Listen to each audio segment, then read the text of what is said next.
Good morning, Realty Texas, and happy Mega Day. I'm super excited to see all of you beautiful faces. This is going to be an incredible journey that we are all about to embark on together. Happy 2026 and welcome Mega 17.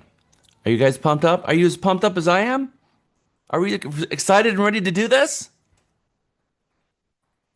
I'm telling you, the opportunity that you have ahead of you in 2026 is unsurpassed.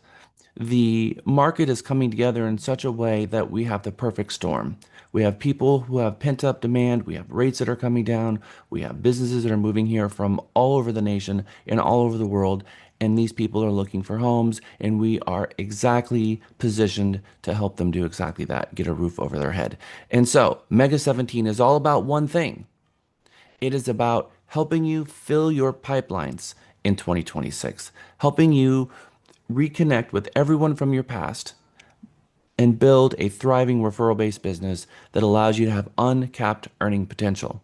How many of you got your real estate license to make a lot of money? Oh, yeah. Don't we all? Now, that doesn't have to be the only reason, does it? But it No, has to be one of the reasons. absolutely.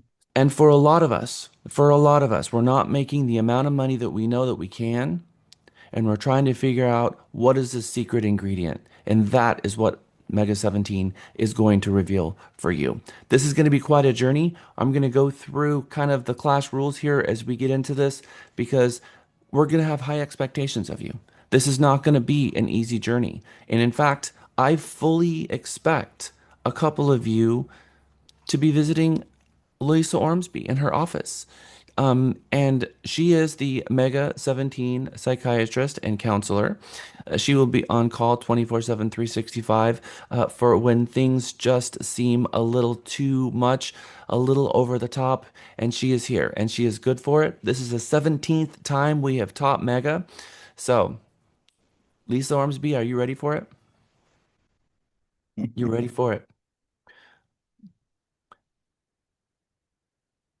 I'm totally In ready order for it. I don't know about 24/7, 365. That's stretching it a bit, but No, if it's 2 in the morning and you have an issue, you need to call Lisa and wake her up. That's absolutely guaranteed. but not 365 days of the year. But for this whole month, yes, 100%. I love that. We are serious about this. I am serious about this. If I wasn't so serious, I would not dedicate a month of my time to be dialed into this because no distractions, laser focused. This is my mission for the next 30 days, is to embark on you all of the wisdom that I've learned over the last 21 years in real estate. Lisa and I both have high production. We have closed more than 1,000 homes as individual agents ourselves. We know exactly what it means to be a top producer. We know the impact that it has on our personal lives. We know that impact that it has on our family. So we're going to be talking about wellness as well as part of Mega, the kind of the mental balance and making sure that when you add on these new stresses that something is not going to break. And I'm going to show you a few friends of mine who were real estate agents who couldn't handle the pressures and they did break because they didn't have an outlet to offload some of the stress because as a real estate agent, we're taking on the stress of our clients and we have to have a way to mitigate that stress. I've had a huge commitment to education since I got my license way back in 2006. 2003 in California, 2006 here in the state of Texas. This list on the screen are the designations that I hold, but not just the designations I hold, also the courses that I teach. I am approved to teach every single class that there is, including the RENE Real Estate Negotiation Expert class. And there is a small handful of less than 50 people in the nation currently that are even authorized to teach that class. I teach Legal 1, Legal 2, Broker Responsibility, as well as the Ethics and 3 hour contracts class that Trek requires in order for you to renew your license, and then every single designation from the National Association, whether it's GRI, Graduate Realtor Institute, ABR, Accredited Buyer Representative, SRS, the Seller Class, SRES, Senior Real Estate Designation, PSA, the CMA class, or the MRP, the military class. Every single one of them I teach under this roof. I have taken from each one of those classes, and I have taken from my own life experience and the real estate experience and pushed all of that into Mega. So there really is no course like this in the world because it is a course taught by a top producer who has served as a board president, served as a state regional vice president, served currently as the National Association of Realtors director for NAR, and I have a very interesting vantage point as a broker, as an industry leader, and as an individual producer and as an instructor. I see things from all directions, and so because of that, some of the wisdom that you're going to get from the class is going to be interesting perspectives, and I think it's going to do a lot to help you be the absolute best practitioner out in the field. I was speaking with a couple of agents recently, and one of them said, "You know, Jack, I really appreciate that you are an NAR director and that you're so plugged into the realtor organization because now I don't feel like I have to. You can go out and you can focus your time on doing all of that and bring back the information to the brokerage that you know that's important." There is a lot of nonsense that goes on, you know, when you're dealing with these types of groups, whether it's NAR or your local board or even check. There is a nonsense element to it. You've got people in rooms and they're having conversations about things. Some of that conversation's productive, some of it's not. And so I get to be at the filter of the nonsense and then bring back the information that's really relevant to help you with your careers and the profession, which ultimately it helps us help our customer have the very best buying and selling experience industry wide. When we created this company, we did not create it to be number two. We created it to be number one. And not number one in production or not number one in agent count, but number one in customer satisfaction. That our customers absolutely love us and that they keep coming back to us year over year and keep sending us referrals because ultimately that's the most important element for a real estate agent is getting those referrals from their clients. So, my name is Jack Stapleton. I will be your mega instructor. Lisa Ormsby is the mega mini instructor. She will be taking you through our labs on Tuesday and Thursday for the mega mini portions. The mega mini is noon to 1:30 on Tuesday and Thursday. Mega is Monday, Wednesday, and Friday from 9 to 5, and we'll be doing lunch from 12 to 1. There is no actual definitive end time for Mega. Some of these modules, we dig into a topic, there's a lot of questions regarding that topic, and we end up in this going over a little bit, but we end up in this really good space where there's a lot of really great learning happening, and I'm not going to stop that. So if you have to sign off and it's the end of Mega and we're pushed over a little bit, that's okay. It will be recorded. But for a lot of you, I know that you are going to be sticking around, and we appreciate that too. We do make best effort to get you out on time. So the lecture sections are Monday, Wednesday, and Friday. That's when I'm going to be drilling into these topics. And then Lisa on Tuesday and Thursday, starting at noon, she's going to have practical application. We're going to be doing scripts practice. We're going to be doing some memorization on Tuesday and Thursday, doing your goal boards on Tuesday and Thursday, and doing some other things that is going to help you get the most out of Mega. I am aware that these next 30 days is going to be a huge investment in your time. And so I'm honored and cognizant of your time and the investment that you're making in this as well. So we want to make this as a pleasant journey as we possibly can. And we want you to walk away from this with the true result being realized, which is filling your pipelines for 2026 and being more confident out there in the field. Whether you've been in the business for 20 years or whether you're brand new to the business, Mega is going to help you exactly the same. It is interesting that we find that the people who get the most out of Mega are the people who have been in the business for about 10 years. Those are the people that come to me that say that they wish they had received this information on day one and they were blown away at how many gaps that was missing. And I'm cognizant of that as well because there's just a lack of organized education out there that is teaching a real estate agent how to be a salesperson. They don't teach you how to be a salesperson at Champions or real estate school. They teach all the regulatory requirements in order to protect the consumer, but not teach you how to be a good salesperson. When you go to the board, they're going to teach you how to be a good realtor. When you join the association, you become a realtor. And that means also protect the public. How do you do best in a transaction? But there's very, very few courses out there that will assist you in the groundbreaking, gate opening, train leaves the station setting of prospecting and finding clients and converting those clients into customers and turning those customers into lifelong customers that fill your pipelines and help you realize the amount of money that you want to make from this profession. Because I'm guessing that you all gave up a career or retired from a career and believed in yourself. Your family took a chance on you, and here you are now in this moment in 2026. And a lot of agents have come to me and said, I'm not sure what my future looks like in real estate. And the only people who say that are those people who are not making the amount of money that they believed that they were going to make when they embarked on the journey of getting their license in the first place. And I understand that. With the huge gap out there of true salesperson training, this is what mega filled the gap. We filled the gap of the missing space of teaching you how to be a salesperson. And I'm going to tell you that this is going to be painful.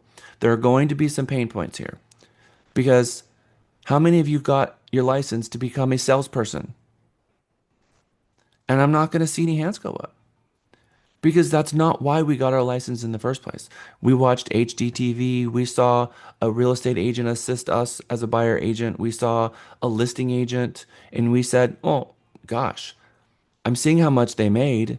And if they could do it, so can I. But the part they saw was from the moment we started helping them. They didn't see the part where the agent got their license and learned how to use the MLS and learned all the tools and then figured out how to get their information out to the world that they are a real estate agent and then having those leads come in and then picking up the phone and calling those people back and converting them into customers. And that is its own skill set. And that is the thing that separates a successful real estate agent from one who struggles is focusing on the income producing tasks of prospecting and finding your clients. Some people are really good at that. Something I've been talking with my management team about a lot lately is there seems to be two camps of real estate agents out there right now. Three really.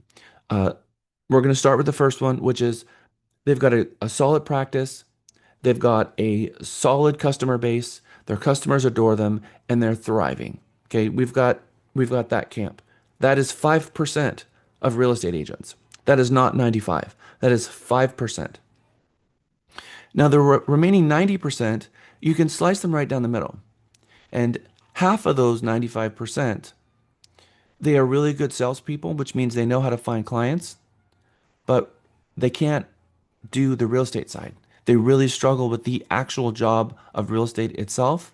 They have a lot of bad reviews and they fail because they just don't have the customer service skills or the ethics or the heart in the right place or the mindset or whatever it is to fulfill the promises that they're made and to rise to the level of the person who's going to help someone with the largest transaction of their life.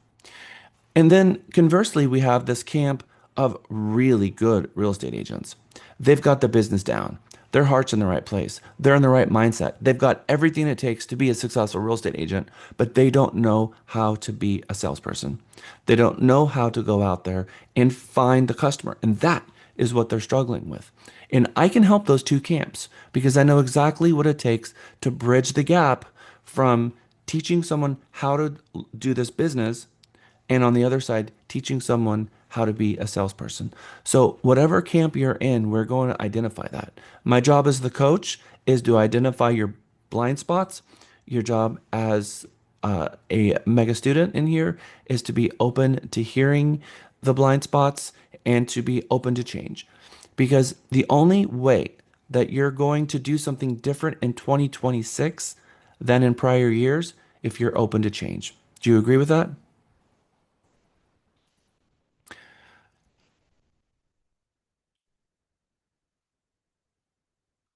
We're going to have a lot of breakout sessions, and I truly believe that some of the best parts of Mega, probably the very best part of Mega, is you in the breakout sessions with your fellow agents, with your fellow Realty Texas agents.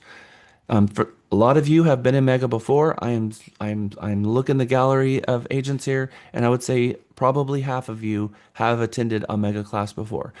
Would you just raise your real hand in the window if you have attended a Mega class before? Okay, lots of you have. The part Mega is based on a point system.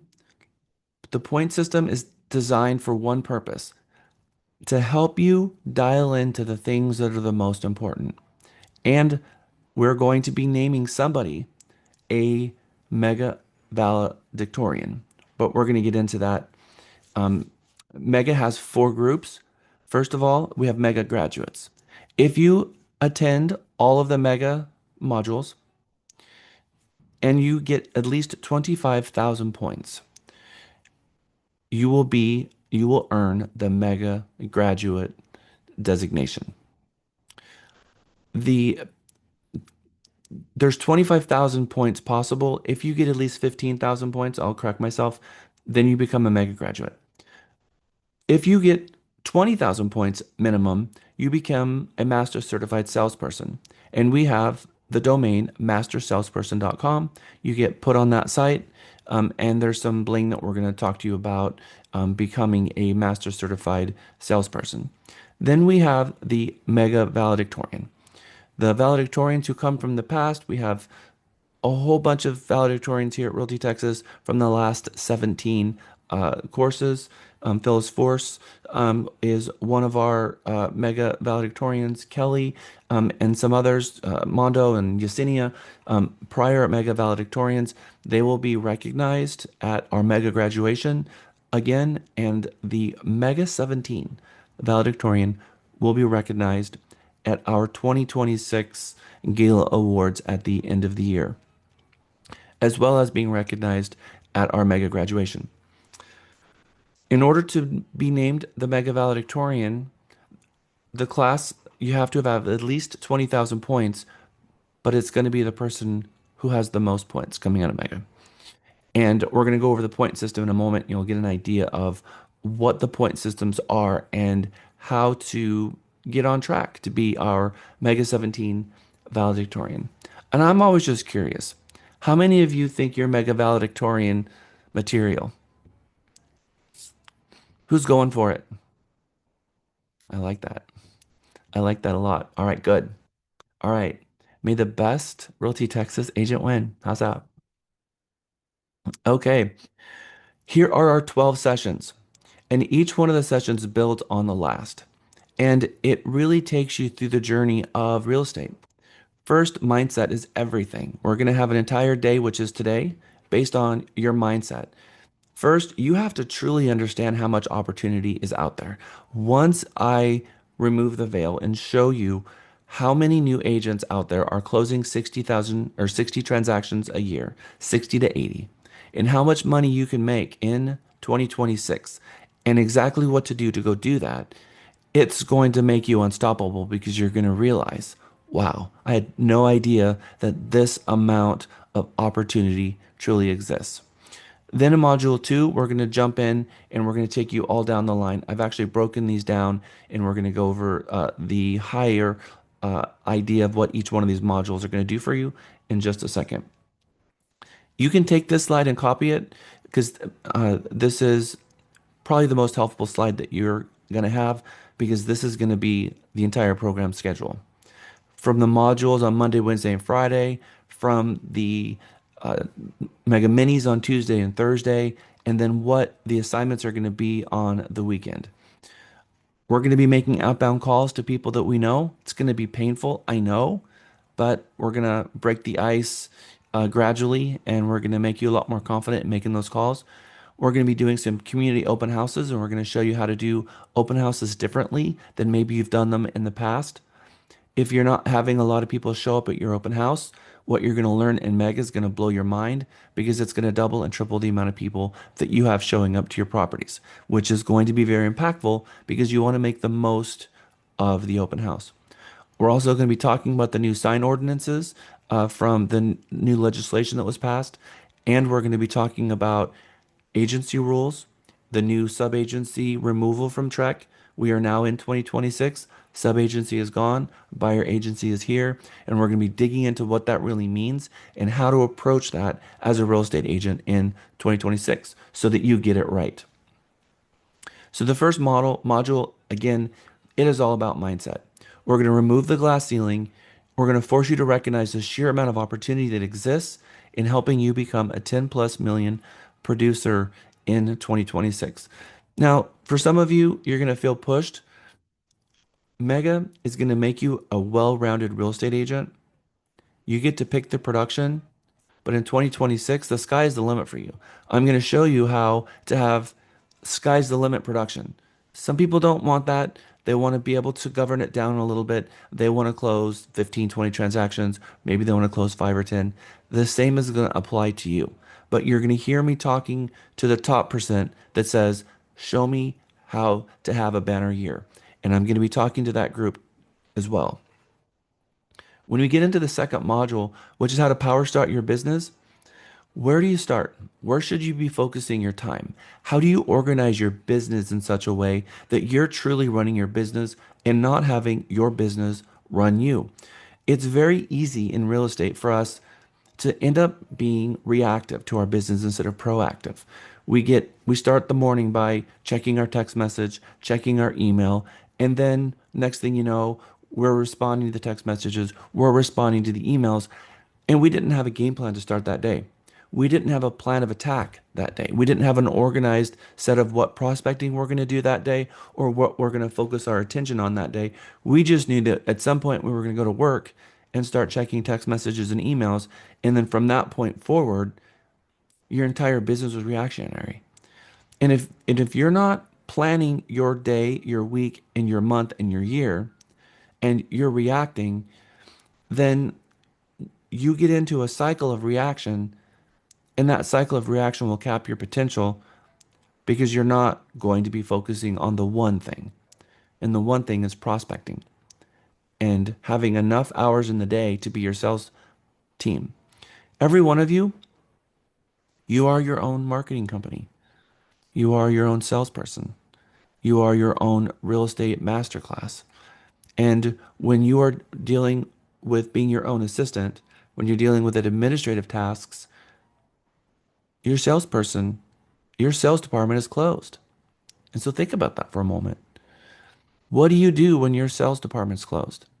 And how much of 2025 was your sales department closed while you're focusing on back end tasks?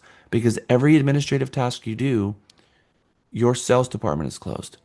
And can you afford that? We're going to show how much someone who makes $500,000 a year, making $250 an hour, someone who's making $1 million a year, making $540 an hour, and an assistant is 15 to 20, and how important it is to offload the administrative tasks off to someone so that you can focus on the one thing, which is the income producing tasks, because you're the income generator. You are the income generator for your business, nobody else. And so if you're focusing on being your own assistant, no one focusing on income, that is a recipe for income disaster.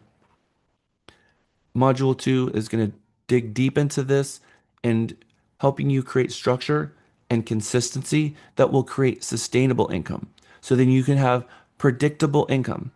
Because in non-predictable income, this roller coaster that so many agents go through, they got 3 or 4 clients riding high, super excited.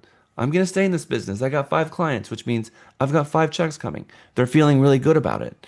They get into the transaction, they start closing, all of them close, and then they are set with nothing again, nothing in the pipelines. They have no idea where the next check is going to come from.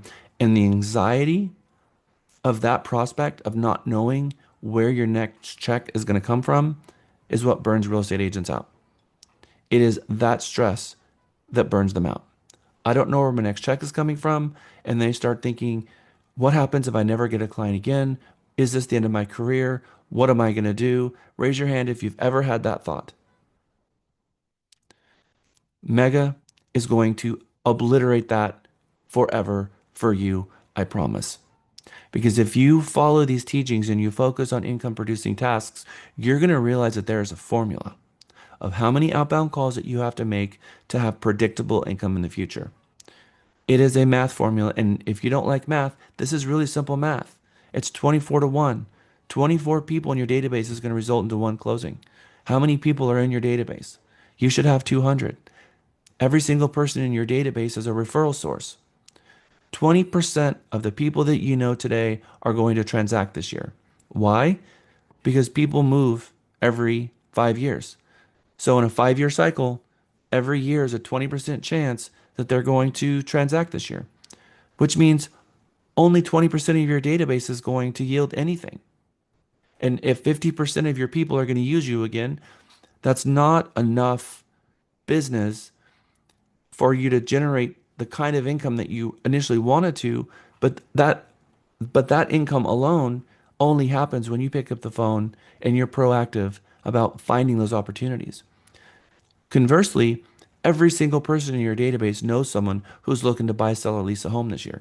Every single one of them. So that means 100% of your database can give you a referral that year.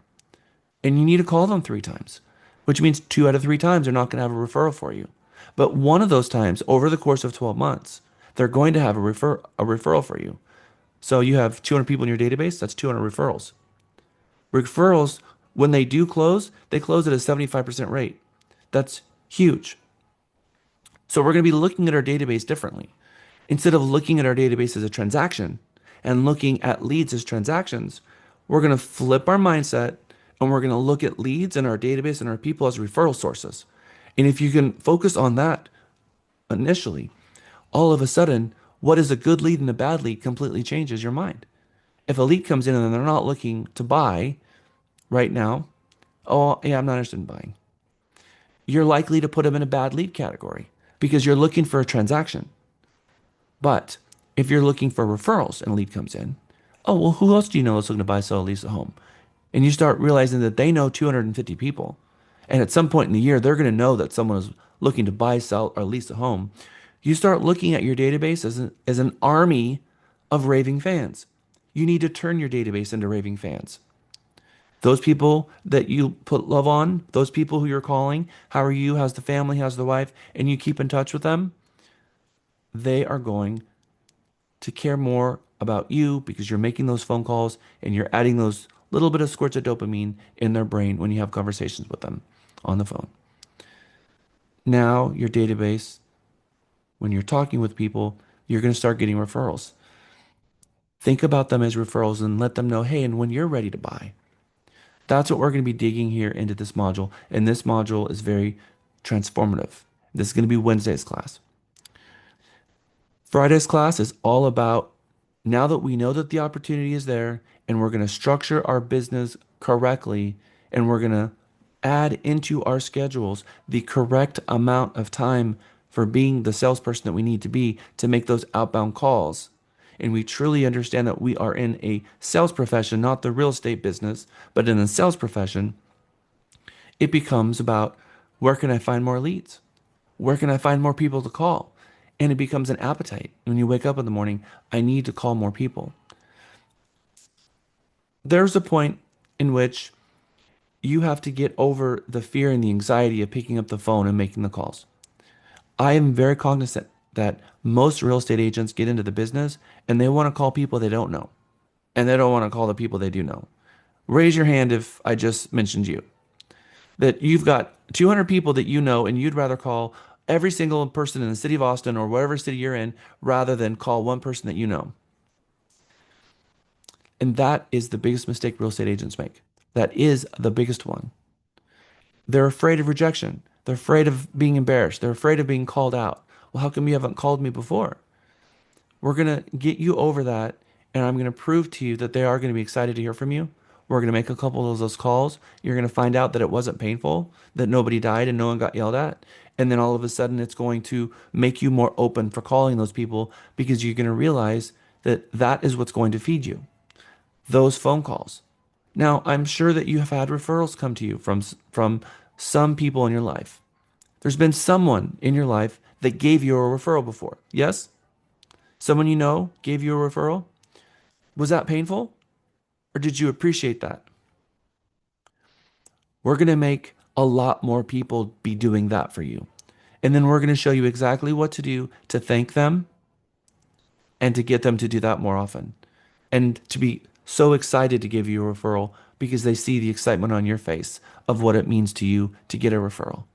And you get that cycle right, and you get the cycle of being open to referrals and how much that means to you, and they see you light up when you get a referral. Oh my gosh, that is so amazing. Thank you. And they realize that they are giving you joy by giving you referrals. They're going to want to do that more.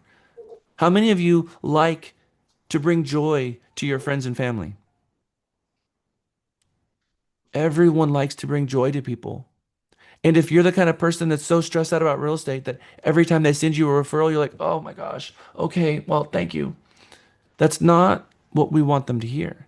We want them to hear the joy come from you, the very being of the essence of who you are, that it becomes infectious. And they're just like, wow, that's so cool. This person is so passionate about what they do, and they're so excited to get these referrals. I don't know why, but they are.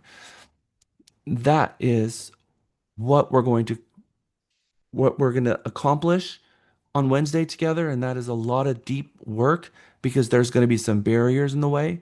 There's going to be some fears in the way. In removing those barriers and removing that fear, that's real. That's going to be emotional. But once that fear block is removed, it's going to be like a fresh, deep breath of air that you've not yet had in your business. And with that gone, you're going to be unstoppable. Then we get into Friday about relentless prospecting, and now you're going to be open to it. And it's going to be all about where can I find more people to call? And you're going to re-evaluate your entire database. And you're going to go down the line and you're going to call every single person. And two of your Saturdays are going to be dedicated to picking up the phone and calling every single person you know. We're going to be giving you the scripts and the tips and the techniques on the phone to do exactly that. And you're going to start getting all of these leads in. And then you get these leads, but then we need to figure out what do we do with them? How and at what point in your business do you start building a referral based business? And I'm going to tell you, it's not 5 years into the business. It's not 10 years into the business. It's literally on day one. And if you haven't put these practices into play before, then the practices get put in now. Because today, January 5th, 2026, write that down, is the day that you started building a referral based business.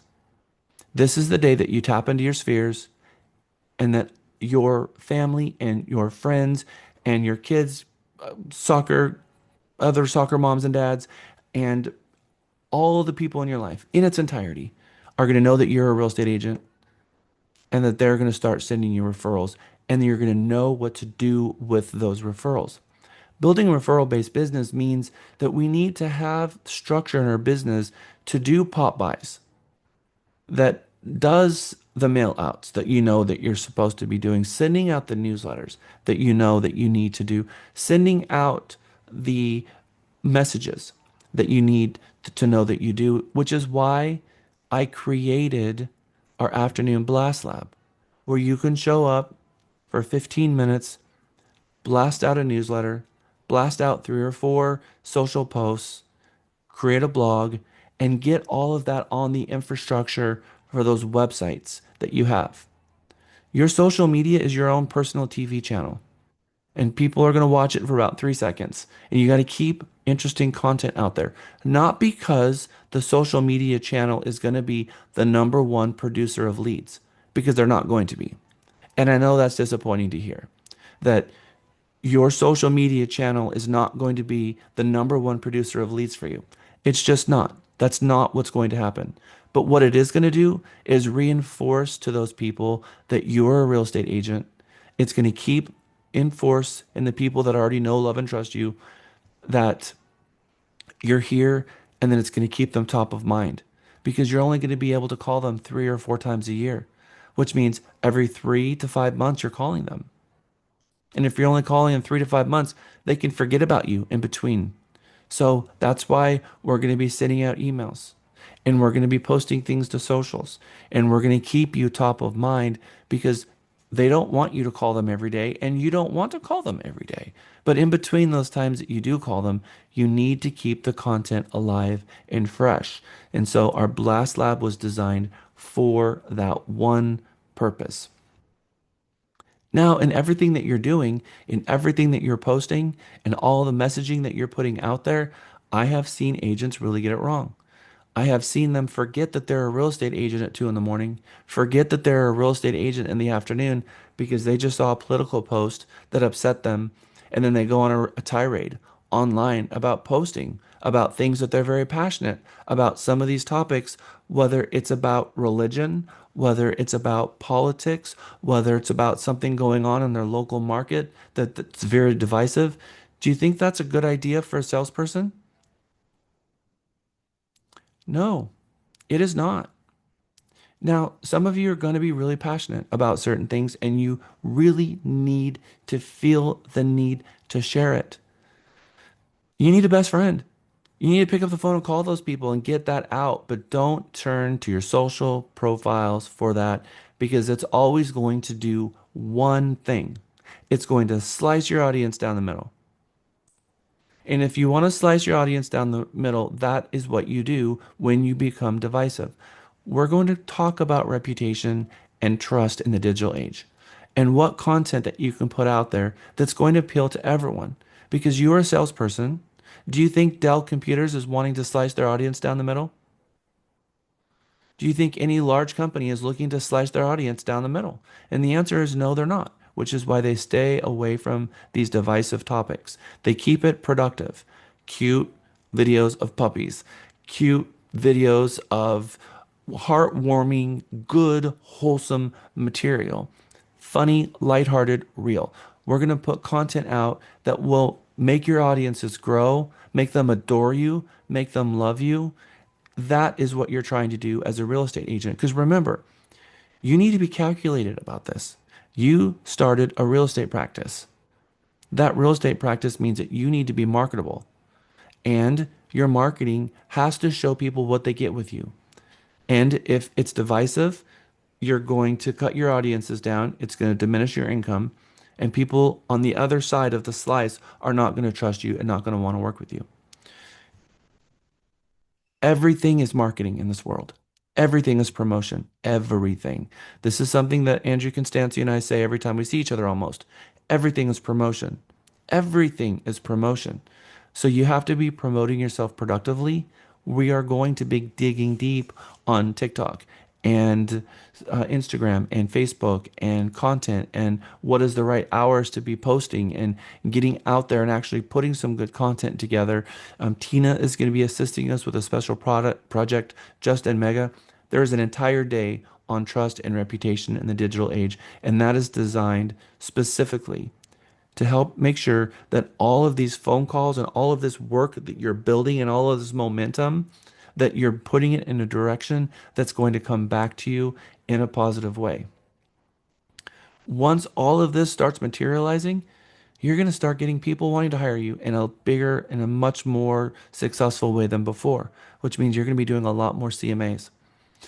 CMA is the initial service that you provide. The very first service that you provide as a real estate agent is going over the information about brokerage services to a prospective customer and in the attempt to turn them into a client. Once they're turned into a client, the very first service that we offer them after our orientation is the CMA. The state of Texas requires every real estate agent to provide a CMA before negotiations can begin on a property. That is true for landlords, tenants, buyers, and sellers across the board. Yes, a tenant is supposed to have a CMA. A landlord is supposed to have a CMA and buyers and sellers before the negotiations begin. That means that when you're sitting at the table with the seller, a CMA was required before the negotiation of getting your listing agreement signed, or working with a tenant before you submit an application. And the state of Texas wants this because they want to make sure one thing is true, that the parties are negotiating from a place of strength, and getting a CMA right is one of the compulsories that is only taught. You have to learn how to leverage the MLS, what fields are available to you, how to do a chart, how to do a graph, and how to do a very, very good CMA and get it right every time. Your CMA cannot be wrong. You can't afford to bring a property to market at the wrong price. This class is an entire day dedicated to me teaching you how to get the CMA right.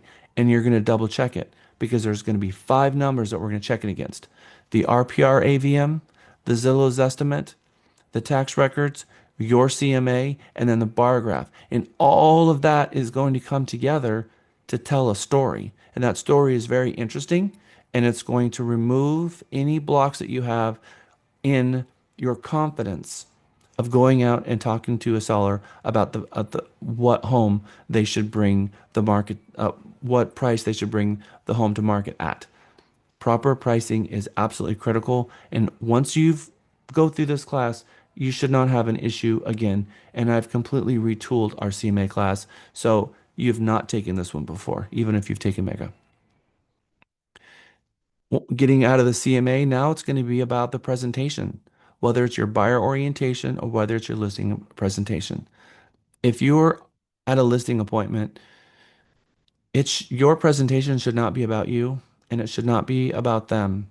It should be about what you're going to do to promote their home, what you're going to do to market their home.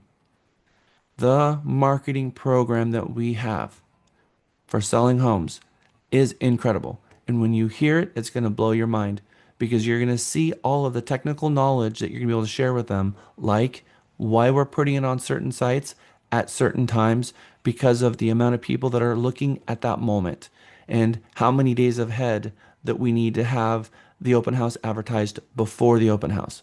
I'm just going to give you one example. Raise your hand if you've ever thrown a party in your life. Did you tell all your guests to show up the day before? How many of you advertise your homes on Friday and then do an open house Saturday and Sunday? Because guess what? You just lied because you did throw a party and you did just invite them the day before, because that's what you're doing every time you do an open house. And when you realize that people aren't coming to the open house, you're like, why is this not working? We're going to start advertising our open houses on Monday, and we're going to say no showings till Friday, which means we're going to put it in the MLS on Monday with no showings, and it's going to sit there and it's going to propagate Monday through Friday. I'm going to show you how to do that and not be sideways of Clear Cooperation Policy Statement 8.0 from the National Association of Realtors. I'm going to show you how to do it productively. You're going to start getting calls from people. Hey, I want to get in. I want to see this property. Open house Saturday and Sunday. And it's going to be powerful because you're going to have 5 days of momentum. And 70% of the people in the marketplace right now do not have a real estate agent. 30% do. And when you sit down with your seller, you're going to say, Mr. and Mrs. Seller, 30% of your buyers have an agent. 70% don't have an agent. And I'm going to focus our marketing and advertising on the 70%. The MLS will take care of the 30%. I don't need to worry about that. I'm going to focus on the 70%. And that's going to blow their mind because no other real estate agent is having that conversation with them at all. You're going to blow away the competition from that point forward. Then we get into the next class, which is a listing marketing and grand open. The promises that you make from your seller, the promises that you made when you sold them on your program. This is the class that's going to show you how to make good on those promises. This is a detailed explanation of the process from beginning to end for your listing marketing, of exactly what MLS is, how to leverage it, the timing, the conversation at the table, all the way through. Now you're at the grand open house, where to put your signs. Can you even put up signs now with the new sign rules? We're going to cover all of that and more. and then the flags that we're going to show you to put in the property, the right signage to have at the property, to be what you should be doing with the property itself, with the blinds and the lights and doing cookies, knocking on the neighbors' doors, all of that promotion, all the way down to the scripts when someone comes in. Welcome in. Let me know if you have any questions. Please take a look around. I'm going to show you the scripts that's going to help disarm the people and keep their guard down so that they're more open and more willing to talk to you at the open house. Because if you get the conversation wrong when they come in, their guard is going to go up. They're not going to want to talk to you, and they're going to do everything they can to stay as far away from you as possible because they're going to identify you as a salesperson that's going to try to pull out a cord of blood from them in their DNA of their first name, last name, email address, and all their contact information, and know that you're going to relentless follow them around. We're going to show you how to extract that information from them without asking. We're going to show you how to get them so impressed with you that they want to give you your information. But under all is the land. That is the preamble of our uh, Code of Ethics, the National Association of Realtors. And I say that because under all is the land, you're standing in the seller's home. And the seller very well may be listening to every single thing that you say. And we can't use that home, that open house, as a sandbox to try to convert the seller's buyers into your own buyer. We're going to show you how to first qualify that buyer for that home, to figure out whether or not they're interested in that property, and then we're going to take the next step because we have to answer that question first because we have a fiduciary duty. We have a fiduciary duty to the seller. And I'm sure this is jogging a lot of questions, but this is just letting you know what's coming.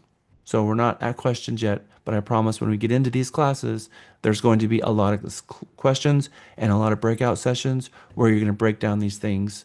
But this is the 30,000 foot view of Mega. Now, on the buyer side, some buyers are going to go new construction, some of them are going to go resell. Working with builders is a very big deal, and it's not the same as working with resale. And to if you apply what you know in resale market to new construction, you're going to get it wrong, and you're going to make mistakes, and you're going to go sideways with the on-site, and you're going to make promises that you can't keep with your client about what you are able to do in negotiations. We're going to look at new construction differently from this point out. It is a little bit like, just a little bit like referral because you're referring your client to the onsite. The onsite has a fiduciary duty to their employer. You have a fiduciary duty to your client, but you're referring your client to the builder. The builder doesn't have a real estate license. They own the property that you're standing on. They are the seller. They're not the listing agent. And that's so important because they treat the onsite as if the onsite was the listing agent. But the onsite is the owner. They're an employee of the owner. That's their property. It's their office, most likely, and they're the owner. And so, how would you treat your buyer? And how would you treat not the trade? How would you treat the situation with you and a buyer if you walked into a for sale by owner? That is the mindset that you need to have when you walk into a builder. That this is a for sale by owner and this is the owner that you're talking to because you can very easily upset the owner, offend the owner, make the owner upset and not want to work with you because it's emotional. And for them, they are the owner. This class is also has the ability to give you the new home construction designation from NAR because we're going to actually break for Mega during this class and I'm teaching the new home construction. It's going to have a footer and a preamble at the beginning for the Mega, but the actual class is the NAR's new home construction class. We're going to have a special guest, Oksana, who is one of our top producing luxury new home construction agents, going to come and talk with us in that class. And we're also going to have a builder come in and talk with us. But it's all about getting it right in new construction. And new construction right now is 60% of our market. 55-60% of the sales. So our primary market now is new construction and our secondary market is resale, where that used to be inverted, where our primary market was resale, and the secondary market and much more expensive market was the builder market. And in actuality, people can get often a better deal at a builder than they can at a resale property. Once we get out of the buy side and the sell side and the new home construction, all of that, then it becomes the contract because the very next thing comes the contract and having a respect for the contract. You need to be a contract subject matter expert. The client, they expect you to know the contract so well that you can explain it to them and break down very complex things and make it very simple.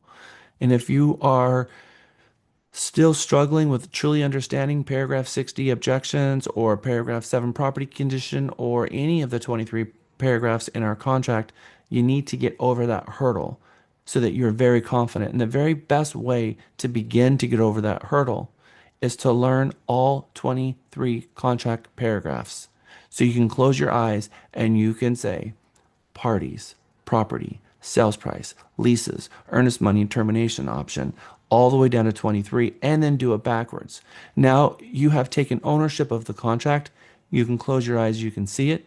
You know every single paragraph in order, and that's going to seem impossible, but it's not.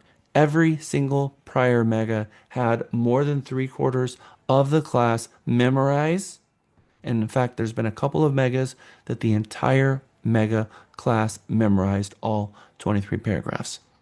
So you're going to get a lot of points for doing that. And it's going to take you a while. It's probably going to take you a week and a half before you get it done. We're going to recommend that you get flashcards. We have some that we can talk about, but it's very important for you to take on this project. You're going to start looking at paragraphs 19 representations. And you think, well, what is that? Representation. Does that mean there's a real estate agent on the side? No. It's as if a seller lies there in default. You're going to start learning these paragraph titles and think, well, what is that paragraph? And you're going to dig into it and it's going to make you learn more about it because it's going to make you more curious about the contract.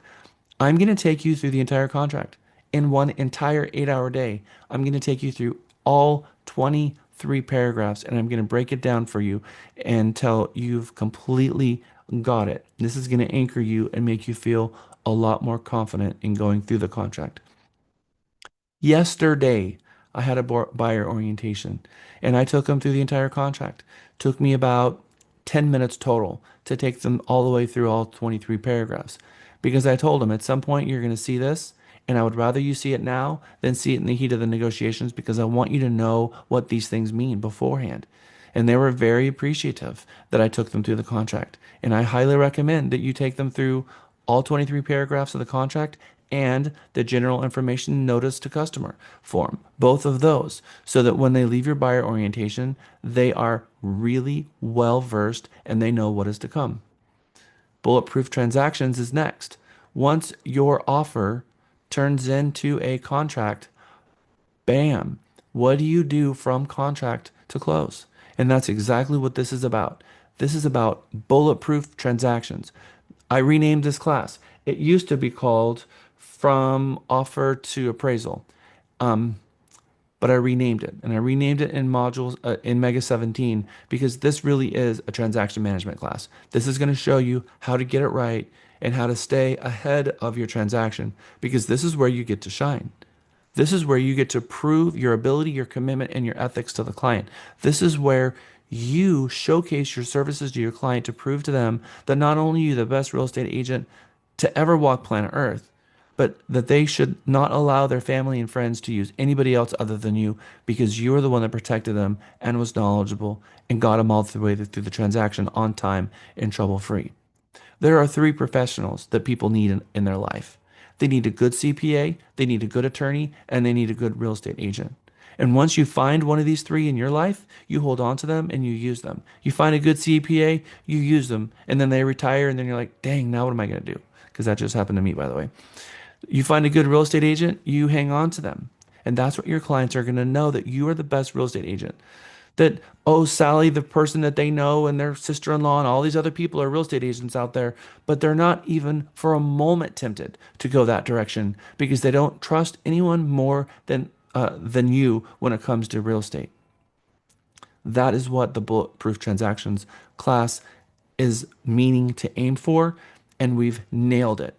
This is going to make sure that you are being proactive in your business. If your client is asking you transaction related questions during the transaction, it's a sign that you're not getting it right because you should have already geared your client for the next step before they even ask, which means the first meeting, you're going to tell them the whole process. And then you're going to tell them, I'm going to give you the next step while we're in each step so you know what's headed next. That way, you're always feeding them information before they even think to ask, which means you are leading them through the transaction. If they're asking you questions, then they're feeling stuck. They're feeling like you're not outpacing them. And that's where the frustration begins. That's when they start asking other people and they feel like you're not doing their job. You need to be a step ahead of your client every step of the way and outpacing them. And if you're a step ahead of them, you should also be shining the light on the ground because it's midnight for them and it's dark outside and they don't see what's coming next because they've not done this a million times. And so they don't know where the pitfalls are. So you're with the flashlight shining up the path ahead and you're going to lead them through the transaction so they can see what they need to avoid and what is going to harm them. We don't make decisions for our clients. And I tell that to my client always on my very first meeting. I don't make decisions. My job is to advise you, and then you make the decision, and then you instruct me what to do. I tell that to my client at least 2 or 3 times. However, they never, ever, ever turn around and say, okay, this is what I want you to do, Jack. They always say, okay, so what should I do? When they trust you, they're going to defer to your judgment and they're going to ask you, okay, you obviously know more about this than me. What do you recommend? And then I give them my advice. And I never push an agenda on them or I never push them in any one direction. I just give them my advice. I might be passionately advocating to one thing, but I always tell them exactly what their choices are and the pros and cons in going in each one of those directions. If you're a new agent and you're struggling with this, it's exactly what your mentor is for. And I see Marcy in here. Marcy just won the company award for being our top mentor. We've got some, and congratulations, Marcy. We've got some incredible mentors at this company that's designed for you to hold the hand of the client while the other hand is being held by the mentor. So we have not the blind leading the blind, meaning agent who's not yet competent walking someone through a transaction where likely they're going to both fall in the same pit, that they're being led by someone who's outpacing both of them, which is where a true, excellent uh, mentor is going to help you. And this is the thing, guys. You can be in the business 40 years and still need a mentor. You're going to continue to jump into things that you've never done before and need someone else's wisdom. So we should be excited and happy and well centered knowing that you've got somebody at this company that can help you no matter what the transaction is and mentor you through it, that we have the confidence no matter what it is. This bulletproof transactions is going to be probably one of the most important days after we get you through your mindset in making sure that you get it right because your ability to create a referral based business really is going to dictate how you handle yourself in a transaction and how well you wow yourself. One more thing I'm going to add before we go on to the next slide is your responsibility is to be contacting every single one of the stakeholders in a transaction, whether it is the other agent, whether it's the processor, whether it's the LO, whether it's the title person, whether it's the inspector, and communicating with them on a regular basis in the transaction and calling them. What do you need and what can I do to help you? Are the 2 questions that they hear from me. I go into Monica's office once a week when I'm working a deal with her. What do you need and what can I do to help you? Jack, I'm so glad you asked. That's usually the question I get because they're a salesperson. They don't want to make this more complicated for us, but sometimes they're struggling and they don't reach out to you and they're trying to fix something on the back end. And if you find out about it, sometimes you can be the person to help them fix it or bridge the gap between the client and some miscommunication that's going on because you are the orchestra. You're the conductor of the orchestra, rather.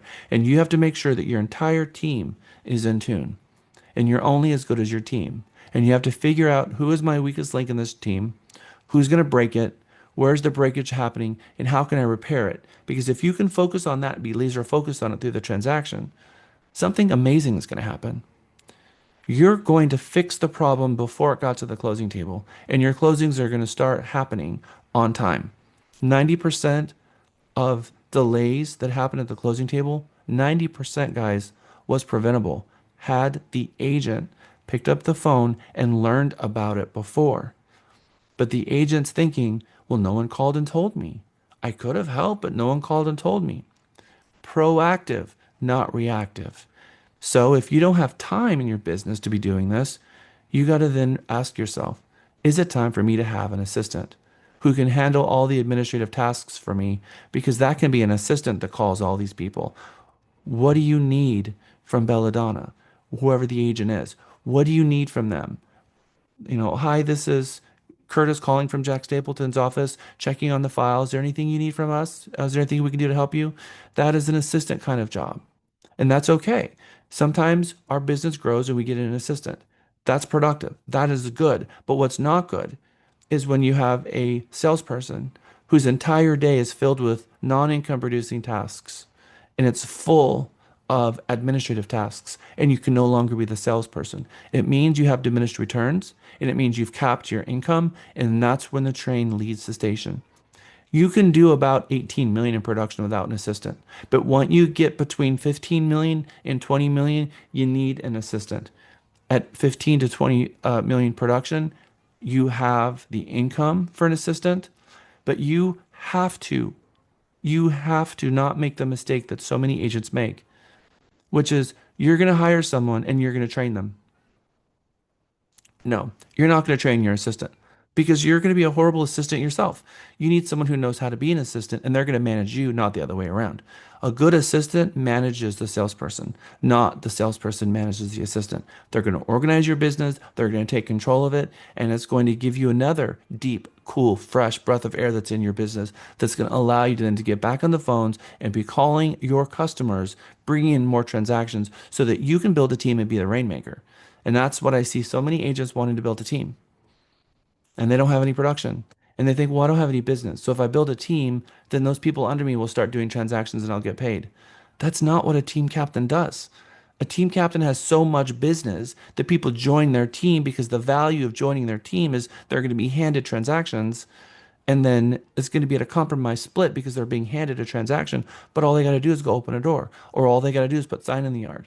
And they don't have to do the picking up the phone and all the marketing and the customer service and promotion that's necessary. That's where all the money is made in real estate, is in the one thing. Then we're going to jump into the negotiation masterclass, which is a brand new mega module. This is an entire day. I've taken the RENE class and the MCNE, which is the Master Certified Negotiation Expert, and the Real Estate Negotiation Expert, which is two separate classes, and all of my experience in the last 21 years, plus the courses I've taken from Harvard Law regarding negotiation and getting TS and Never Split the Difference, those books. I've taken all of that and I've created our own masterclass negotiation. And I'm very excited about it because it is phenomenal. This is going to teach you how to be an expert negotiator like no one before. And guess what? It has nothing to do with putting on the boxing gloves and beating up your opponent. Exactly the opposite. It's pulling people together, building an environment of trust so people can share, because the more you can learn from them, the more you find out the blind spots, and the more you can advocate for your client. So it's not creating a bloody mess in a transaction and thinking they walk away that they won because everyone's mad. That is not what being a good negotiator is about at all. And we're going to go on a break here in a couple of minutes. We're almost there. So that is the 12 modules that we're going to go over the next 30 days. Are you ready for that? All right. Here is a mega program tip sheet. This is the second one that you want to pull out of this stack. This is the required attendance and calls. You got to be at all 12 mega modules. You must make 50 sphere calls from your office line. We're going to be tracking that before mega ends. You have to have made at least 50 outbound calls. After you get out of the second module class, you're likely to have made more than 100. But the requirement from me is 50. And I know that's scary, but I promise it'll be less scary after you've taken Wednesday's class. There is an exam after every single module. There's only 20 questions on these exam. I don't want any anxiety because I actually film a video of me going through the question and the answer of all 20.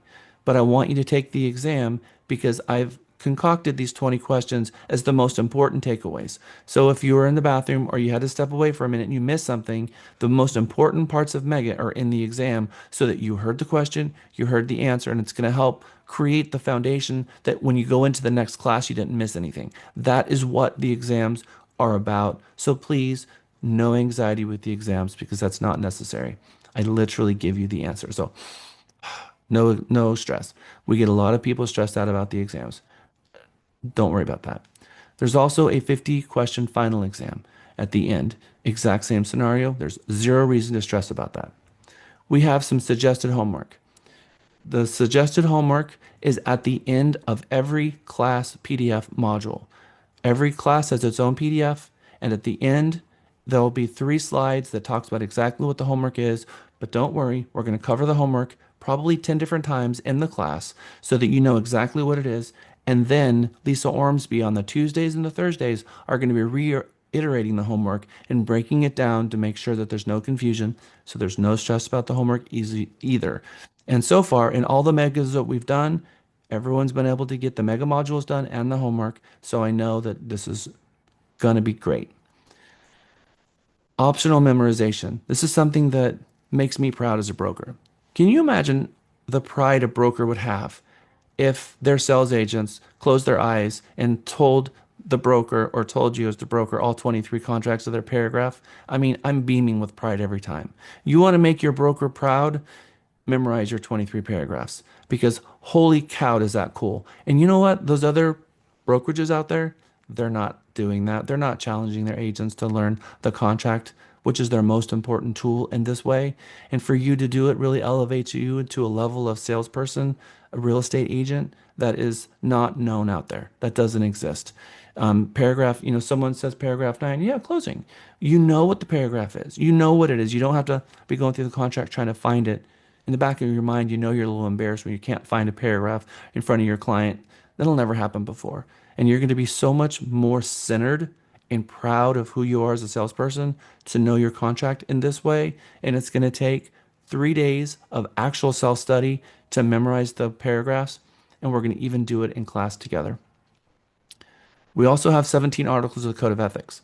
The Code of Ethics are broken down into clients and customers and other realtors and the public. And it's broken down into those 3 sections. And there's 17 articles. And the 17 articles is a promise that we make to the profession that we're going to follow these rules. And the ethics isn't the articles.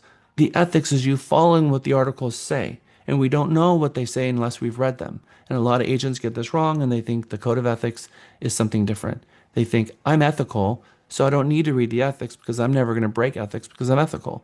That's not what the code of ethics is. It's a set of promises. I'm not going to give the next person in line the key after I leave a property. I'm going to put it in a lockbox. It's a set of promises that you make. And so we have to know what those promises are in order not to breach them. I've served on professional standards, which is the division of NAR that handles the code of ethics, for more than 15 years. And I was the chairperson of it. I was the leader of in 2020 of the entire thing. And today an ombudsman and a mediator with NAR. And I do mediations almost on a weekly basis. Most agents find themselves in a professional standards hearing because they had no idea that that was a rule. No one ever told me that was a rule. We have an obligation to read the Code of Ethics. So we're going to read it, and I would like you to memorize all 17 articles. It's just the titles. You're not going in memorizing 4 pages of text. You are memorizing 17 5-word sentences, just the titles. And it helps you understand and put it all together. So far in Mega, more than 3/4 of the class has memorized both without any problem. And again, we've had certain classes that have walked away from this experience memorizing whole class, memorized both of them. So I'm excited. The next thing that you have to do, and this is a huge part of Mega, and this is going to create some anxiety, is that you have to learn your value proposition as a real estate agent. If someone asks you, why should I hire you? You should not have to knee jerk. You should not have to figure that out real time. That's something that you should have studied, that you should have well prepared, and to drop that bomb on them so that they are so excited to hear from you. They're like, wow, You should be excited about the product that you sell, which is your services, not the homes. You should be so excited and centered on you being the professional that when someone asks you why they should hire you, you should not skip a beat. You should be a ham on stage about that. So excited to share. Just like if I asked you about your kids, most of you are going to talk for an hour. It's the same thing. I want you to be proud about who you are, but that takes self reflection.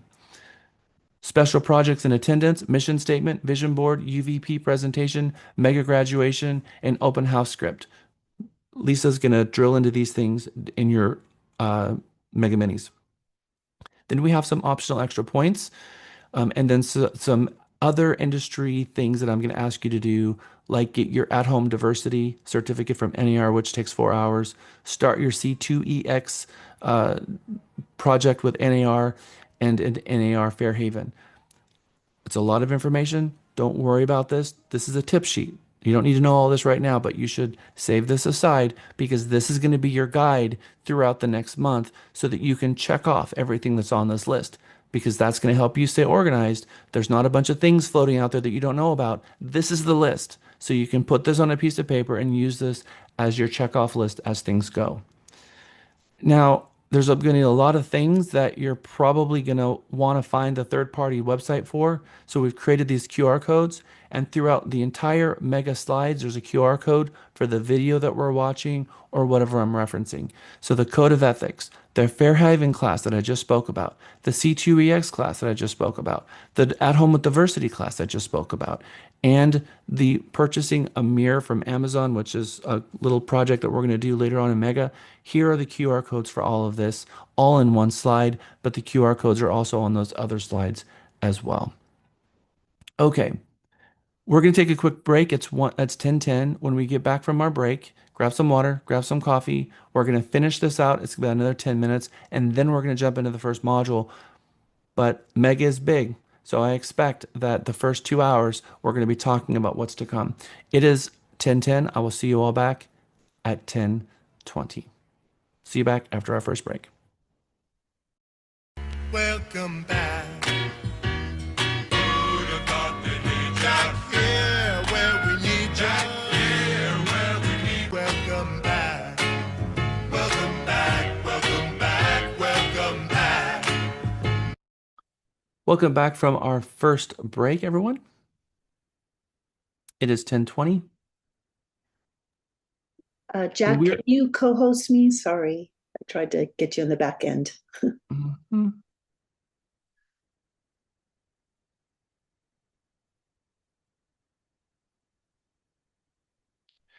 We are on the slide Pathways to Graduation. This slide is important because I want to see each and every one of you graduate. And this is just one slide, another one that you can pull out to help you understand what it's going to take for you to graduate. So these are the rules. Classroom education, Mega, Monday, Wednesday, Friday, Mega Mini, Tuesday, Thursday, noon to 1:30. If you're not able to make one of these classes, simply let Lisa know and she will arrange an alternate. One-time tasks, there is a video that we're going to ask you to watch at realtytexas.info/open house before this Saturday. Even if you are an experienced agent, we're going to still ask you to watch this video, which is about 10 minutes. At some point, we're going to ask you to import your contacts into CXM because you're going to be calling these people, and that's something that Gavin will assist us with in your app if you haven't already done it. Prospecting, 10 to 20 sphere calls per day, open houses on the weekends, and out there in the community. Trek wants us to be geographically competent. We need to be out in the community and getting to know what's happening in our community. We have 2 broker lawyer committees happening back to back, which will be recorded. I'm going to ask you to watch those because it's happening today and tomorrow, and it started at 9, so it's while we are in class, but it will be recorded. I would like you to watch both of those.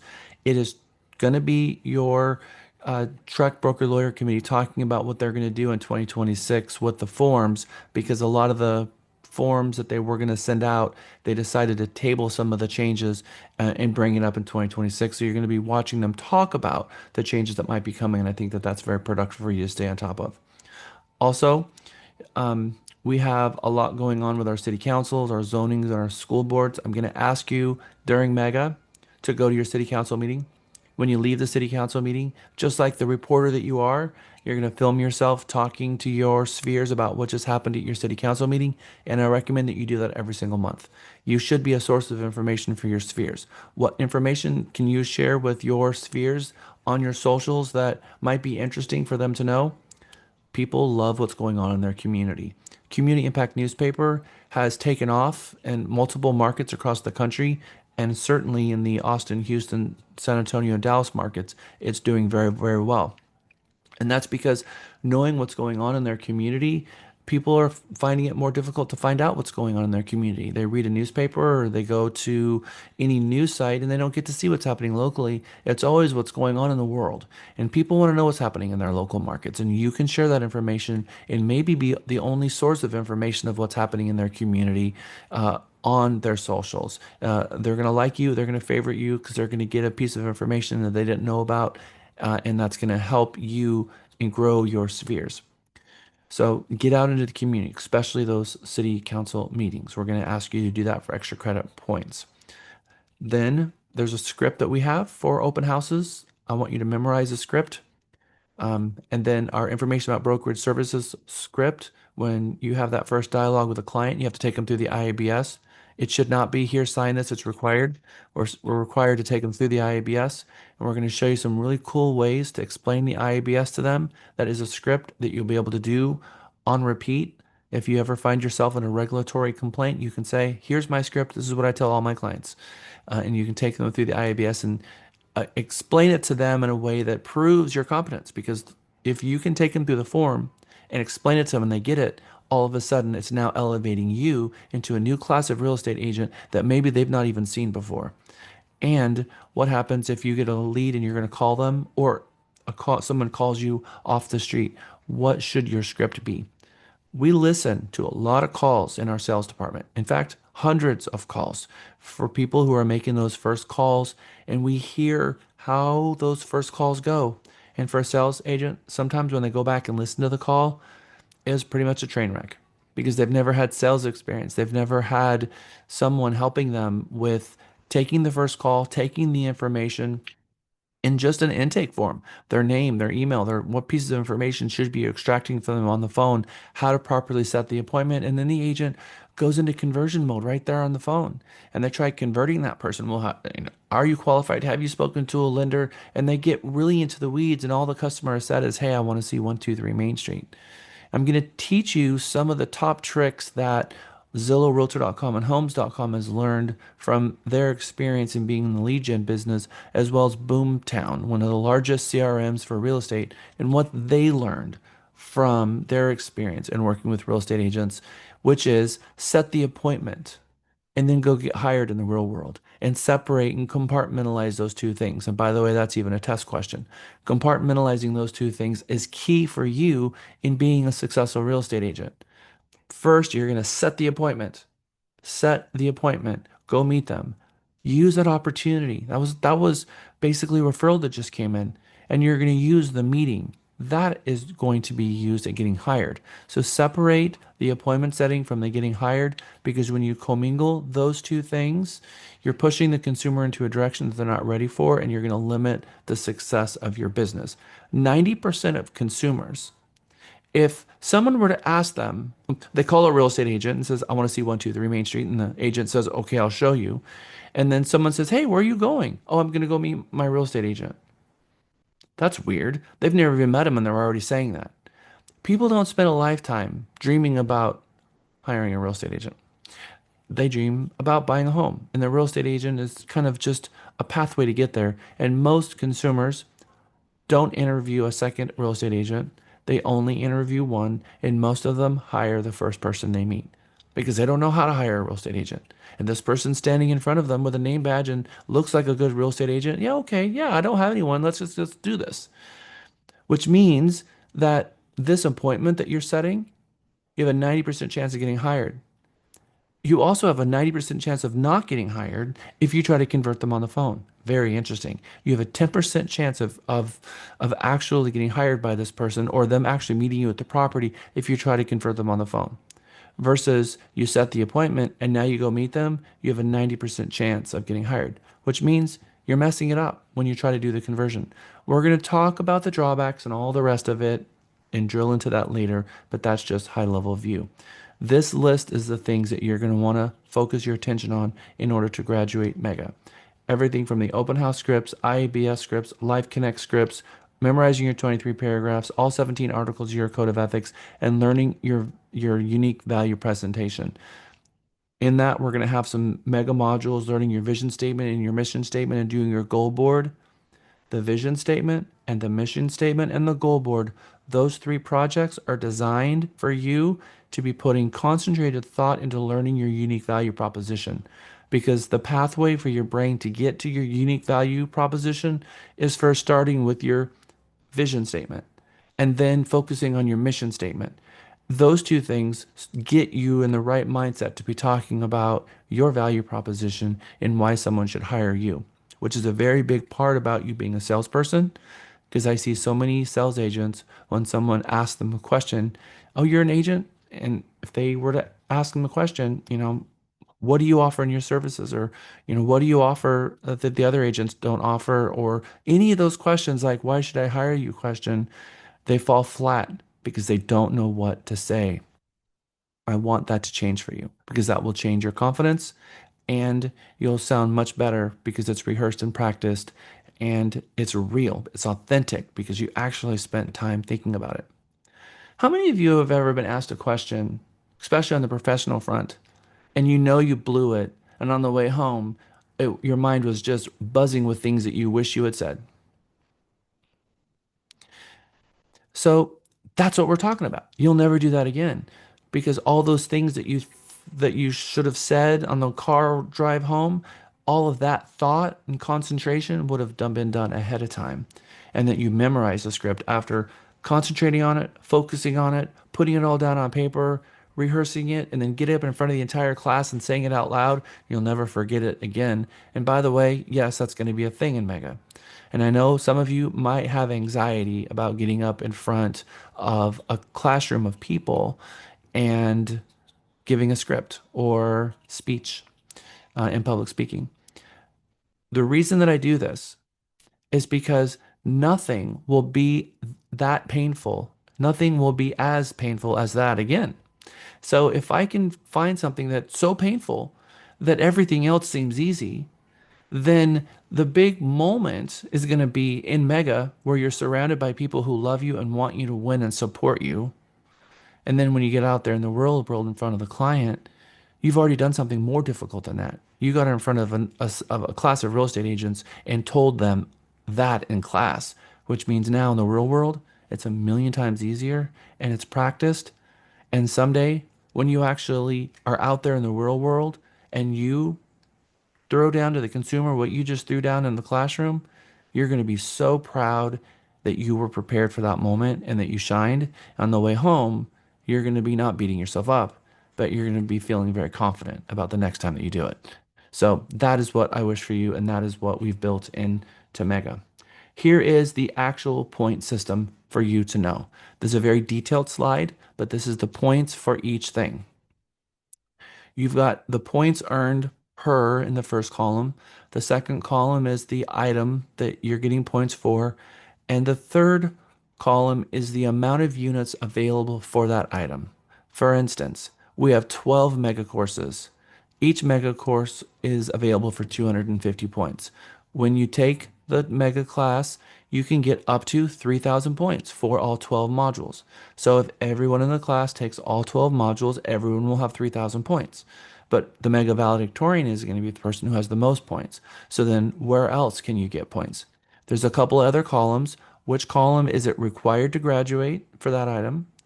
And whether that's going to qualify you for a master salesperson, that designation, MCS, Master Certified Salesperson, and then the other column required to be named Mega Valedictorian.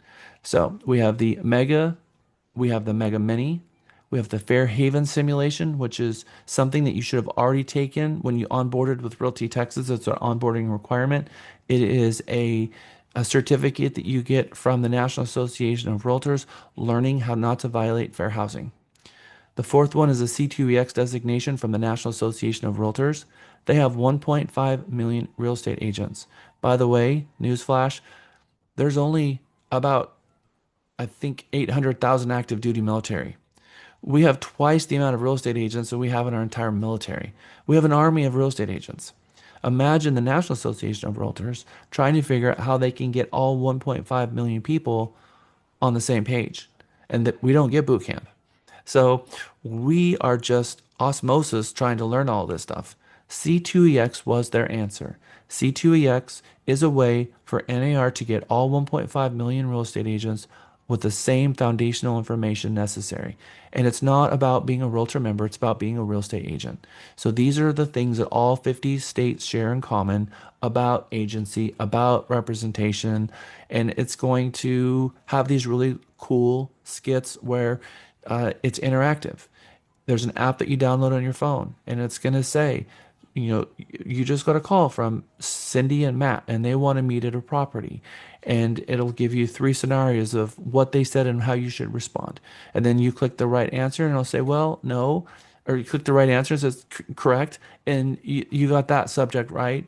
It'll start serving you less questions about that. The next question might be on something else and you get it wrong. It starts serving you more questions about that because it wants to fill in the gaps. And there are 12 competencies that it wants you to learn, and it's going to ask you to go do an open house. It's going to ask you to go to your council meeting in the community, which is very similar to what Mega is going to be doing.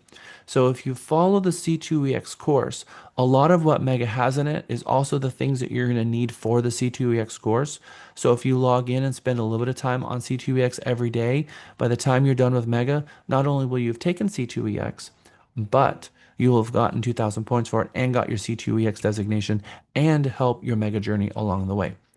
Then we have your unique value proposition, which we're going to be spending a lot of Mega talking about and a lot of your Mega mini time talking about as well, getting your value proposition down. There's a very, very famous uh, human scientist, is what she calls herself. Her name is Vanessa Van Edwards. We're going to be watching a lot of videos from Vanessa Van Edwards in this course and watching a very special video that she sent just for us in learning and how to prepare yourself for a unique value proposition, which I'm very excited about, and that's 3,000 points. Contract paragraphs. Memorize all 23, close your eyes, and recite them in front of Lisa. You will get 3,000 points. Memorize all 17 articles, close your eyes, recite them in front of Lisa. You'll get 1,000 points. You can also get those points by reciting them in front of the class at one of our breaks, which is very cool. And then you can get the extra credit points live. Yoga session. We're going to talk about yoga in a moment, so I'm just going to table that for a moment. Real estate conference, truck meeting, or voting, or watching the video regarding the truck lawyer, broker lawyer committee. You'll have up to 2 times to get 250 points. There are 2 different broker lawyer meetings, one today and one tomorrow. So you can watch both those videos and get your 500 points for watching those videos. And it's also going to tell you a lot of really great information about what's going on. One thing you'll notice is every single thing that we have as points is not just because Mega is happening. These are things that's going to help make you a better practitioner, expose you to the information that you need to be the best practitioner that you can be, get you out into the community to make you the best practitioner that you can be. So this point system is not about, wasted time or of being a part of a group. It is about real estate related stuff that either you should have already done or it's going to really help you inside of Mega, all related to your practice. So there's not a single point thing that's not designed to help you be a better practitioner. And the yoga thing is about balance, and it's about centering yourself, and we're going to talk about that on a later today. Then every time you get a listing agreement signed or a buyer representation agreement signed starting on January 1st, the entire month of January, you will get up to 500 points for each listing agreement or buyer rep signed, and you'll get 1,000 points for every receipted contract or receipted lease agreement that you get signed. And so 1,000 points. So up to 5,000 points for receipted sales contracts, up to 2,000 points for rep agreements. And yes, those can get paired. You can get a rep agreement and then they go under contract. That's going to be 7,000 points for that total because those are rep and a contract. These are not required for the master salesperson. You don't have to get a receipted contract. That's not required. But we're hoping that when you're doing these calls, that you're going to get a referral or get a couple of referrals, and you're actually going to get someone under contract, and you're going to find yourself in mega busier than you've ever been because you're in class and now you're balancing all of this. You have all day in the morning on Tuesday and in the afternoon on Tuesday, the same thing on Thursday. Focus your business on Tuesdays and Thursdays because guess what? Guess who also has to focus their business on Tuesday morning and Thursday afternoons? Myself. I'm showing properties on Tuesday and Thursday from a client who's been one of my best friends for 20 years. And so I'm going to help them. Typically, I give all of my stuff to agents, but there are a handful of people that I will help, and they happen to be buying a home in the middle of mega. So I will also be multitasking. There hasn't been a mega where I haven't had a listing or I haven't also been in the field with you. In fact, there's been times where I've been in the field and showed the same property as one of my mega students. So I'm right there with you. So if I can do it, you can do it. We can all do it together. Okay.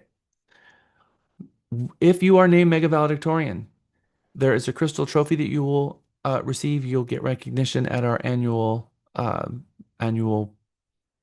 gala awards in January of next year. You'll get a valedictorian button-down shirt, a token, recognition on our company website. You'll get a token that says Mega Valedictorian that will show up on your .me and on your email signatures. You'll show up on Master Certified or mastersalesperson.com, and then you will get 8 private one-on-one coaching sessions with me starting in February. That's new. That's not something that we've offered before. I do one-on-one coaching with a couple of agents a year who I self-identify. But we've been doing it a little differently now. People who make the most calls in our sales department get a couple coaching sessions with me, but our mega valedictorian is going to get one-on-one private coaching sessions with me. And so that alone should put you on the track to try to get that because that is pretty cool. Okay, your unique value proposition. This whole uncomfortable experience that you're going to have when you stand up for the entire class and give out your UVP, which I did in Mega 1 just to break the ice. Lisa did in Mega 2, I believe. We've all done it. And Lisa and I are also graduates of the Texas Realtor Leadership Program, TRLP, which is an invitation-only leadership track that if you're interested in being a board president like I was, or serving an NER like I did or am actually, then the board's gonna want to take you through an entire year leadership track. And someone has to tap you on the shoulder. You get invited into it. You have to pay, and then you go through an incredible leadership journey. And they have what's called spokesperson training, which is the same thing. You have to get up in front of your entire class, which is agents across the entire state, and you have to give an impromptu speech that they hand you 5 minutes before. And you go up to the podium. They turn off the lights in the room. They put a light directly on the podium, and they ask you to speak 5 minutes on that topic. They record it and they sit you down, and everyone watches it together. It's the most uncomfortable thing you could ever imagine. And they do it on purpose because as board president, you're probably going to get caught with the news and they're going to probably want to interview you, and you need to be prepared for that. So the spokesperson training has prepared me and Lisa for those types of things. This UVP is probably going to maybe the first time in a while that you've done something like this.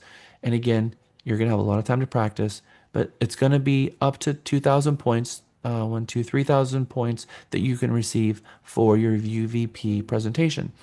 Lisa and I, though we mean Lisa and I, are not going to be grading your UVPs. Your classmates are. So there's going to be a poll that gets sent out on Zoom after each one in the classroom, and you're going to give your fellow students a grade for their own UVPs, and you get to vote for yourself as well.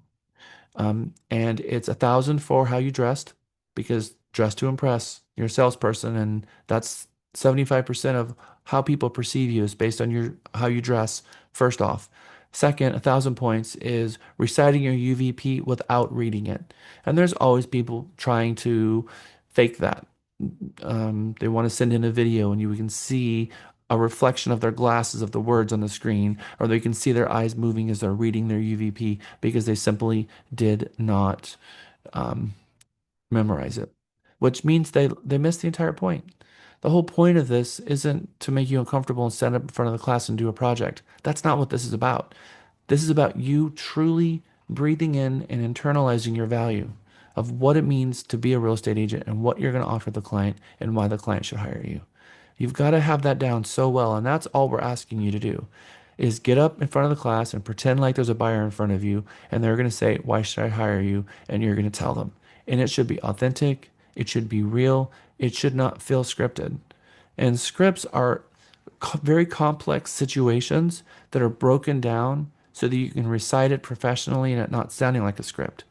If a script sounds like a script, it's not actually what is supposed to be a script. The whole concept of scripts is we're going to take complex things and break them down and so that you have a professional way to explain it to the client so that you can repeat that every single time. That's part of professional training. That's what this is about. UVP components, service people spend money. People spend money on four things in life.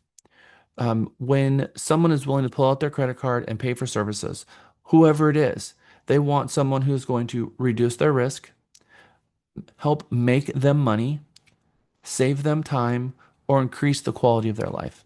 Those are the four things that people find value in life.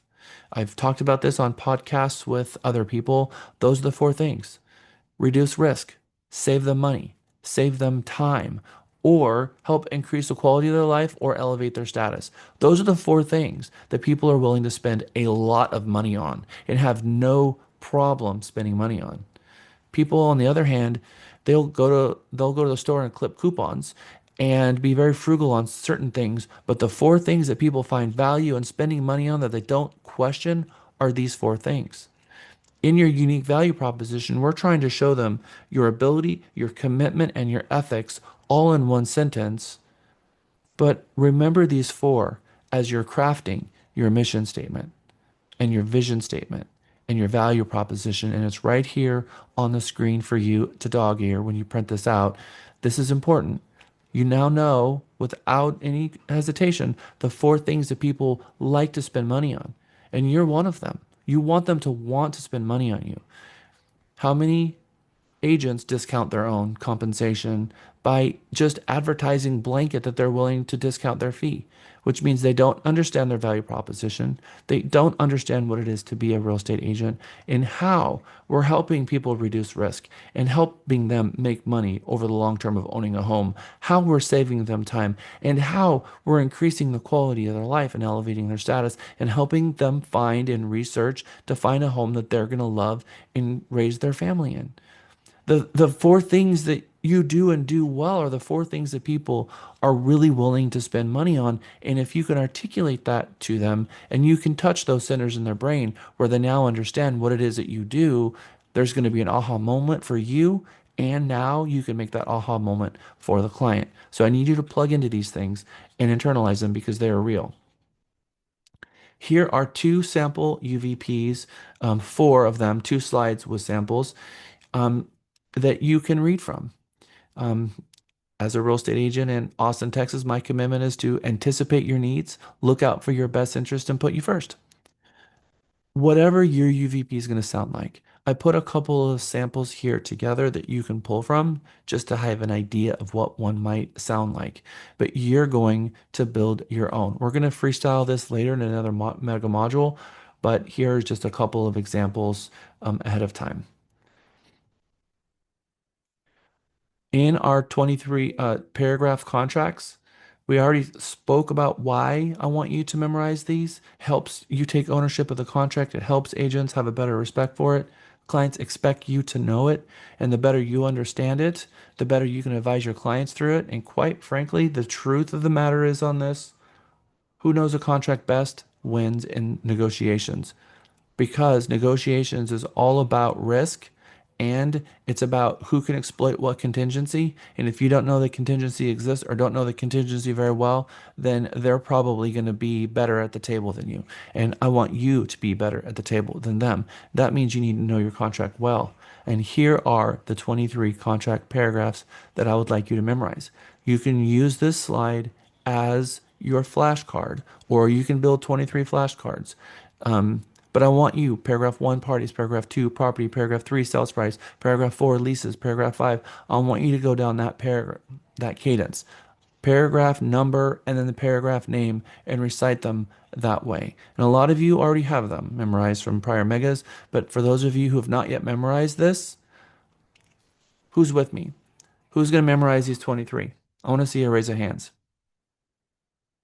Thank you, thank you, thank you. All right, good. All right, wonderful. My wish is that Mega 17 hits this out of the park like never before, and that we go back to our Mega 15 who did the whole thing. Mega 15 did the whole thing. All of them memorized all 17. All of them did their UVP, and all of them did their 23 contract paragraphs. I want to see that in this class. I'm so excited that that happened. So let's challenge each other. Find a mega buddy. Find someone who you can connect with in this class and do this journey together with them. I've seen that happen before in prior megas. People kind of team up and challenge each other, and that works really, really well. If you want an example of that, Phyllis Force and Ken Pearson kind of paired up, and Phyllis was our mega valedictorian, and I that was a really big deal for that particular mega, and I saw the interaction that the two of them had together and how that journey paired together. So I really recommend that you guys find a mega buddy. And here are our 17 articles of the Code of Ethics here on a slide for you. So it's easy to have all the titles. So you don't have to go searching for them.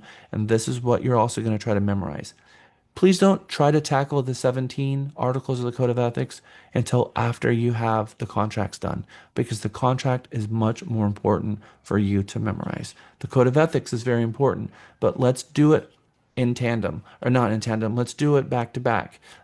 Memorize the contract. Once you have that down, then memorize the NAR Code of Ethics. I'm going to give you some helpful hints in how it helped me in memorizing the contract. So you're going to kind of get stuck in paragraph 15, default mediation attorney fees. Those are going to start feeling like they're breaking apart. Remember, someone defaults, so then they have to go to mediation, and if that doesn't work, they go to the attorneys. And if you can follow those three, you now have those three. Well, you'll never forget how 15, 16, and 17 ride together. And paragraph 12 is settlement and other expenses. So now we're talking about the finance side of what the seller is going to pay. Seller, settlement and other expenses, and then prorations. Then what happens if something happens to the property and it gets destroyed? Settlement and other expenses, prorations, casualty loss. Default, mediation, attorney fees. Those three, if you can put those six and put them and memorize them together, then the rest of it's actually going to get pretty easy, because it's in the middle where people get caught up. And if you can stack those three together, those two, stack them three on top of each other, it's going to help you immensely memorizing these 23 paragraphs. Also, you have to be really good at what TREC requires the first service of a real estate agent to provide the consumer, which is explaining the information about brokerage services. And we have a brand new one that is now 5 days old. And today is the 5th. So today is actually the first day it's required mandatory, because mandatory January 5th was the first date that it was required for use. January 1st was voluntary use for the new IABS. So now it's mandatory. We've already pushed all your IABSs. They've all been pushed, so they're already there. Not something you even need to worry about. But you do need to worry about the content. I've always had videos for the agents to walk them through the information about brokerage services, and I'm going to take you through it, and we're going to memorize it together so that when you hand it to someone, you don't have to look at the piece of paper. It can be upside down, they have it, and you take them through it from afar. Yesterday, during my buyer orientation, I'm sitting in this chair, my buyers had the contract in their hand, and I took them through all 23 paragraphs, and I wasn't looking at the paper. The paper was in their hand. Paragraph 7, property condition. Paragraph 8, broker fees. Paragraph 9, closing. Paragraph 10, possession. Paragraph 11, special provisions. Paragraph 12, I took them through the entire thing and kind of just gave them a spirit of what each paragraph was for. And you can do that too, and it's very cool. I wish that for you, but you guys have to really get the IABS down because that is the perfect segue to the representation agreement and getting hired. Because we can't open a door without an agreement to open the door. And the very best agreement to open the door is a rep agreement. And if they don't want to bind themselves to a rep agreement, we can bind them to a rep agreement for just that property address or for a shorter amount of time. But as you get better at this, you're going to realize that most consumers are just going to sign it because most consumers are hiring the first person they meet. So we make it a bigger issue than they make it a bigger issue. And all of a sudden, we make it an issue of something they didn't have an issue with to begin with. So we need to be able to explain it to them confidently. And then if we see an objection, then we can hesitate and then we can help them through the objection. But we need to learn how to listen as if it were a martial art and pay attention as if it were a martial art and look at their cues because 90% of the time they're just going to sign it. And sometimes we create an objection before they even have one because we're afraid they're going to have an objection. So we start objection handling before an objection was even raised. And I'm going to make sure that you never do that again because it makes your profession, makes your job so much difficult on every transaction. Out of 10 transactions, 8 of them are going to sign it and not even say a word. One of them are going to ask and you're going to explain it and they're going to sign it. One of them is going to want you to take special action. But if you raise the objection, all 10 of them are going to have an objection, which means 8 out of 10, you raised an objection where there wasn't one at all. And I don't want to see that difficulty that you have them either. This is the Mega Mini slide. What you're really going to be digging deep in our Mega Minis on Tuesdays and Thursdays, your unique value proposition, your goal board and your vision board, practicing your Ford script, which is an excellent way to strike up a conversation with someone and allow us to practice active listening as if it were a martial art and learn a lot about them. Ford script is powerful, and we're going to be doing a lot of Ford scripting and explaining what that is and digging into it later. Practice your 23 paragraphs and practice. I don't know why that says 1 to 4. Oh, 1 to 4 family contract. 1 to 3 paragraphs and 1 to 17 articles, and then making your 20 outbound calls. And that's what you're going to be digging through in your Mega Mini. All right, yoga. How many of you have ever done yoga before? Okay, a lot of you. How many of you have never done yoga before? Okay. So, for those of you who have never done yoga before, yoga has a bad reputation. It has a reputation like you're supposed to push yourself where it hurts, or you're gonna, tie yourself in a knot and all these ridiculous things. Yoga is mind, body, and health. It's about breathing, oxygenating your blood, and just simply stretching, which is just good. And it should not hurt. And if you're someone who's not limber and you're trying to stretch as if you were, it's going to hurt. And that's not what yoga is about. Yoga is about pushing yourself to where it feels good and then keep doing that. And eventually, over time, you're going to get more and more limber. We know that. And so yoga uses gravity as its best restrictor in helping you gain strength and core strength. Core strength helps your posture. Core strength helps you breathe and be able to talk with people, helps you oxygenate your blood, which helps create more endorphins in your brain and helps make you feel better. We're going to be talking about a couple of agents that was not able to properly mitigate stress and what that did for them. There are productive ways to mitigate stress, and there are ways that are very unhealthy to mitigate stress. You're a salesperson, you're running a business. That is not easy. Being a real estate agent is not easy. You can make things easier for yourself by stop making things so hard for yourself. That's true. You can focus on income producing tasks, which helps bring more money into your business. That is true. But you're still going to have transaction related stresses. You're still going to be taking on the stress of others. And if your cup is already full and you're trying to pack room for the stress of others, you're not going to be able to have the capacity to do that. You are going to react as if the water was overflowing because the smallest thing that you try to put in the cup pushes the cup overflow and all kinds of other things start coming out of that. So you need to have the capacity in humanity, in yourself, to be able to tackle on the stresses of someone else. And that means you have to figure out how to productively mitigate the stresses that you already have. I tack on a lot of stress from a lot of third parties, and I don't push that stress back onto other people. I stay incredibly optimistic, I stay energetic, and I thrive. But I also have ways to mitigate stress, and yoga is one of them. I ask you, if you've never done yoga before, to try a beginner yoga class during Mega. There's a couple of videos that I'm going to share with you that has a beginner class. It's going to also feel like I'm pushing you way outside in left field, but after you do it once, you're going to feel better and you're going to realize that those two things are connected, and you're going to want to do that for yourself because that's a little bit of time that you can invest in your health that's going to help you on every single front, including your real estate practice. Don't think for a moment that yoga is not going to help your real estate practice, because it will. And then maybe you make that as part of your regular practice or on a weekly basis. And this is usually, and we're going to talk about yoga later because we're in the intro portion, but usually when we dig into the yoga portion later, I get people saying, but I'm a boxer. Is boxing, will that work? Well, it's great that you're out there exercising. That's awesome. And that is a great way to mitigate stress.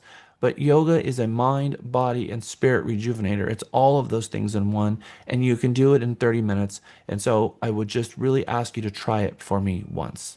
That's all I'm asking. And if you find value in it, then continue doing it for your own mental health, physical health, and spiritual health. Because this is something that I know in my own practice and other real estate agents that I've coached over the last 21 years, it has changed their lives. And because I know that, if you just try it once, boom, there.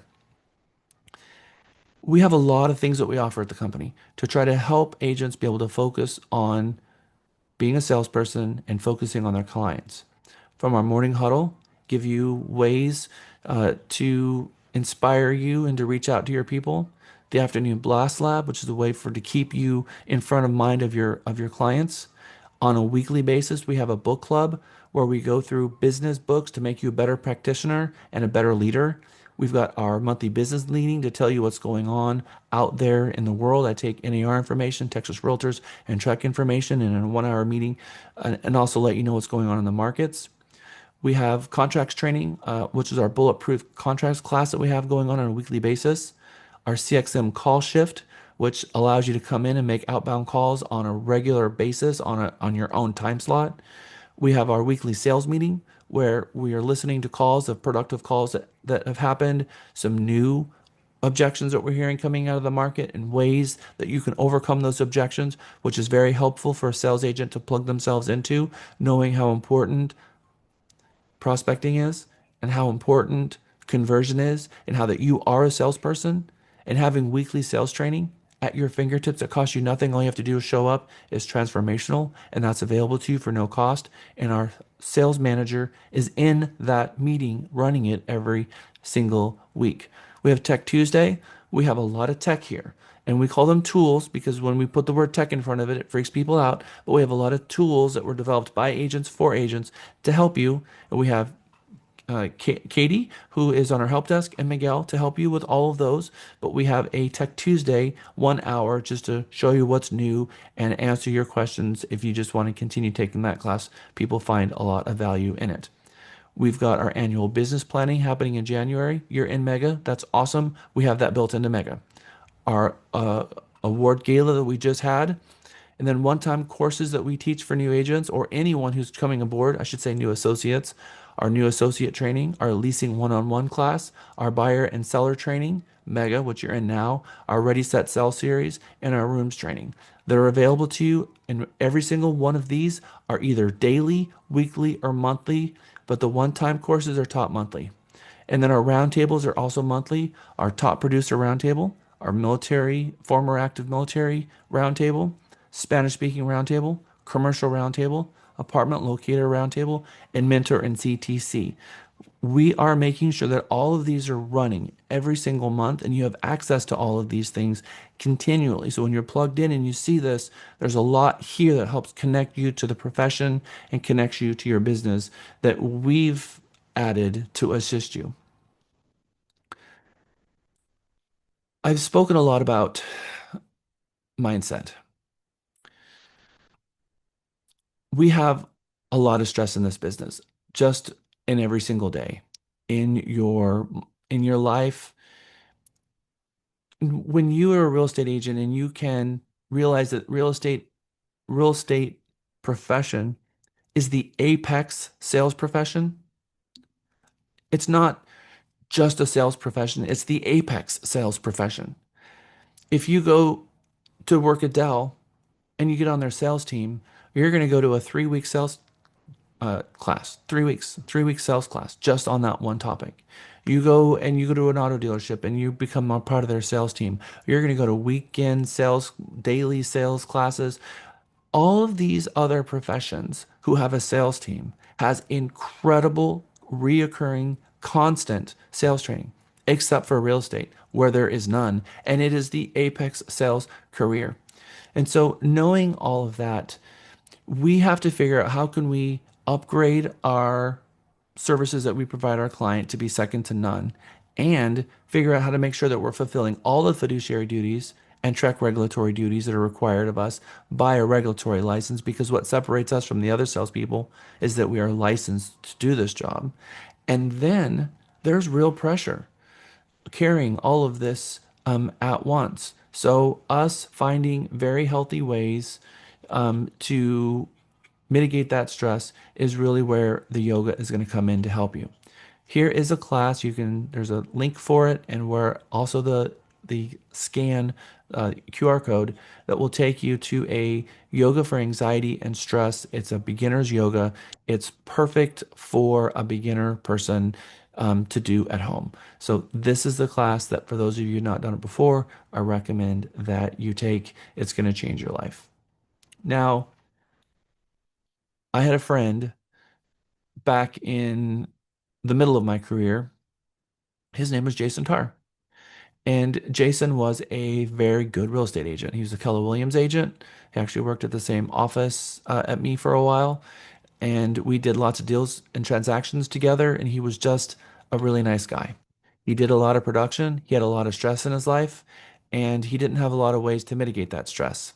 And he drank a lot. And the way he mitigated stress is drinking. And he didn't have a lot of mentors in his life to be able to help him, even though there were some people that tried to go to his defense. But drinking is, a disease like a lot of the others, and it got the better of him. Here was a couple of emails him and I shared of a transaction that we were working together, and then one day, Mr. Jason Tarr is driving down the street after meeting a client for lunch and was on the way to a showing with the client behind him, and a kid ran in front of him and he killed the kid. And Mr. Jason Tarr, this is me and 30 other people standing in front of the court when they gave him his 20-year verdict. And he is still serving in prison today.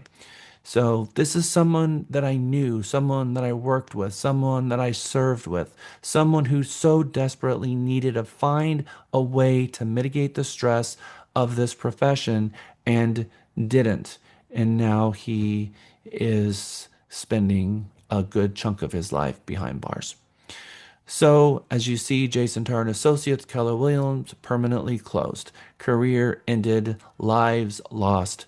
Mental health is everything, guys. So when we talk about throwing the stress of what I'm about to teach you on how to be a top producing real estate agent that makes $1 million a year, if you tack on what I'm going to teach you in this class and you don't find a productive way to mitigate that stress, something is going to break. Maybe not this, maybe not to this extent, because that would be horrific, but something's going to break and it could be small. And so I need you to find a way to get more room in your cup.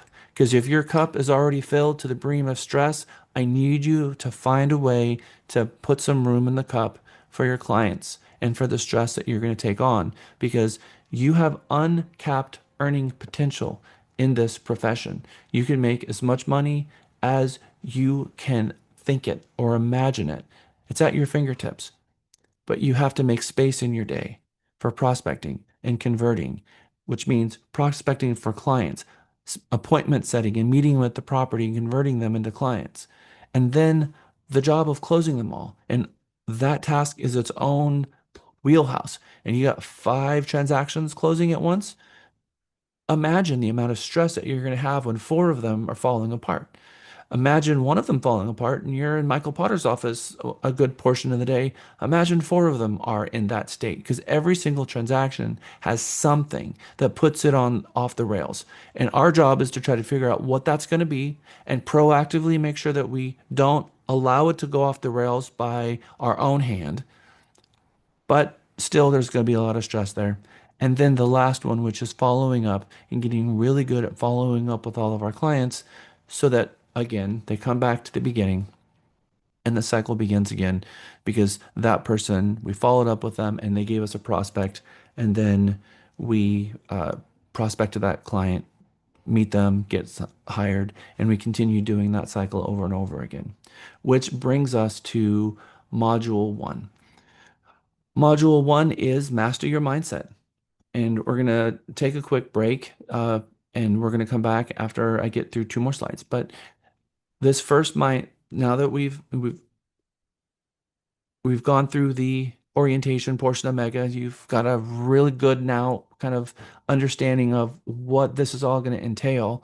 The rest of today is going to be the mindset about breaking the glass ceiling, about showing you the opportunity that's out there, and that what I've seen as some of the biggest mistakes agents make with their business and how we can put some tips in our tips and tricks into our day where we can identify those things and then what to do when we find ourselves doing them and how to get ourselves back on track. So today is all about the mindset of a successful agent. So when we get back from our break, we're going to watch a fun video. It is 11:07. We're going to come back at 11:17 and then we're going to jump into it. And we are in Mega taking lunches early from 12 to 1 and then coming back, and we have a longer afternoon. So we have a couple hours in the morning, we do our lunch, and then we come back and have a larger afternoon. So it is 11:07. We're going to come back at 11:17, 45 minutes, and then we're at lunch. So I will see you guys back in 10 minutes at 11:17.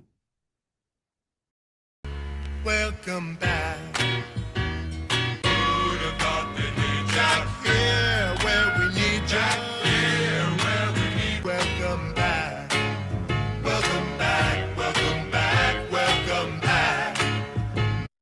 Welcome to the Broker Podcast.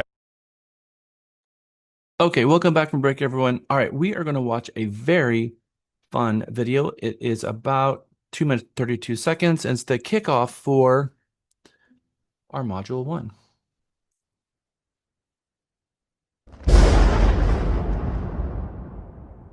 And on the 8th day, God looked down on his planned paradise and said, I need a caretaker. So God made a realtor.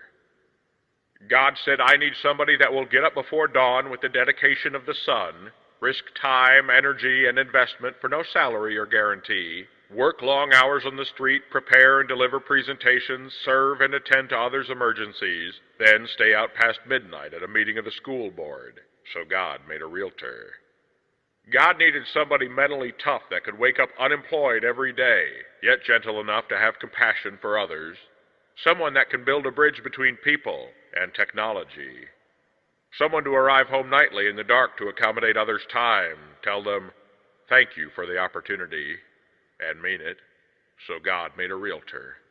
God said, I need somebody that can sell like Carnegie, make contacts and write contracts, handle objections and deal with rejections, and who can finish her 40-hour week by Wednesday noon, then weary from contingencies and people's eccentricities and volatilities, put in another 40 hours and sacrifice a weekend too. So God made a realtor. God needed somebody that does not measure their work in hours, but by the satisfaction of their clients. Someone to handle emotions unemotionally, to meet with triumph and disaster and treat those two impostors just the same. God said, I need somebody strong enough to knock doors and be ignored, direct mail and email, run ads, deliver notepads, Yelp and blog and work like a dog, make calls and get up from falls, and who will stop her efforts when called upon to mend the broken spirit of a colleague or client. So God made a realtor. It had to be somebody who'd honor ethics and integrity and not cut corners, to keep their head when all about them are losing theirs, and trust themselves where others doubt. Someone that can hold on when there is nothing left inside except the will which says, hold on. Who'd laugh and then sigh and then respond with smiling eyes when her son says he wants to spend his life doing what Mom does. So God made a realtor.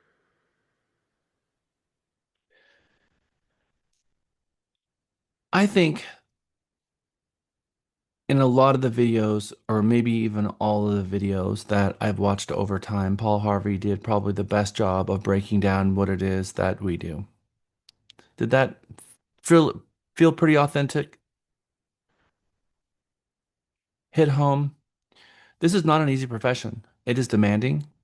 You are out there continually trying to get hired every day, waking up unemployed, trying to find out where your next transaction is going to come from, where your next paycheck is going to come from, and dealing with people's eccentricities, like he said, and people's volatilities and people's emotions, and taking all that all on yourself and trying to help create a plan for them to move from point A to point B. And moving is one of the most stressful things that people will ever do in their lifetime. And when they're paying a real estate agent to help them with that task, you become the lifeline. You become the person that is going to help them through this, which means you need to be accessible. They need to be able to have the ability to contact you at a moment's notice to make sure that things are moving on and that the plans that they have, moving out of their house and moving into the new one, and the utilities and having access to be able to do laundry and cook food and all the things is secured, so they can have some peace of mind that someone is looking out for them in this move, because they're literally going to get the rug ripped out from under them. They're literally going to have to pick up everything, put it in a truck, and move. And they've probably got kids and they probably have work, and their entire life is wrapped around all of this. And you are the person who is taking on the task of helping them with this move. It is you that is the planner, the event planner for this whole thing, the architect, to make sure that you're setting the right expectations and you put a plan together for success. And you don't get to make any of the decisions. You just get to advocate to help protect them and put a plan together that they're on board with, that gets them to the closing table on time and trouble-free. For those of you who are looking to get credit for this class, this is the check approval for the class. And this is the official start of Module 1, the mindset of the successful agent. Clients are looking for three things. If you see in the top right corner a purple exclamation point, that means that this is going to show up on the test questions, just as FYI, but not that you have to worry about the test questions because I go through them with you. When someone is looking to hire a real estate agent, there's three things they're looking for. Psychologically, they don't even know it, but there's three things that they need in that person in order to feel safe in hiring them. And that is that they're skilled and competent. They know their profession. Number two, that they're committed. They're committed to helping you, and they care as much about this whole transaction or whatever this is, that you're committed to it as much as they would be if they did it themselves. And that you have the ethics to back it up. You're not going to lie. You're not going to cheat. You're not going to do something behind the scenes that's not in their best interest, that you're going to be looking out for their best interest. They're looking for your ability, your commitment, and your ethics. And the first thing they're looking for is your commitment. And if you lead with your ethics or you lead with your ability, you're going to have a harder time getting hired. Because what gets the train to start moving at the station, them to take notice, is how much you care. People don't care how much you know until they know how much you care. That is the thing. Because you can be the most knowledgeable person, but if you're not taking them seriously or they don't feel like you're committed, all of that knowledge and all of that experience does them absolutely no good. There used to be a saying, and this saying has been around for a while, that it's okay to say I don't know. And I want you to go and I want you to erase that whole little slide in your brain because that could not be any more incorrect. It could not be any more wrong. It is just a bold-faced lie. I'm going to tell you something different though. People don't care if you have the answer. People want to know that you know how to go and get the right answer. And so if you don't know, the answer is, I want to check on a couple of things and let me get back to you. That's all they care about is that you're on it. You're going to go verify a few things and you're going to get back to them. Don't say I don't know because they don't care. All you're doing is devaluing yourself when you say I don't know. Instead of saying I don't know, you just simply say the other thing. I'm going to find the answer for you. Let me check a few things. Let me check a couple of resources and let me check into that. When someone calls you, when someone has a request or a need, and you get a voicemail or you get a text message, and they've messaged you and they've asked you to do something, if you don't immediately message them back, they think that you're not working on it and they think you haven't gotten it. A lot of agents fall into this trap. They get a call or a voicemail, they get a text message or they get an email, and they get a request, and they don't know about that yet. So instead of responding to it, then they go and they have a conversation with their manager or their mentor and a bunch of other people, and there is a pause. There is a space between when the consumer reached out to the professional and when the professional reached back because they didn't want to call them back because they didn't have the answer yet. So they figured it's better to wait. Raise your hand if you think it's better to wait. It's the biggest failure you can make in real estate. Waiting is the deadly disease because it makes them think that you're not doing anything yet, that you're not responsive, that they don't care yet, that you don't care as much as they do. Because if you really cared, you would have responded and already be working on it. Because trust me when I say, they don't think you're working on it yet because you haven't reached out to them and told them, oh, I got your message. So the moment they email you, the moment they text you, the moment they message you, immediately got your message working on it. Now it's checked off in their brain. Okay, good. They're working on it for me. That one message changed the way they feel about you, the way that they feel about your business and your response time. Wow, this person responded really quickly. They're already working on it. Great. That is what you need to do. Or if you have the answer, call them back. Hey, just got your message. You got time to talk now? Cool. No? Okay. What time today would be good to call you back? 2 o'clock? Awesome. I'll put it on my calendar to talk to you then. That's what they need. And don't automatically assume that when they text you that they have time in that moment to call back because they might be at work and they might have remembered, oh, I need to talk to them and text you. And then you call them back and then they're like, oh, but no, wait, I don't have time right now and schedule the appointment. So always ask, do you have time now? And if they say no, okay, great. When would be a good time to call you back? Especially when you're calling them back on something that they talk about. And they might say, no, I'm good. Good. All right, awesome. Unless you don't have the answer. Then it's call them right back. Hey, got your message. Want to let you know that I got it. I'm checking in on a couple of things and I'll have that to you in a couple of hours. I'll be back to you. And then they're happy. That shows the commitment. You have to prove your commitment to people, that you care, and part of proving your commitment is how fast you respond to them, because that shows your commitment. If you take a long time to respond, you are proving you don't have a good commitment. Now, I'm a person that when you message me, you get a response really quickly. Even though there's 400 of you and only one of me, I still respond quickly. One thing that you absolutely know about me is when you message me, within minutes, usually you'll have a response from me.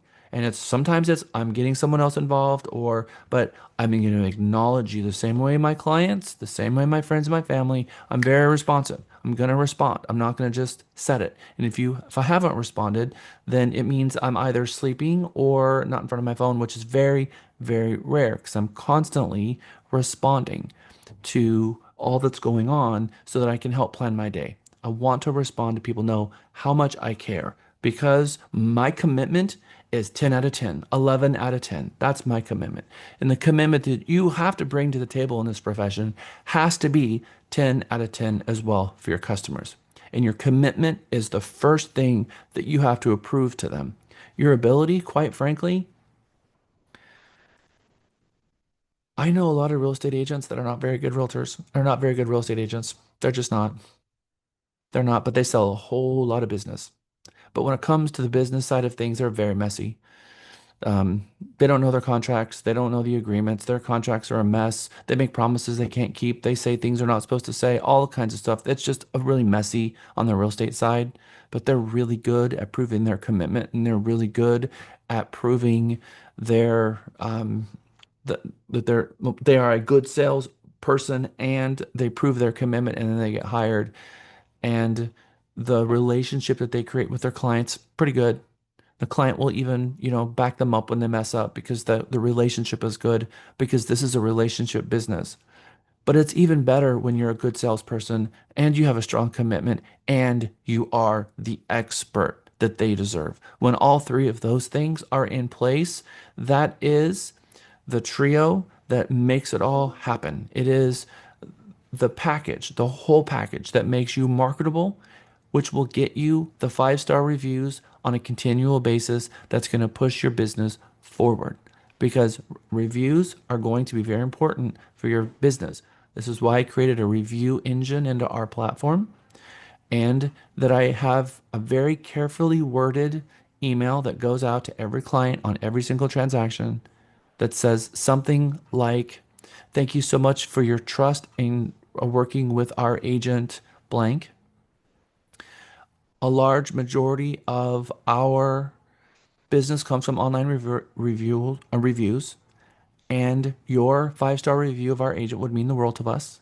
If you don't feel like we met the 5-star level, please call me and let me know what we could have done better. Otherwise, please let the world know. And I explain to them what we're looking for. And every single day we get 5-star reviews from our agents because we tell the consumer what we're asking for them. If I simply ask them, please give us a review, who knows what we would get? But I do get phone calls. And they do let us know sometimes what could be better. I get in with Mr. Potter. Mr. Potter sits down with our agents, and then he has a one-on-one meeting so that we can help on the agent side of what we could have done better because we have to be open to hearing from what the consumers are saying about us so that we can grow and be a better consumer because we're failing ourselves if we just want to do a good job and then get really defensive when someone gives us a review because it's offended us. We have to be open to that because growth is everything in business, which is why I created this book club where every single month we read a different leadership book, which is all designed on helping make a salesperson a better business owner, a better practitioner. And it is transformative to get into the 2026 book club because I handpicked every single one of the books. People are continually giving me book recommendations all the time. I read the book myself and then I determine whether or not I think it should be in our book club because it we can only cover 12 books in one year. So I need to have a strong set of books that's really going to really make a difference and it's the best set. And right now we're on an 18-month cycle. That's the books that I have in the book club. So please get yourself into that. Your ability, your commitment, and your ethics. When expert salespeople, when they're good at selling themselves and they make their client feel safe, the client relinquishes control. They're not going to grab control. They're going to allow them to be represented by someone else versus they hire someone else who's helping them, but they're continually calling other professionals and getting advice and researching on the internet and trying to get answers because they don't have a feeling of commitment, or they don't feel like the agent has the ability or the ethics, and they're going around the agent to try to get answers to things because what's going on doesn't make sense. But when all of those things come together, the consumer relinquishes control and allows the real estate professional to lead them through the transaction. Something that I talk about in new agent orientation, as well as in all of my trainings, is this idea of the difference between knowledge and wisdom. Knowledge, as an example, is knowing that a tomato is a fruit. Wisdom is knowing not to put it in a fruit salad. You've heard me say this many times before, and it's true.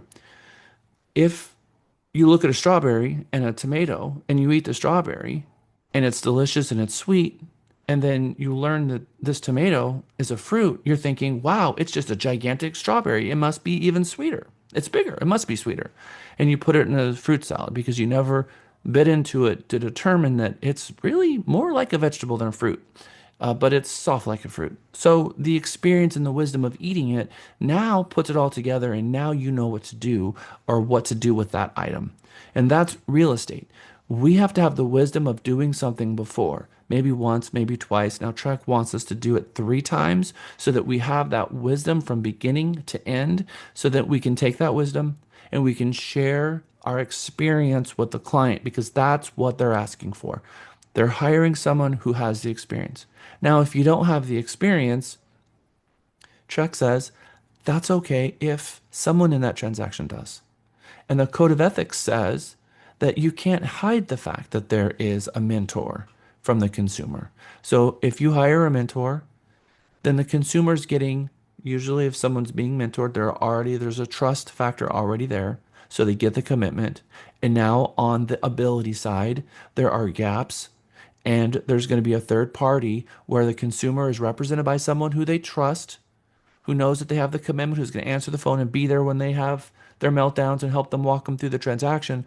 But then there's a third party that's going to help fill in the gaps to make sure that nothing gets missed. That should make the consumer feel even better about the transaction. But a lot of new agents discount themselves because they say, well, why would someone help me? Why would someone want to hire me? Why would someone want to hire me? Because I don't know anything yet. But that's not what you said when you were getting your real estate license. When you were in real estate school, you probably said, all I need is this license, and then my phone is going to go crazy calling. Everyone's going to be calling me, wanting me to help them. I'm going to make millions of dollars. But then the real estate license landed in your hand, and then all of a sudden it was, now what? Wait, no one's going to want to hire me because I'm brand new.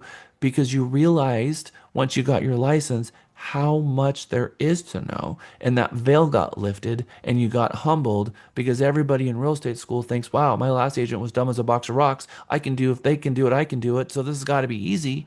And then all of a sudden you realize, wait, there's a little bit more to this. And now they don't even know how to find their first client. So then they get humbled, and then they get scared. Their confidence falls apart. And then they're sitting at ground zero, having no idea where to move forward. Your mentor is how you move forward, because you already have this innate ability to build a relationship with someone. And most likely you're going to get hired, but you're afraid about the gaps that you have in knowledge. That is the beauty of having access to mentors that can hold your hand while you're holding your consumer's hand. You're the trust that they have, and now you have trust in your mentor, and that works. That works by the law. It works in real estate. It works in professions. And now you are going to get the wisdom of the agent and use their wisdom to help you and help your customer. And at the same time, you're getting your own wisdom from it at the same time. Whether you've been in the business for 20 years and you're doing your first farm and ranch, or you're a brand new agent and you're going in your first buyer appointment, the same thing applies. Your ability, your commitment, and your ethics. And these are 3 wheelhouses that we have to figure out how we can increase our competency in. In our ethics, first, it's reading the code of ethics, reading the Trek rules, which is the canons of professional ethics and conduct, which I will be taking you and doing a field trip and showing you these myself later in the contracts portion of Mega, which is on week 3. The commitment portion of it, which is a lot about today's work, about upping our commitment to our clients and knowing how to respond real time to the consumer needs. And then this whole ability idea. And you're only going to get the ability up leveled by doing the work yourself. Oftentimes we have agents come in and they want to take every single class that we have, and they don't want to go work with a client yet because they want to learn it all first. And I tell them, you can do that. That's open to you. But the very best way to learn is go get a client and learn while you're doing it in a transaction with a mentor. And be humbled with the mentor experience and make sure that you're taking full advantage of the mentor all the way through that transaction. Because the best way for you to learn is to be mentored through a transaction helping a client. Because now you have something that you can apply what you're learning to. In classes, you don't have anything to apply it to. 85%, 90% of what you're going to learn is going to go away. But when you apply it to something, then it becomes real. Safe equals trust. Trust means the client has no questions about your ability, your commitment, or your ethics. Building a referral based business where you're going to continue to get referrals from them and good reviews from them, these are the three things that you have to have covered. And so, in your brain and even on your goal boards that you create, I want to see commitment, ethics, and ability. And you have to be figuring out in your business plan how can you upsize these every single year and get better and better. Today better than yesterday, tomorrow better than today. How can you continually improve on all three of these fronts? Every time we have a situation where a consumer has a complaint again of one of our agents, it always has something to do with one of these three buckets. Always. It was either their commitment, it was either their ability, or it was either their ethics. It was always one of these three things. So knowing this and laying it out this way, it gives you a different way to look at the business. And it gives you a different way to look at what I think should be your commitment to education on your path forward in improving yourself on these three fronts and making that a cognizant effort. And the more that you drill into these things, you realize, how can I, at first substantive dialogue with a client, prove to them my commitment and my ability and my ethics so that they trust me quicker in the transaction, quicker in the process, and that we can build that faith in me as the professional that's going to get to represent them as earlier in the process as possible. And that's why we're going to spend a month together on your unique value proposition to your client so that you can prove these three items to your client at first substantive dialogue. Why should I hire you? Well, let me tell you. I've been in business now, whatever your value proposition is. I'm not going to share with you mine because that's not helpful or productive because you haven't been a board president. You're not serving as a national service. You don't own a firm that has 400 agents working for you. So mine is not relevant to you. You have to find one that is uniquely woven into you. As a new agent, what was my value proposition? I care more about this transaction than you were going to ever care in your life. My proposition as a young agent was how much I cared, and I'm going to go to the end of the world to make sure that their transaction was as smooth as possible. That you're not going to find someone in a transaction that's going to care more about your transaction than me. That was my value proposition because I knew that for me as a salesperson to get hired, that they had to know what my commitment is because I saw in the Vantage Point, go to Platinum Top 50. I know that agent. That agent is a double box of rocks, but they just sold 70 homes this year. What the heck? Here's this agent over here that's such a great agent, and they've only sold two, and they're trying so hard. To get hired by a client is not how smart you are. It is how good of a relationship builder you are. Then they get into the transaction. That's going to decide whether or not they want to use you again because now in their transaction, you got to be able to back it up. So this isn't about smart. This isn't about anything but being able to build a relationship with someone that's based on trust and that comes from the commitment. Now, if we can improve all three of these wheelhouses, then that's just going to get better and better and better. In a real estate transaction, there is constantly forces working against you. In fact, the entire construct of the real estate profession is everything working against you, whether that's business decay, whether that's parties on the opposite side of a transaction, both wanting to win and you trying to figure out how you're going to mediate this when you really don't get to talk to the other client. You can just talk to their agent. And so in your ability to thrive and succeed in this business, you have to be willing to do more than what it just takes to get by in business.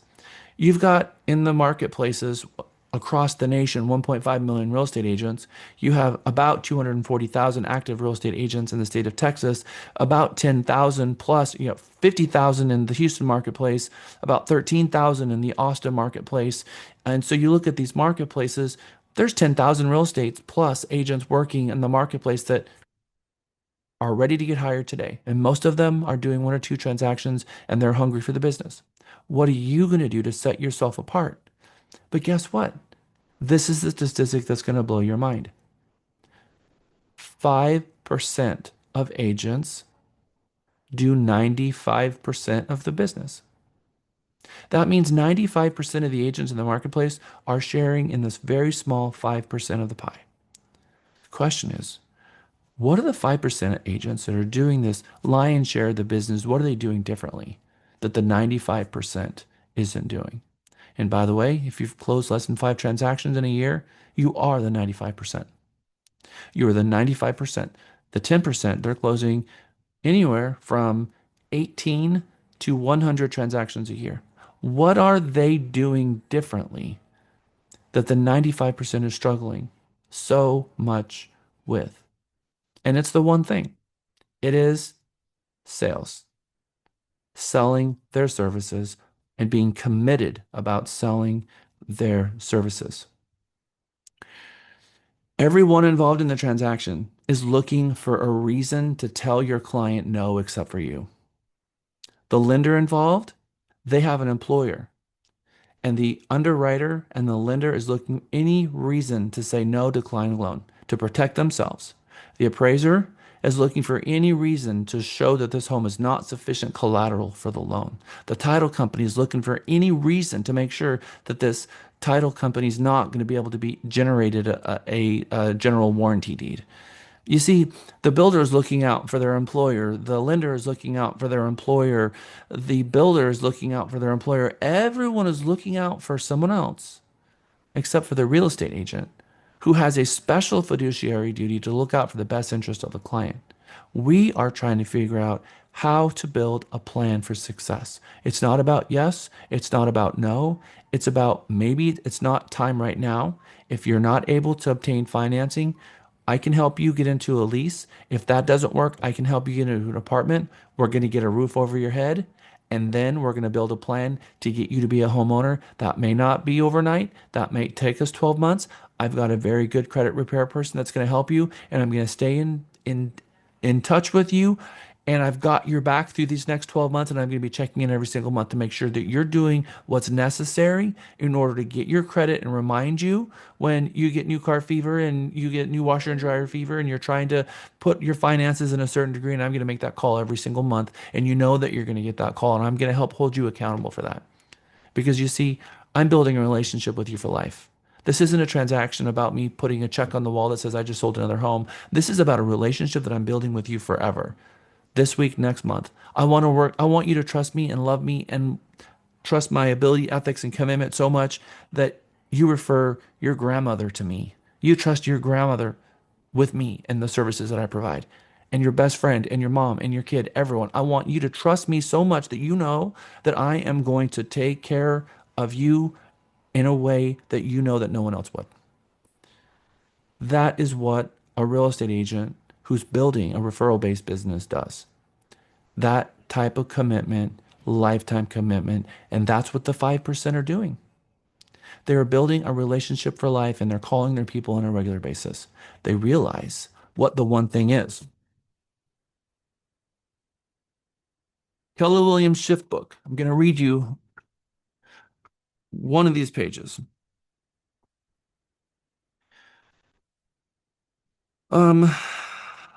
Okay. There are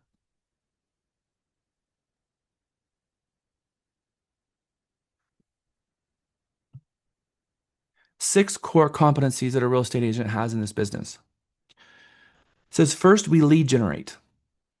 Capture and convert leads to appointments. Second, we present to potential buyers and sellers and get rep agreements signed. So the first one is prospecting and the second one is converting. Third, we show our buyers and market our sellers. Fourth, we write and negotiate purchase agreements. Fifth, we coordinate our resulting sales to closings. So 3, 4, and 5 is the closing. And then it says the fifth, we coordinate our results into closing. And sixth, we manage all the money that flows into our business. There are 6 core competencies in the outline of the basic job description of a real estate agent. most of which can be delegated. It says areas 2 through 6 can be successfully delegated with a high degree of success. Presenting, showing, writing, negotiating, coordinating closings, and managing the money that comes into your business to a certain degree can be completely delegated out of your life so that you can focus your attention more and more on the one thing. It says it is extremely difficult to effectively delegate number one, which is lead generation and conversion to an appointment. Why? The skill level that it takes to generate a lead, capture the appropriate information, and then convert that lead to an appointment is its own separate competency and it's its own little wrapper. You're going to compartmentalize that right there. And it's a distinct skill set that takes extensive practice over time to develop to a high level. And it's where this is a mic drop moment. It's where all the money is. Lead generation and conversion to an appointment and go out there and get hired, that is where all the money is in real estate. And guess what? That is what's required to have a license. All these other tasks I just talked to you about, all of them, resulting money, showings, all the rest of it, you can delegate that out with a buyer assistant. But where does the money come in real estate? Then 5% who are on the phone with their people and secure their database and call people and find more transactions through referrals. That is where the money comes from. Mic drop moment, done. That's where all the money is in real estate.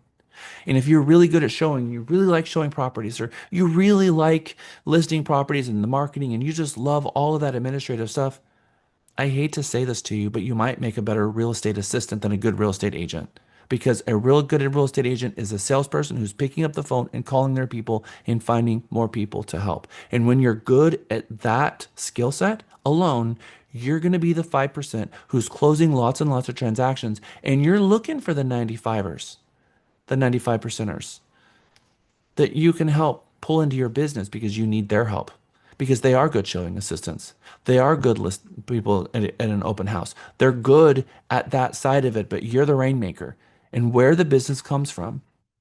Raise your hand if you want to make $1 million in 2026. That comes from this one thing.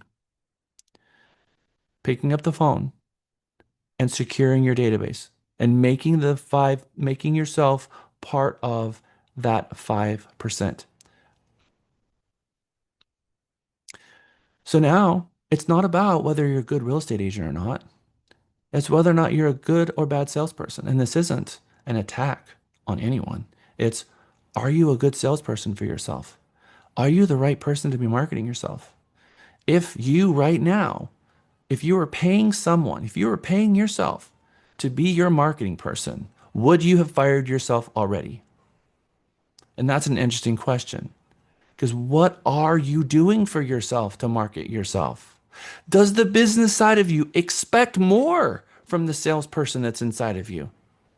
And that's a very interesting question, because I need to elevate the salesperson inside of you to inspire you and get you fired up and to get you out of the house and sharing the good news about yourself to the world, which is that you are a real estate agent and that you have the most incredible profession, handing someone keys and getting them to find home, which is the most admirable profession there is on the market. And you get to play inside that field, but only when you get hired, only when you find the client.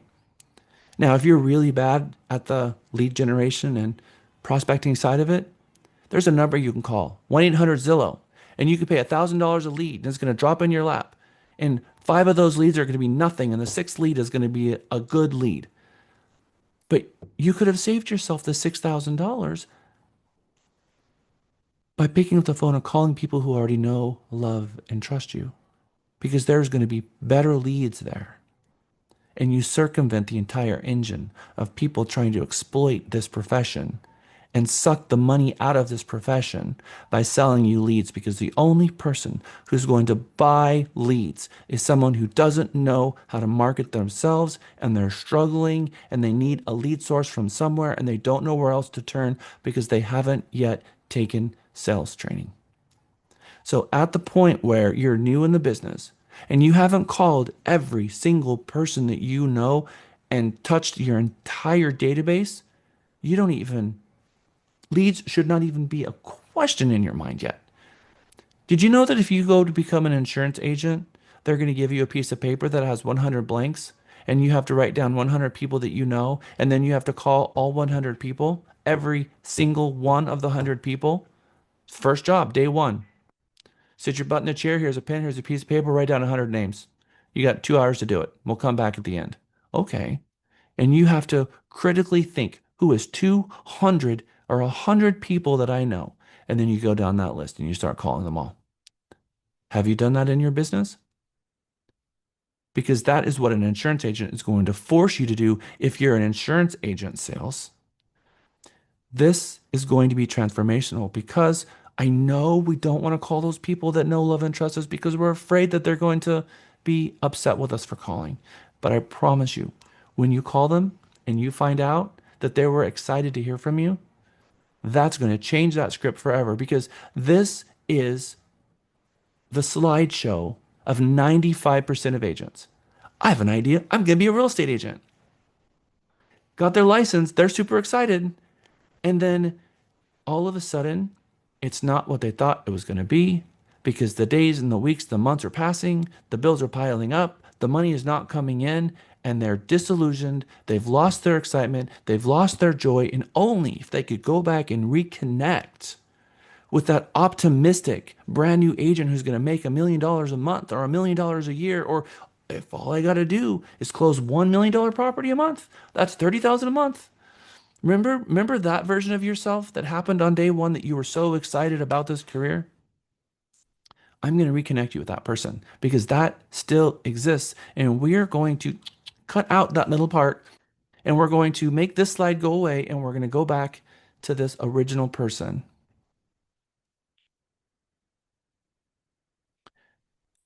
Can you identify with this person right now? Is this person in your business? And the question is if they are, if that is you, if you're identifying, and if you said yes, why? Why did you get into the real estate business? If you saw my team's question that I posted over the weekend, and I saw several of you replied, so thank you. I still would like the rest of you to go to Teams, find the Mega 17 group. Lisa will help you. I've even filmed a video to show you how to find the Mega 17 group in Teams to share why you got into this business. Out of all of the careers out there, why real estate? Was it a perception that agents make a lot of money? Or is at least that partially why you became a real estate agent? I want to talk about the why. I'm going to put you in your first breakout session and you're going to be in groups of 5. I want you to talk to your fellow classmates. Everybody have their microphone on. This is an opportunity to start getting to know each other. We're going to be doing probably 10 plus breakout sessions every single day, and you're going to get to know your Mega 17 family. Everybody here wants each other to win. We support each other. This is a safe place for us to share and help us each grow. There's not been a Mega 17 that I myself didn't grow. So I want you guys to talk about why you got your license and what you wanted for your career. And are you where you thought you'd be right now, either successful or you don't have the money that you thought you'd have? And I'm going to give you 10 minutes to do this. So you're going to have a breakout session here now. And I'm going to put you in 6 groups. And we have a live mic. Ormsby, can you fix that for me?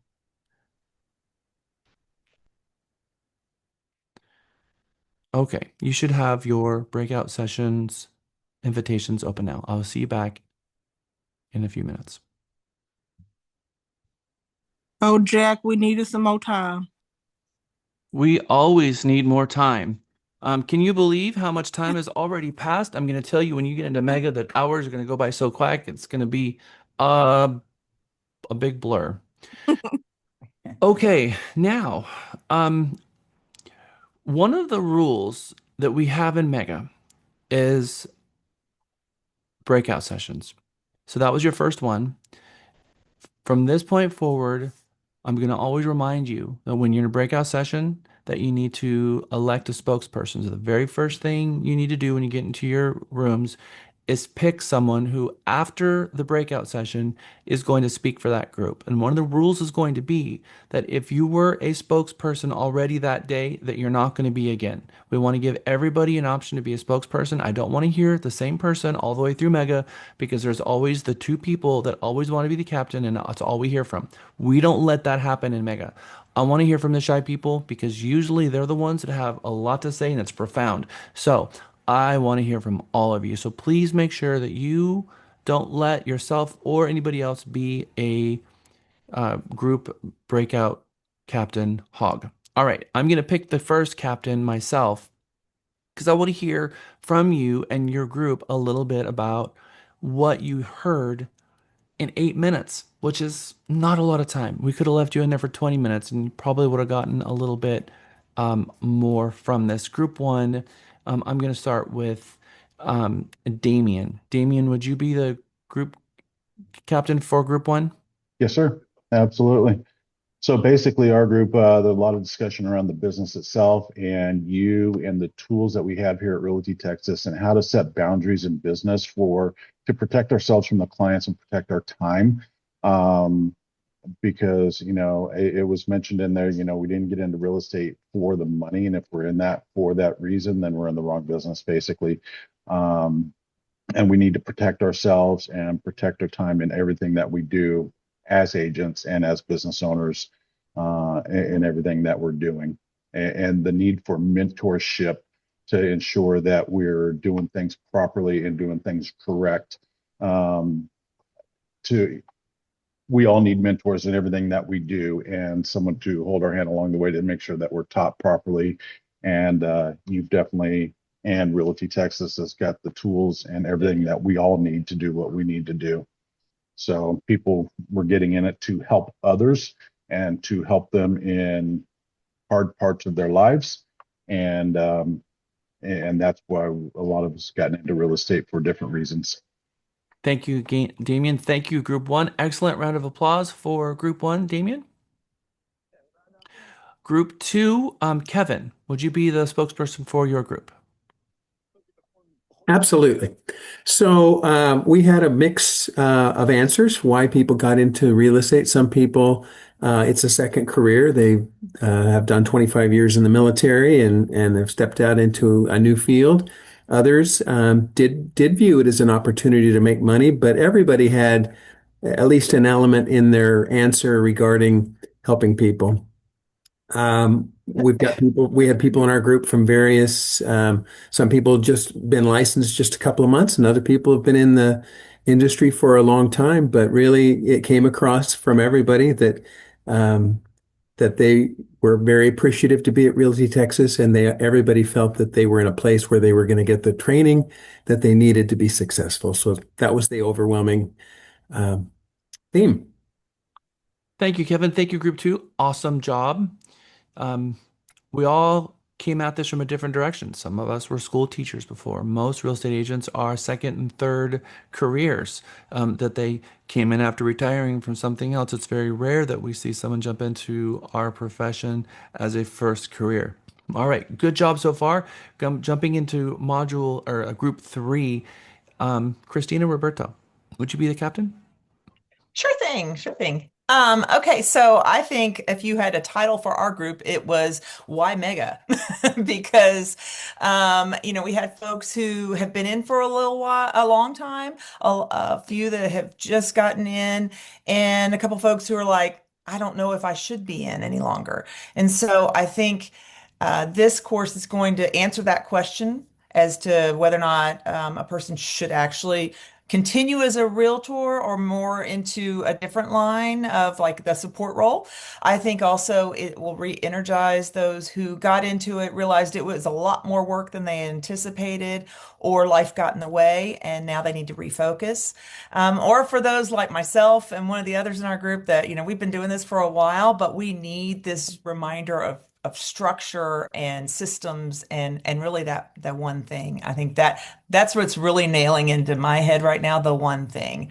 So I appreciate that, and I think our group is also does as well. Thank you, Christina. Love having you in Mega. Uh, Good job representing group three. All right, group four.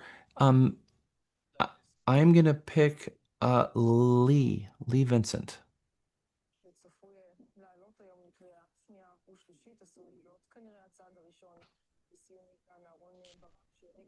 Are you able to hear Yes, Lee? yes. Sorry about that. There you go. Hi there. Hi. So in our group, we mainly discussed about why do we become real estate agents and that transition over from our previous professions.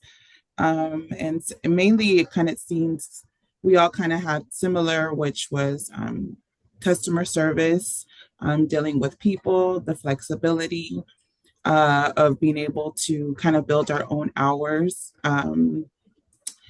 And I guess financial freedom.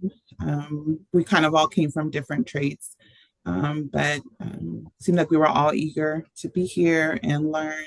I'm a new agent myself. I've never taken Mega before, so I'm excited to be here. I came from loans, so customer service is. I love customer service. I love dealing with people, and it seemed like everybody in our group had a good drive for customer service. And so I see everyone, we were going to do great. Thank you for sharing. Excellent job. We have really good filters here with Ken and Lisa being on the front end of bringing people into Realty Texas. My requirement is that they put the apron on for service, that they care about the profession, they care about the client, and they got into the business for the right reason. So as much as your interview, we told you a lot about what we are, we're also learning a lot about who you are because we definitely want the right people with the right mindset so that it continues on carrying the Realty Texas flag forward, which helps continue with the 5-star review threshold that we look for. So thank you. So everyone who has spoken, excellent job. Group 5, Amy Tran, welcome. Thank you. So we shared the same theme. Many of the folks in the group had the reason why being a real estate is to help people.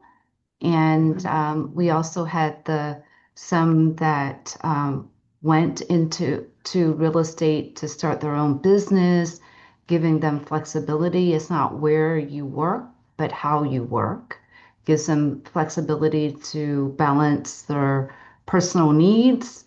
And then the other thing is around uh, the proven to be an example for their children and how they can start their own business.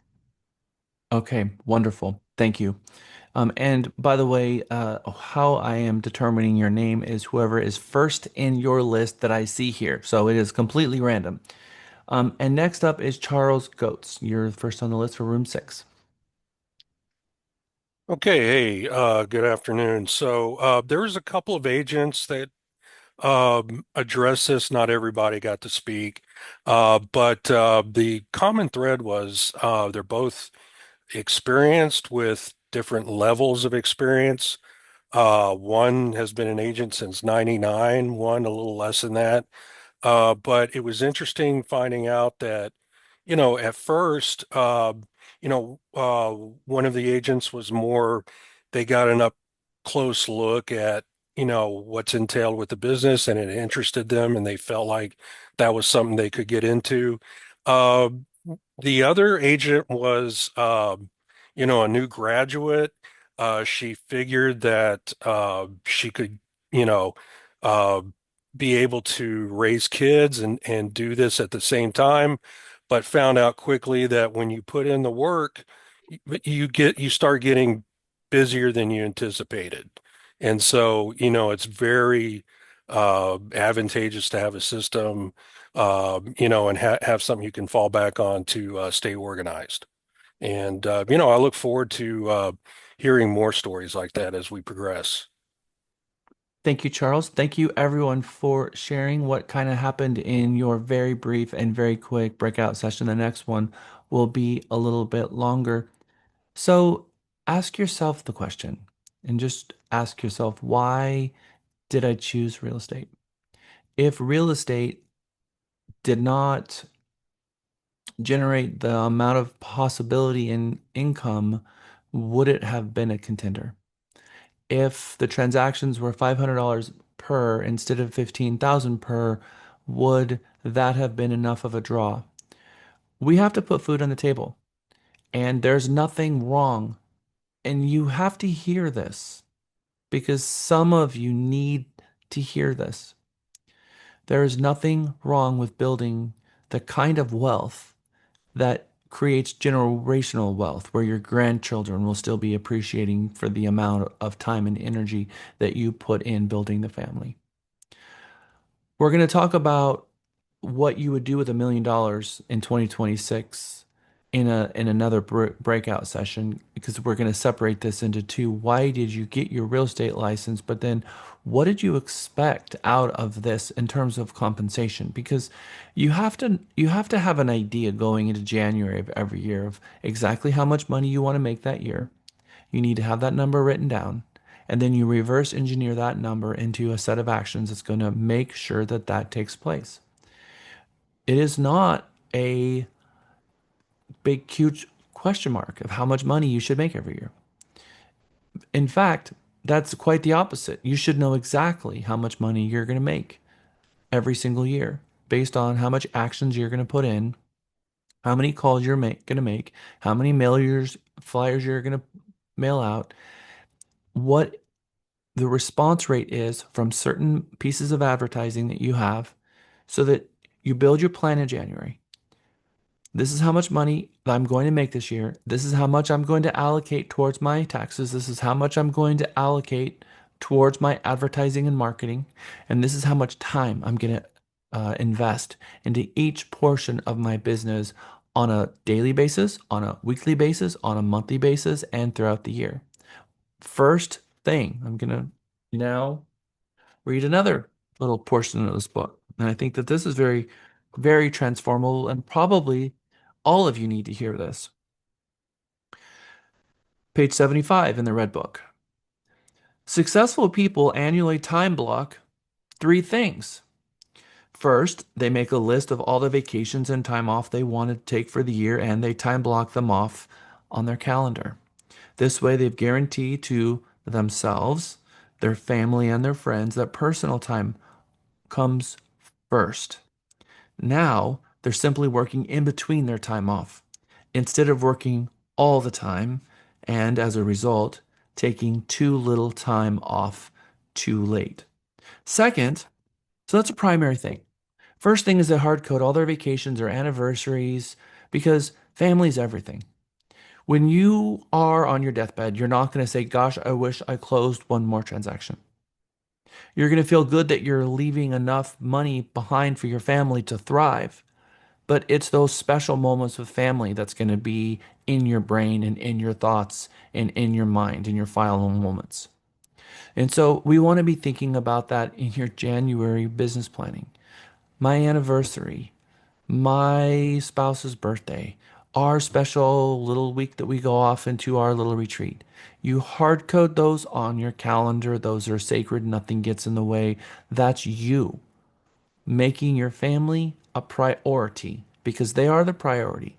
God, family, work. That is the priority, right? So we're going to prioritize those things in your life, and you're going to hard code those on your calendar. Hard code not working. And you do that in January off the cuff. Now you know when you are working. And it's no secret, and it's not by accident, that Lindsay every single morning in the morning huddle tells you how many days you have left of the year to work. It's a constant reminder that today's the day to start working your business and how many days left you have to realize the amount of money and the production units that you set for yourself in the beginning of the year. Second, after they hard code the family time off, they take out their calendar and time block a few hours every single day devoted to nothing but the one thing, lead generation. Every single day on their calendar, they have what I call the power hour. The power hour is your sacred time to guarantee to yourself, and by the way, your family, the income that you're going to make that year. The power hour is where it comes from. The power hour is the engine of your business. It is the fulfillment center. It's the marketing engine. And every single day, you have to have a few hours devoted to the engine that is your business, which is going to be the outbound calls that you're going to be making to your family and your spheres and your leads for prospecting for new business. Third, they time block an hour each week to plan their week. So at the start of their week, they hard code in every single day when their power hour is going to be happening, and nothing gets in the way of the power hour. In life, you have to prioritize things. In business, you have to prioritize income. You got to prioritize income, and in business, you have to prioritize income producing tasks. The business has to generate income. You have bills to pay. That's hard coded 100% done. You have bills to pay. MLS dues, association dues, car and home insurance, all the things, all of it. And you also have personal expenses to pay as well. You have to prioritize income. And to prioritize income is to prioritize your engine that allows the income to happen, which is your power hour, which is your phone calls, which is your prospecting. That comes first. If you get a call in the middle of that, someone calls and say, "Oh, there's $1 million property. Can you show it to me in 20 minutes?" What does your 2 o'clock look like? Because one transaction is a $10,000 check, but you're trying to make $1 million this year, and you're trying to close 70 transactions this year, and you can't let one get in the way. You have to tell them, "Yep, I can show it to you today. What does your 2 o'clock look like?" And get it outside the power hour. Your power hour is your personal time. You hard code it. You don't let it get in the way. It's the one thing. And if you take away one thing from Mega and you simply do that one thing, you're going to generate more revenue than you've ever done before. A lot of other things are going to break because you haven't put contingency plans in place for them. But you're going to get the leads. You're going to be able to begin converting them. Indu, I see your hand up. Hello.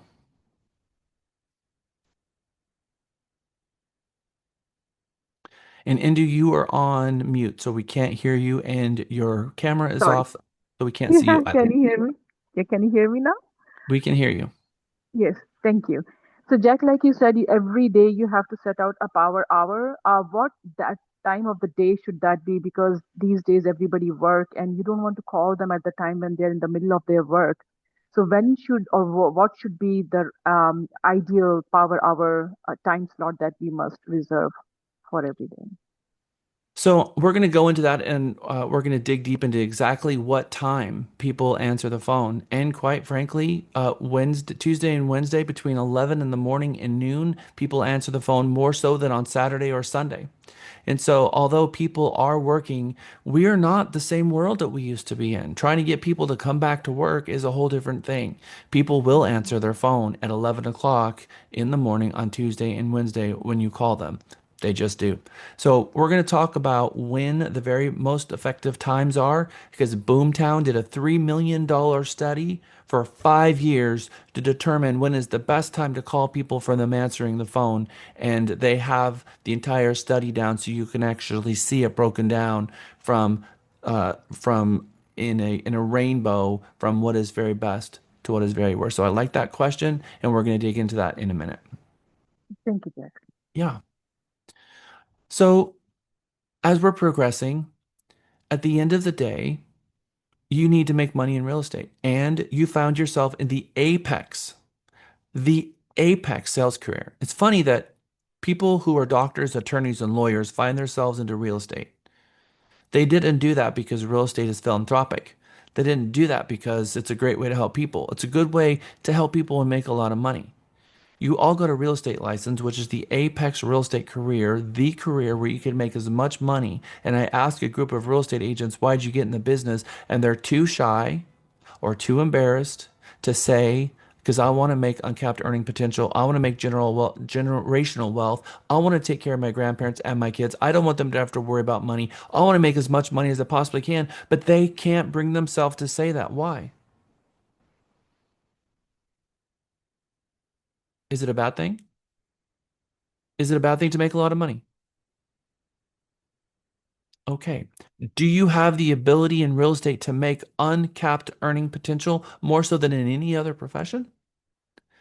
And you found yourself to this one. So, did at least part of the reason why you got your real estate license was to make a lot of money? Belladonna, I saw your hand up. Yeah, I know you were going to share.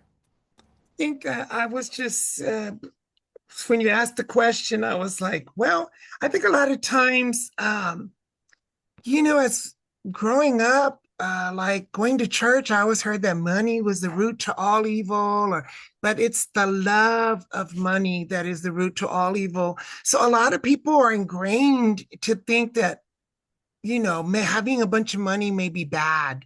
So I think that may be one reason, since you asked.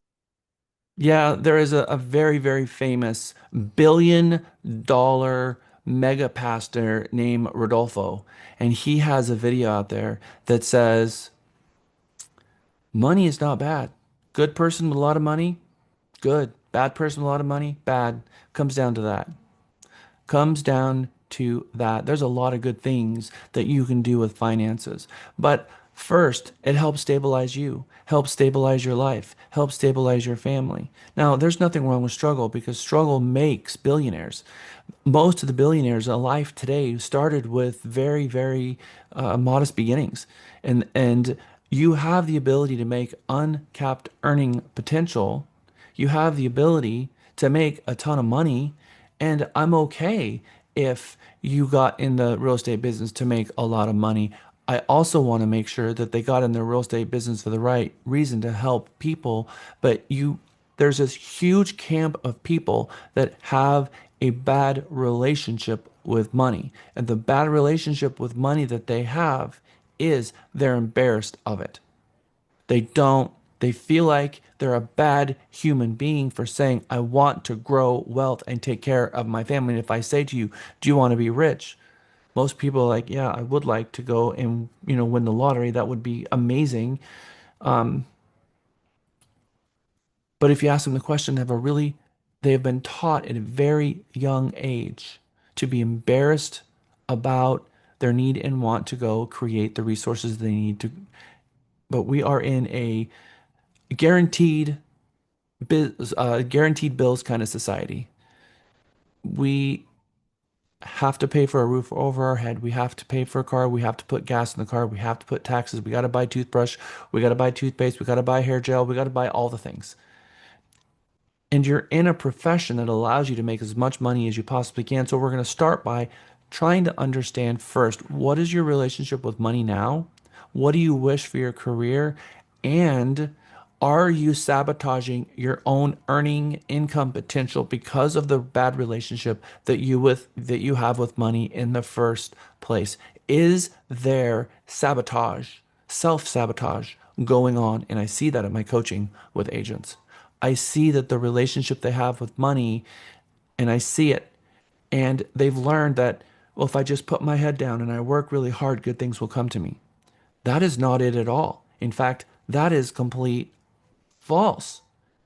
Those people get what they go out and focus their attention on, focus their mind on, mental clarity, focused clarity, and action. It takes emotion, thought, and action to create an outcome. If you have the thought only, it goes nowhere. If you have only the action, you didn't have the thought, you didn't have the drive, it's not going to go all the way to the plan. You got to have a plan, you got to want the plan and need the plan and have the emotion behind the plan, and then you need to act out the plan, and that's going to get you there. And if you only have one of the three, it's never going to land you in the right place. And so, if you want to make uncapped earning potential, if you want to make $1 million in 2026, you have to see it, you have to believe it, and you have to go get it. And I can show you how to do it. But if you self sabotage yourself on the way there, you've got to remove those mental roadblocks. You have to get those things out of the way first. One of the best way to remove those mental blocks is investing in yourself. In the book club that we have, extreme ownership, leadership, getting to yes, the 12-week year, the obstacle is the way, one of my favorites. Atomic Habits, Fanatical Prospecting, awesome book. The Five Dysfunctions of a Team, that one helped me out personally. Who Not How, Never Split the Difference, which you will read when we do the RE&E course. Sell It Like Current, he's very famous right now. He wrote his book several years ago. And Leaders Eat Last by Simon Sinek. Simon Sinek has got, a bunch of viral one clips that he's done out there on the internet. These are the books that we're doing repeat in our book club with Andrew Constancio and that I have been encouraging, begging, pleading, asking, and reminding people to jump into the book club. And we usually have 5 or 10 people in every month's book club when we should have 100 agents. We have 421 agents as of today. We should have 100 people in the book club. This should be something that everyone is trying to invest in themselves to get themselves in the best business mindset because you're in business. You're a business practitioner. You're a salesperson. And improving yourself is improving your business. And learning and having more knowledge and having this amazing commitment to education is going to be so important in you crystallizing in your business the success that you want out of it. And these books are huge. I recommend reading Getting to Yes first. Recommend reading Never Split the Difference second. And then Money Mindset, the Shift book, I recommend reading that third. RE&E is a class that I teach, real estate negotiation expert, as you heard. Last year, I was one of 20 people. I'm now one of 50 people in the nation that's authorized to teach this course, and I teach it only to you guys. I highly recommend that you take this one. It's a 2-day breakout NAR designation. Okay. So in the law of business, there are 3 people that you need to know: a good attorney, a good CPA, and a good real estate agent. Making the argument that when buying a home, you don't need to use an agent, you don't need representation. Let me give you a different perspective. Buying or selling a home is the third most stressful thing you do in life. It's death, divorce, and moving. And here's the question I'd want you to ask yourself when making a statement like that. Would you bury your own dead? Would you represent yourself in a divorce? Then why in the world would you think it's a good idea to represent yourself when buying or selling the largest asset you're ever going to own? Don't listen to the headlines. That's not a great idea. Not for you, not for anyone. From a liability perspective, from getting the best deal, whatever it is, hire a pro. That will always work out better for you. There are 3 pros in life you need.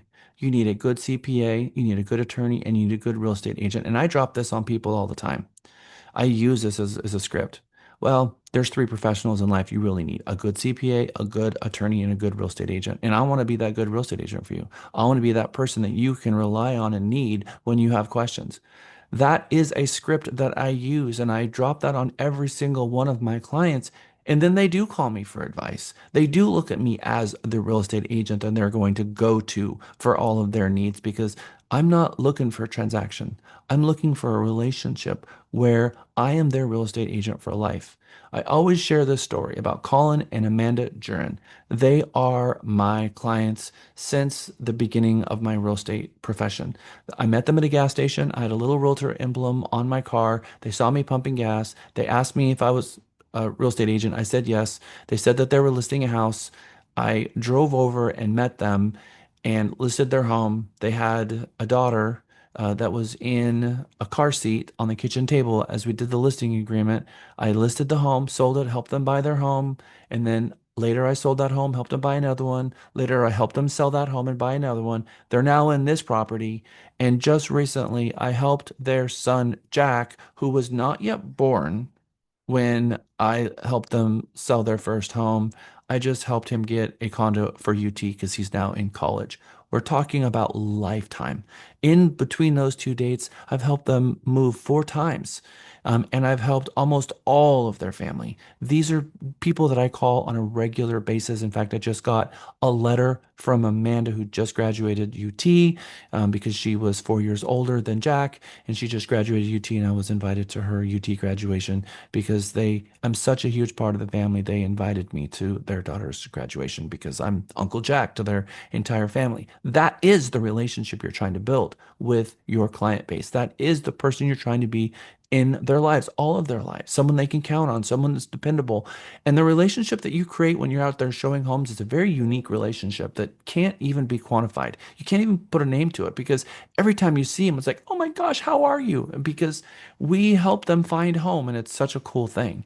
But 90% of real estate agents never stay in touch with their clients. And 5 years later, the client can't even remember their agent's name. And that is partly why there's so much opportunity in this business, and that partly why the 5% does 95% of the business, because most agents leave the business after 5 years because they don't know how to run the sales side of the business.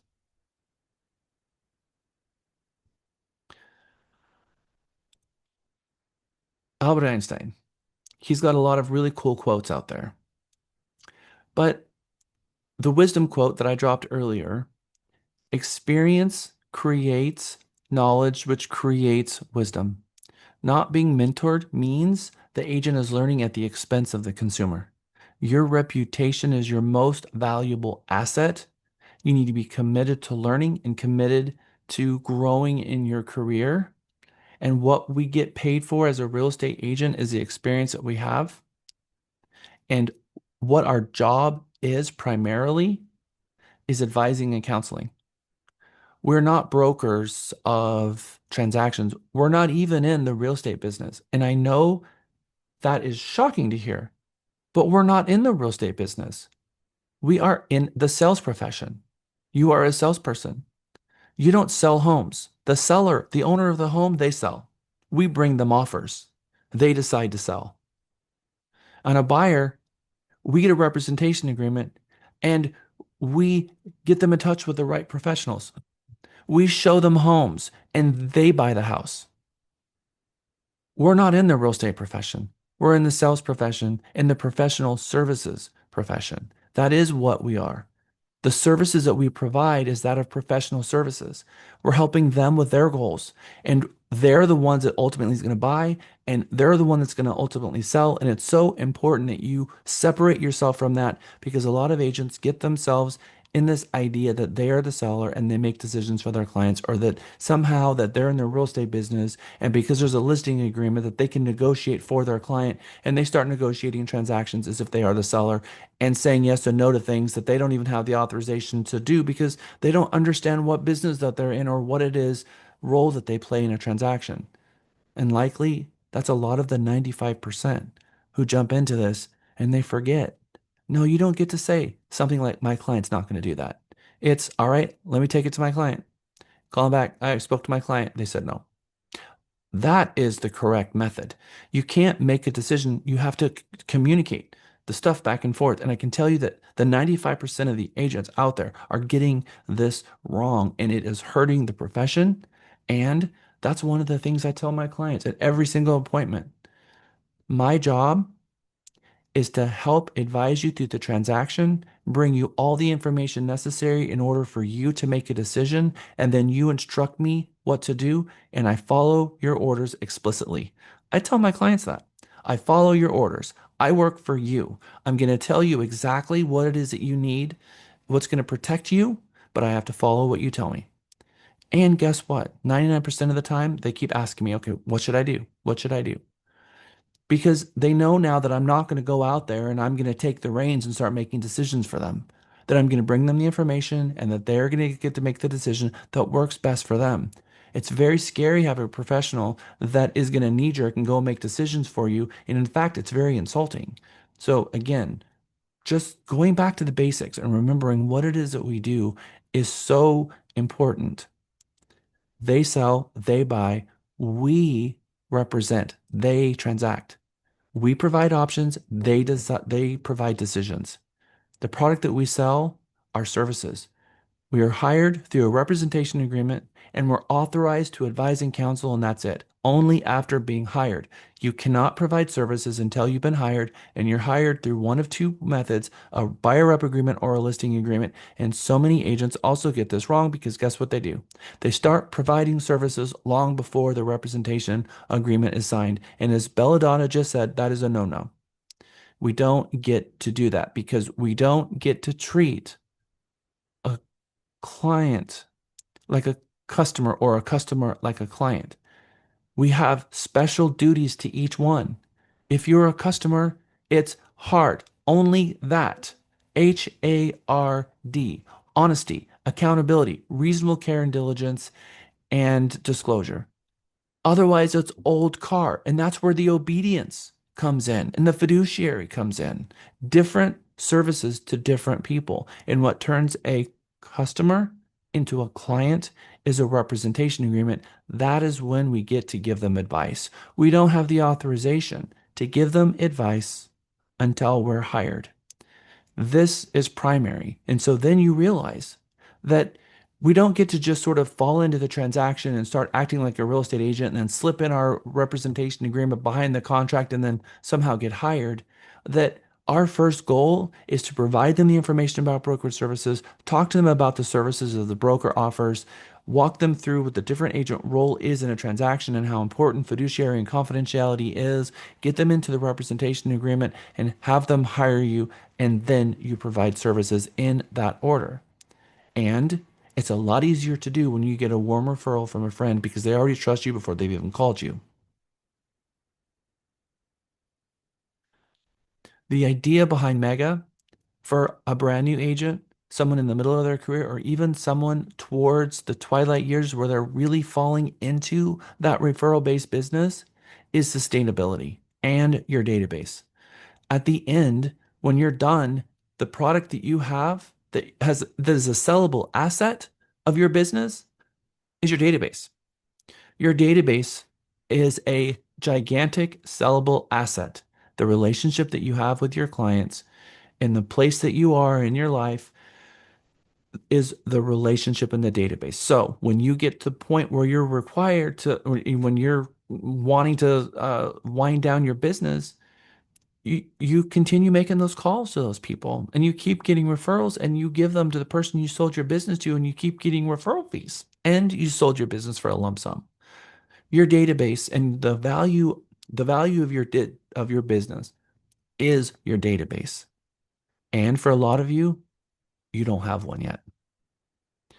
And you know that you need a database, but you don't have one and you're realizing, okay, what do I do to get my database in order? And that is what Mega is going to help you with. You should have the first name and last name of every contact in your database. You should have called every single one of them. You should have gotten the correct information, filled in every single field so you have the right information so that when you are calling your database, that you're backfilling the database. It's not just an engine to blast out emails. It's not just an email to a system to blast out text messages, that you're calling them. And when you learn something new, you fill in the database because your database is something that you need to continually be working. And you work the database in the power hour, in this scheduled time where you are going to hard code in your calendar. And I promise we're going to slow roll all the way through this and you're going to have homework. So there are not going to be any big surprises here. But first, we have to get rid of the mental mind blocks that are in the mental roadblocks that are in the way. And we have to dig into this concept that your your the business that you're in is not real estate, it's sales. The work that you do every day has to consist of selling. And the relationship is so important. And the phone calls that you make is building your database. And the asset that your business has is your database. And that's what you're ultimately going to sell. And you continually make yourself better in the process, in your ability, in your commitment, in your ethics, and be building that database every single day and adding more people to it every single day and calling them. And yes, we're going to email. Yes, we're going to SMS. But the thing that you primarily want to do is call them at least 4 times a year and check in with them. And that's the thing that the 5% do, that the 95% doesn't. That's the thing that the 5% do that gets the 95% of the transactions. That's what they're doing is they're working a database and they're working as through a methodical plan. Mindset in Mega, this is why we begin with a mindset. People have fears about rejection, about failure, about whether or not they don't think they're good enough, whether they don't think they're good enough practitioner. They think, oh, I need to do this and I need to do this and I need to do this before I can go find success. I need to go get a database and type in everyone's name and then do that first and spend 6 weeks on that before I call a person.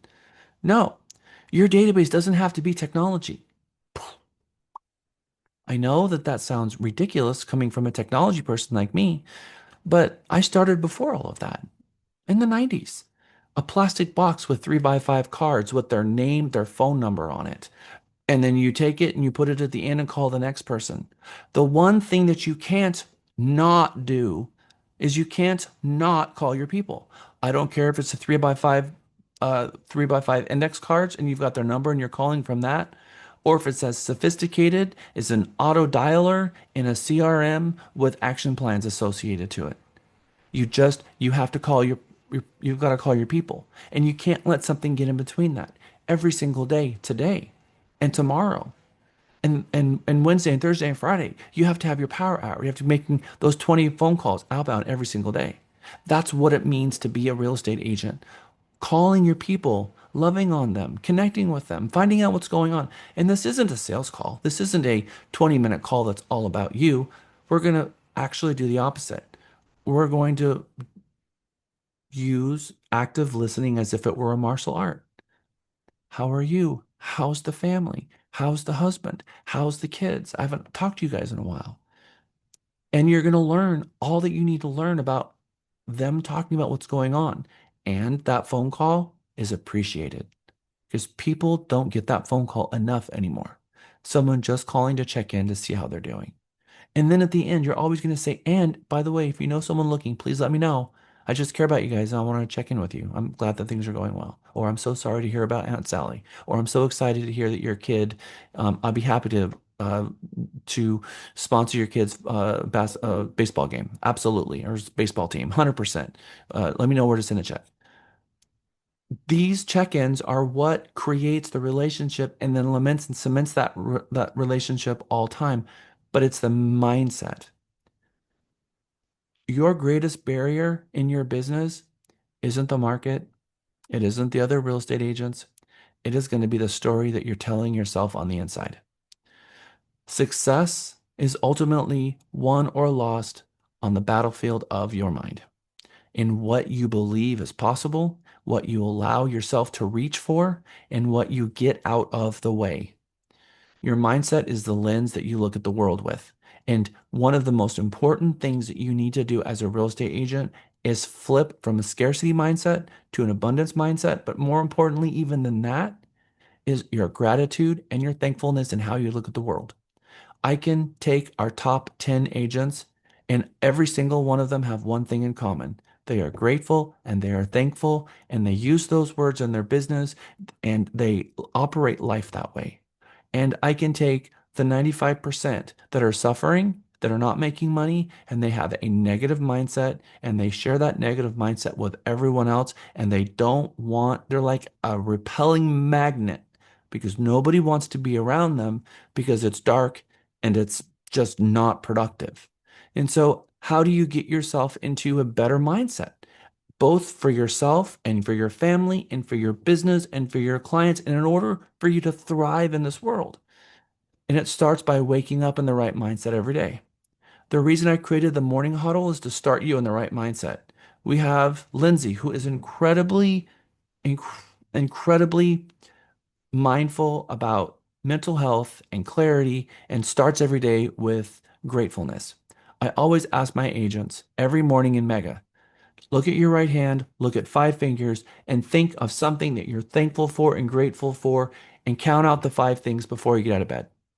Start your mind in the morning with the 5 things that you're grateful for. You might have an uncle that has cancer, and that's really weighing on you. But all 3 of your kids are great. And if one of your kids get hit tomorrow by a car or something horrible happens, the level of tragedy in your life, you had no idea how bad it could get.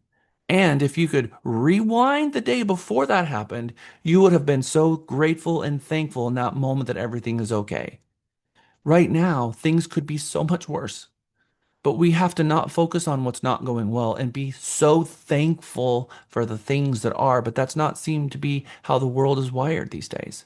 We want the world to be perfect. We want our lives to be perfect. And when something is not perfect, we hyper focus on what's negative, even though that 95% of our life is privileged and happy and good. We're focused on that one thing that went wrong. When if you focus on the 95%, and be thankful and grateful, that is going to bring more of that to you. It's going to make you more sellable, more marketable. People are going to want to be around you more. It's going to change the life of others because it's going to change the conversation that you have with others, which means how people perceive you, how much they want to be around you, and how much they're gravitated towards you is going to change. Your mindset, not just you wanting to be a successful real estate agent, but being mentally in a good place. And if you're not, yoga is going to help with that so much. We all have days, we all have weeks, we all have seasons of our life where things hit us and it really takes a toll. We have to have an outlet for that, for the mental health, which is taking care of yourself, drinking water, eating right, doing yoga, these types of things. Because not only are you a human being with all of the stresses in life, but you got into a sales profession where the entire premise is that you're going to take on their stress. So you have to be in a positive mindset. I got this. I got your back. We're good. No matter what happens, I got your back.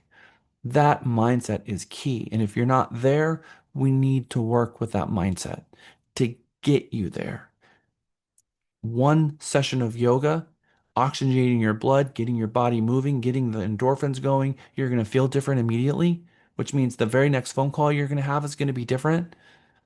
The reason that I ask you to build a goal board, which is coming up this week on Thursday, is that you look up when you're making your calls and you're making your 20 calls, you look up to the goal board and it's all the things that make you thankful and grateful for your family, your kids, your future, going on the vacations that you want, the dreams and aspirations you have in life is going to go on your goal board. So when you look at that goal board, and I have one, it puts you back into the center of the big picture of what gets you up every single morning. Wake up every morning, look at your fingers, ask yourself, find 5 things I'm grateful for, jump into your morning huddle, and let these 2 things start your day. And in week, grab yourself at least one yoga session, and those 3 things will gradually start pulling you into a mindset that's going to really help you and be productive.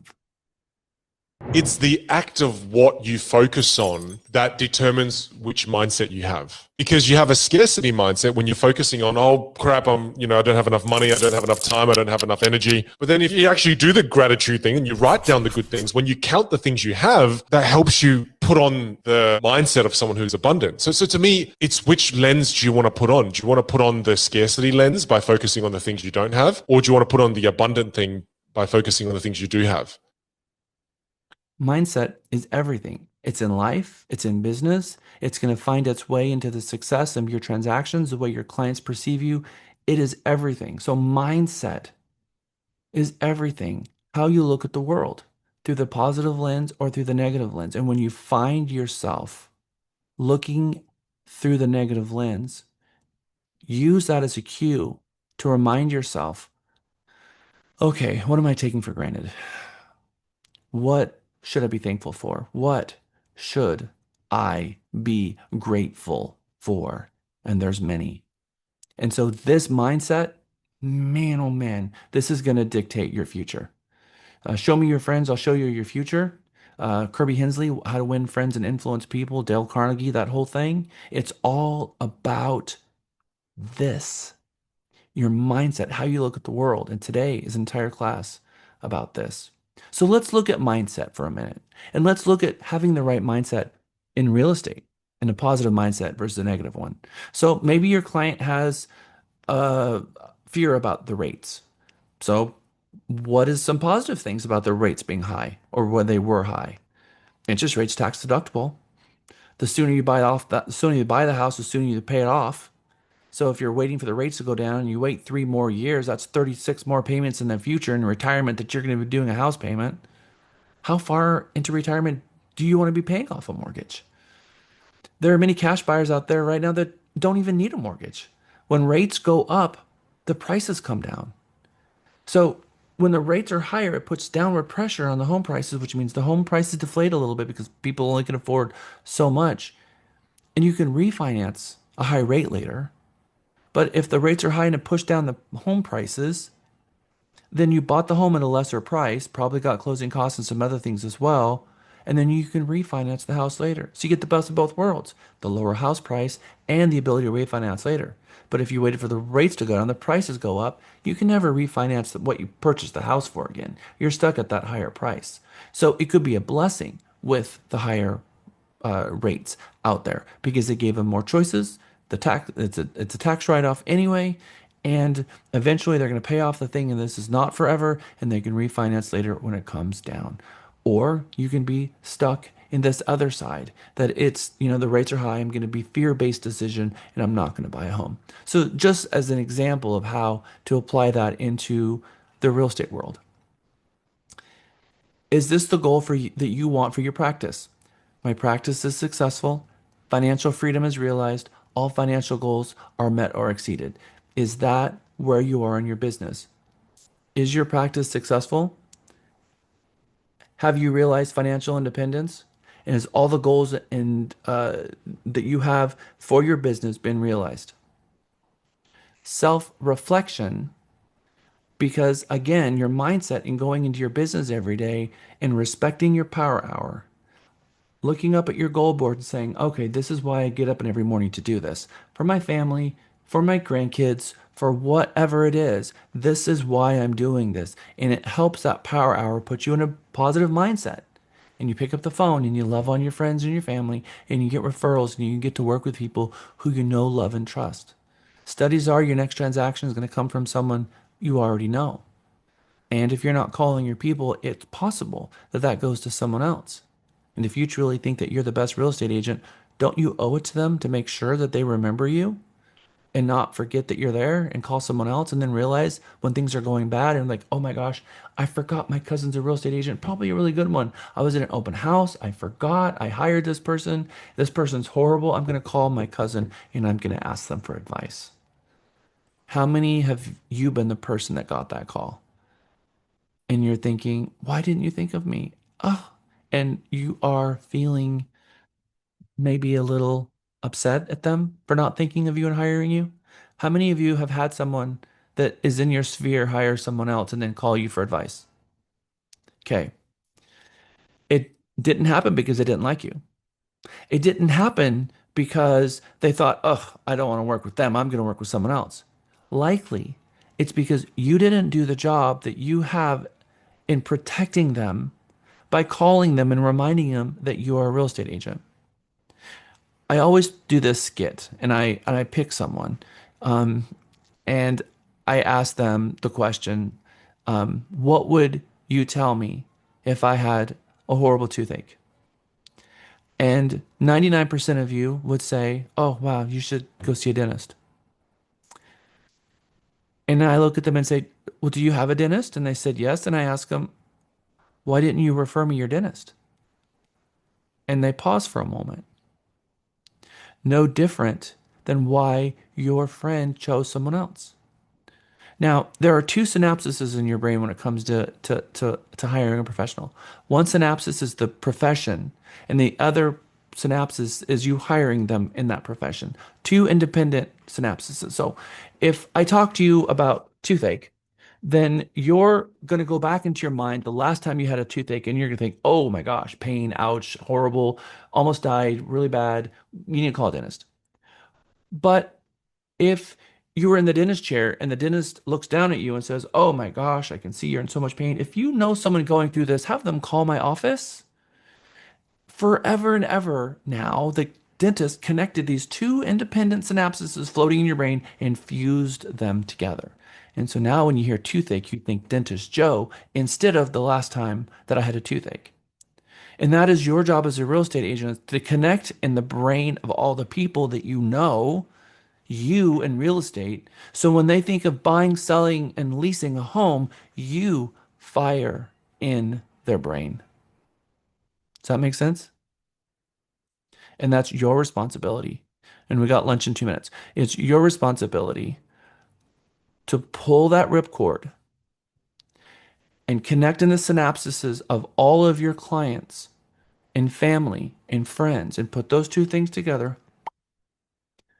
so that when they're going to buy, they never forget that you're there. They're never at an open house and hire someone else and then realize, oh my gosh, I forgot that my friend or my family is a real estate agent.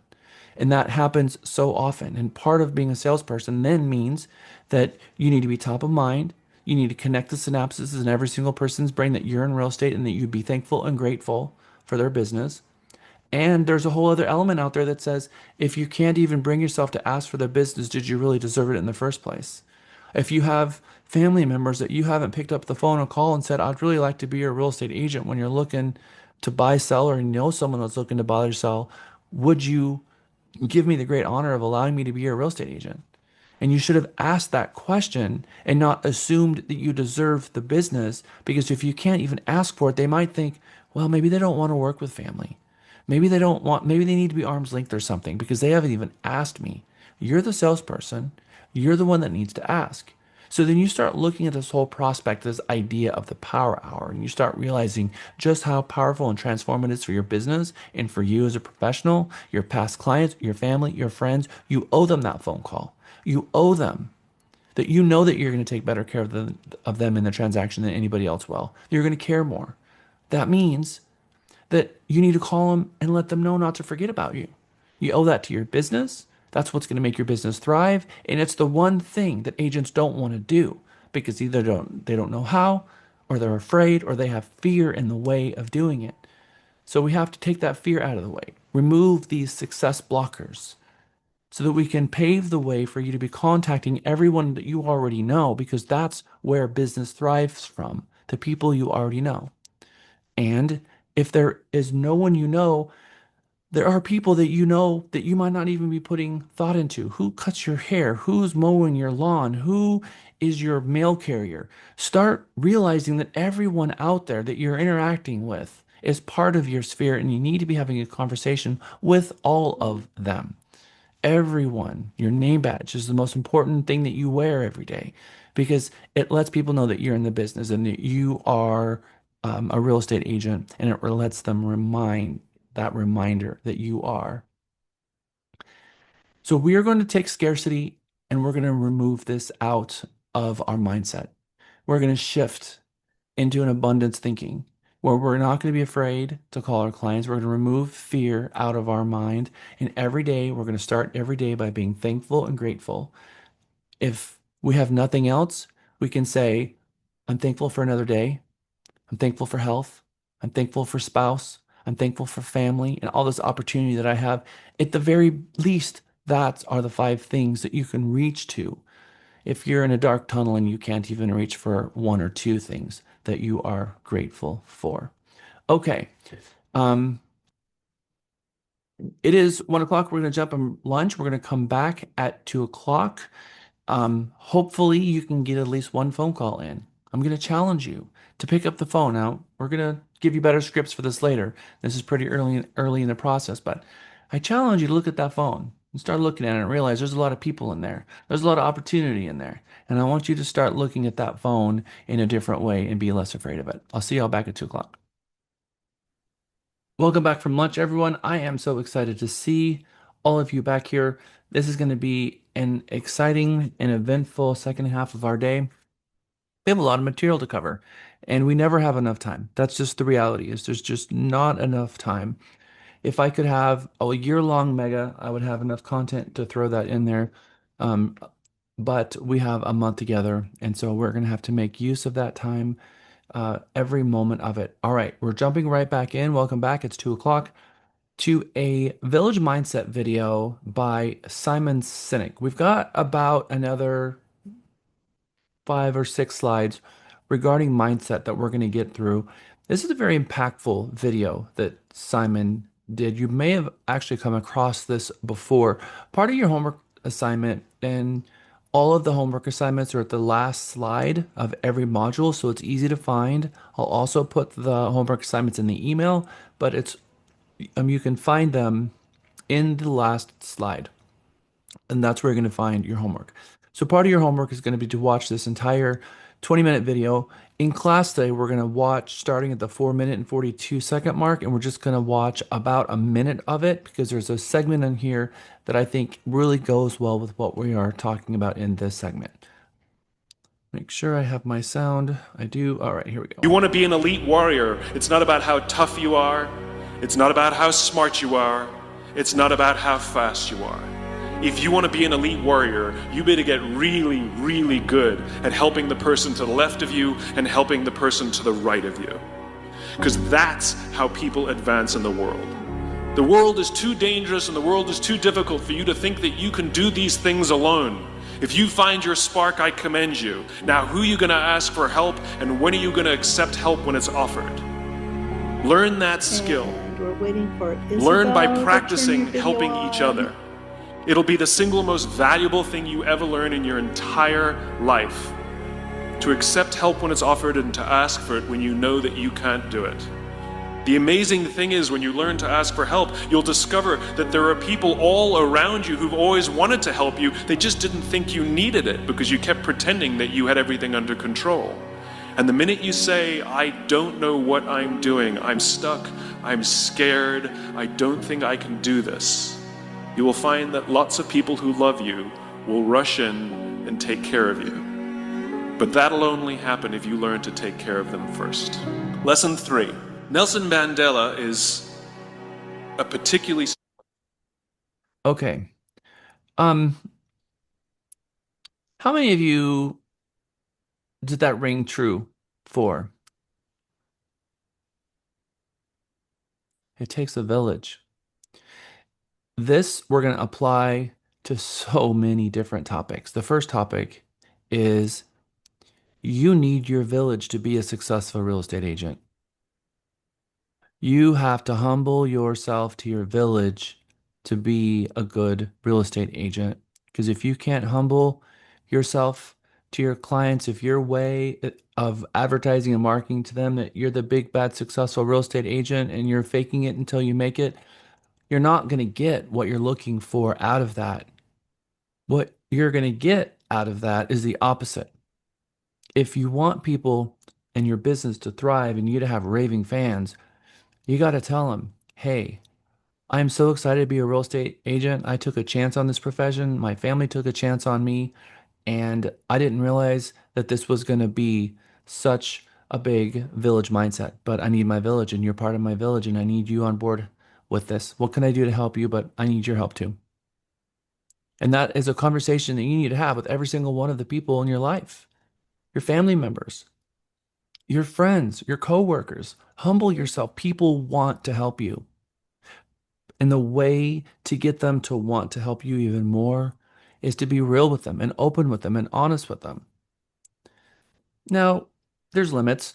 We're not going to dump all of our, drama on them and use them as our psychiatrist and psychologist, because that doesn't fit with the other model that we were just talking about, which is positivity and waking up in the right mindset and being grateful and being thankful and putting people right. But it is so important for you, just with your clients, just in that little lens alone, to humble yourself, being vulnerable, and allow yourself to ask for help.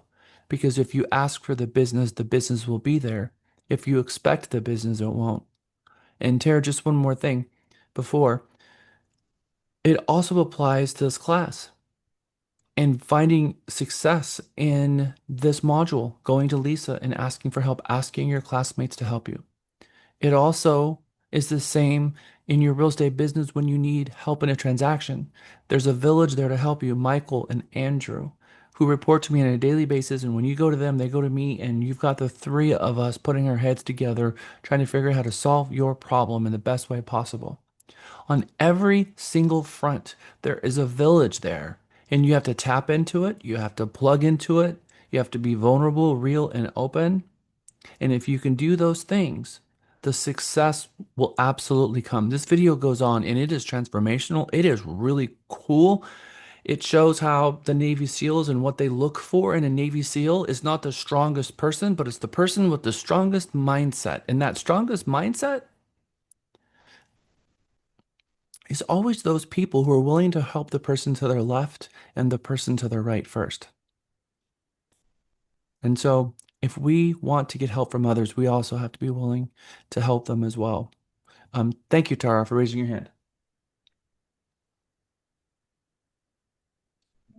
Well, I have a question. Okay, so because we all hear this, and they always say that usually the support you get is gonna come from strangers before it comes from like family. So what do you? Because like for me, like I have four family members, and I have my kids. Oh, they're in there. Sorry. And so, like, going after this was this is a really big thing for me through that I went through getting into real estate. Because right when I went into real estate was when I literally completely left my life. And so, like, I didn't have anyone. And I remember when I went into Sphere, so I've done all these, like, honestly, when I went to pick my daughter up, I was thinking about everything you were saying. And that's kind of what I do with my phone. I'll take it like this and I'll just scroll and then I'll stop it and I'll call them. And then I go, because I don't know who to call. I just say, God, lead me. And that's how I start. Because I have everyone I met from flooring in there when I sold flooring for a year. I have everyone in my phone that I met when I worked at the boutique. So I don't have like a lot of friends because Lisa was like, well, yeah, you have family and friends. And I was like, no, I don't. I was like, I really don't. But I have jobs Okay. that I've been through, and every single person's in that phone, and that is how I have done every single one of my transactions has been either through my phone that I've called someone in here asking them to refer me, and if it lands on a real estate agent, I still call them and ask for their rentals. So let me address the first question that you posed, which is, what do you do when you don't have a large sphere? And the thing is that you do have a large sphere. Your sphere is all those people, you make your family who you make your family and who you spend your time with. And so every single person in your phone that knows you, the good news is for you that you're not afraid to pick up the phone and push the call button. The bad news is Jesus Take the Wheel is not a way to run your business.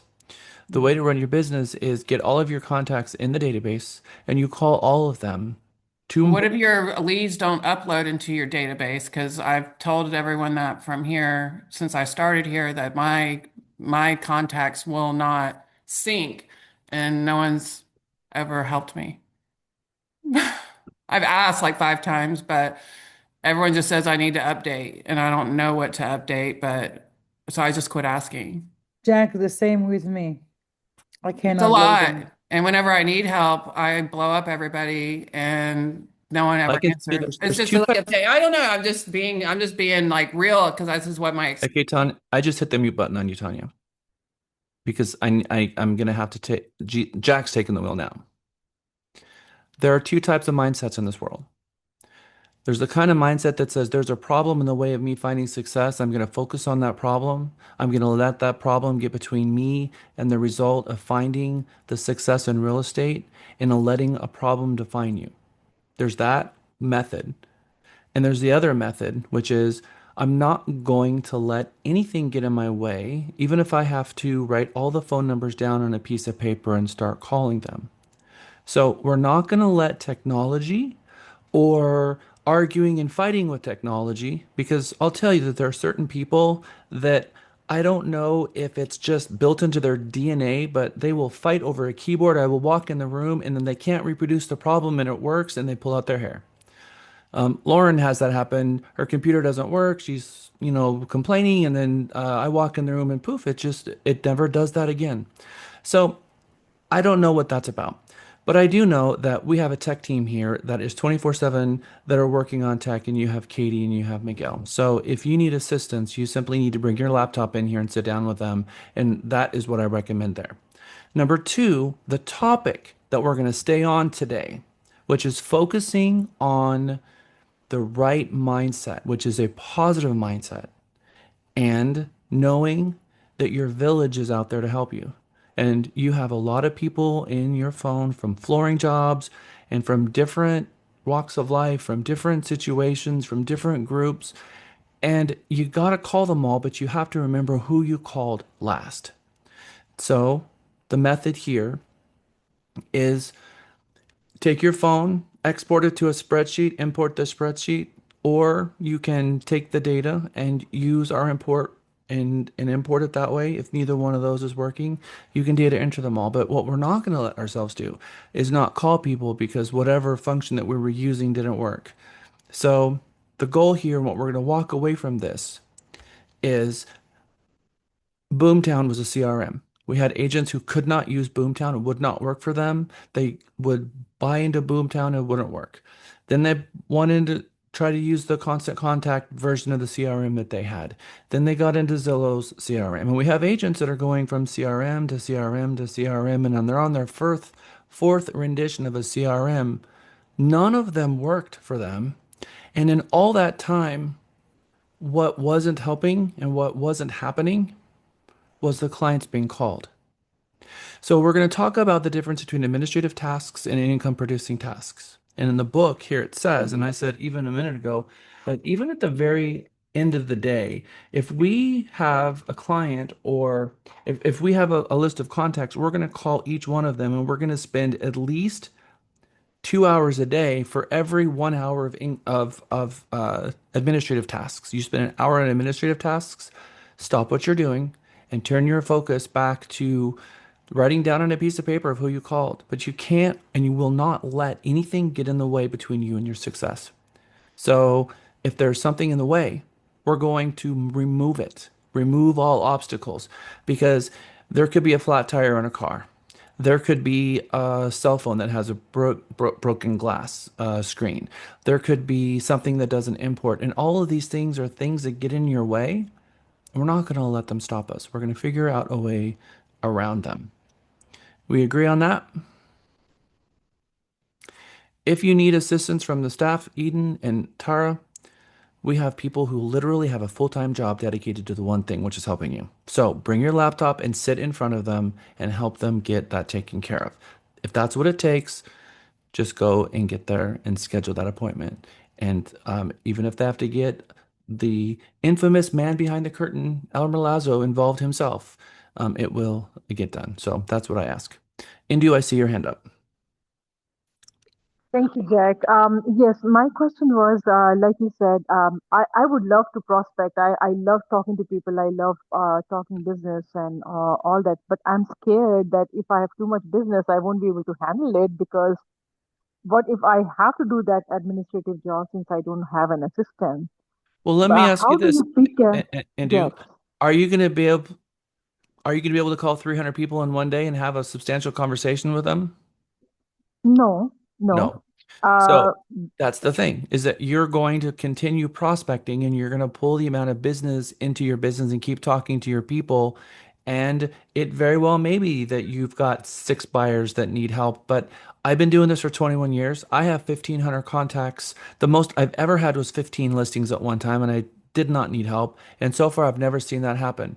That's a great problem to have. We're not going to talk about that problem on day one. What we're going to do is drill in. And if we can make that happen for you, that is a wonderful problem to have. And it is more than a possible. We can address that on its own, which is, I'm sorry, Jack, why I say that, because I just make 2 calls, like you said, if you can call people in this break. And I made 2 calls and I got two.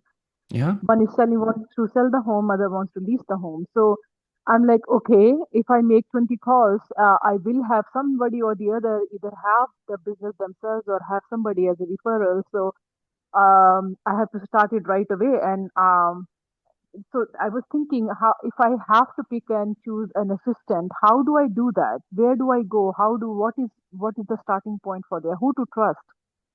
Okay. So I would sit down with your sales manager, Andrew Constancio, and I would sit with him and say, I need help. I need a buyer agent that can assist me in my business because I know that I'm going to generate more than what I can do and schedule time with Andrew. And that's what Andrew does here is he helps with matters just like that. And I know that you've spoken with Andrew before, so you're not going to be shy about going to Andrew. He's super helpful and wants to help. Now, that Okay. is a top 1% problem. That's not a bottom 99% problem. Most people are trying to find where and how they're going to come across their next client. And in your side, it's every time I pick up the phone and call someone, someone has a need, and what am I going to do with them all? And so, first, fill your pipelines and figure out from them when are you ready, willing, where are you willing, and when are you ready, able and willing, and figure that out. Your CRM, put them, even if you have to type them in your CRM, put them in the CRM, and then you can tag them ready, willing, and able in the system. We'll tag them and you'll start being able to track them that way and organize it. Because not everyone, just because they want to sell their home, well, when are you ready? Well, I really want to get my kids out of school. And you find out that they're not going to want to listen until July. So then you put them in the pipelines and now you keep up with them. And someone else wants to lease their house, then great.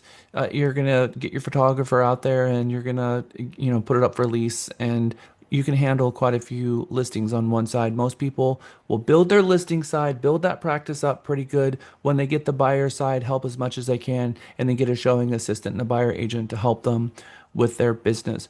What is the magic number? I mentioned that earlier. Somewhere between 15 and 18 million is before you need to get another agent involved. And you're not there yet, Indu. You're not there where you really need an assistant. But if you want one, and you get one, it's going to be very powerful for you to pull in an assistant.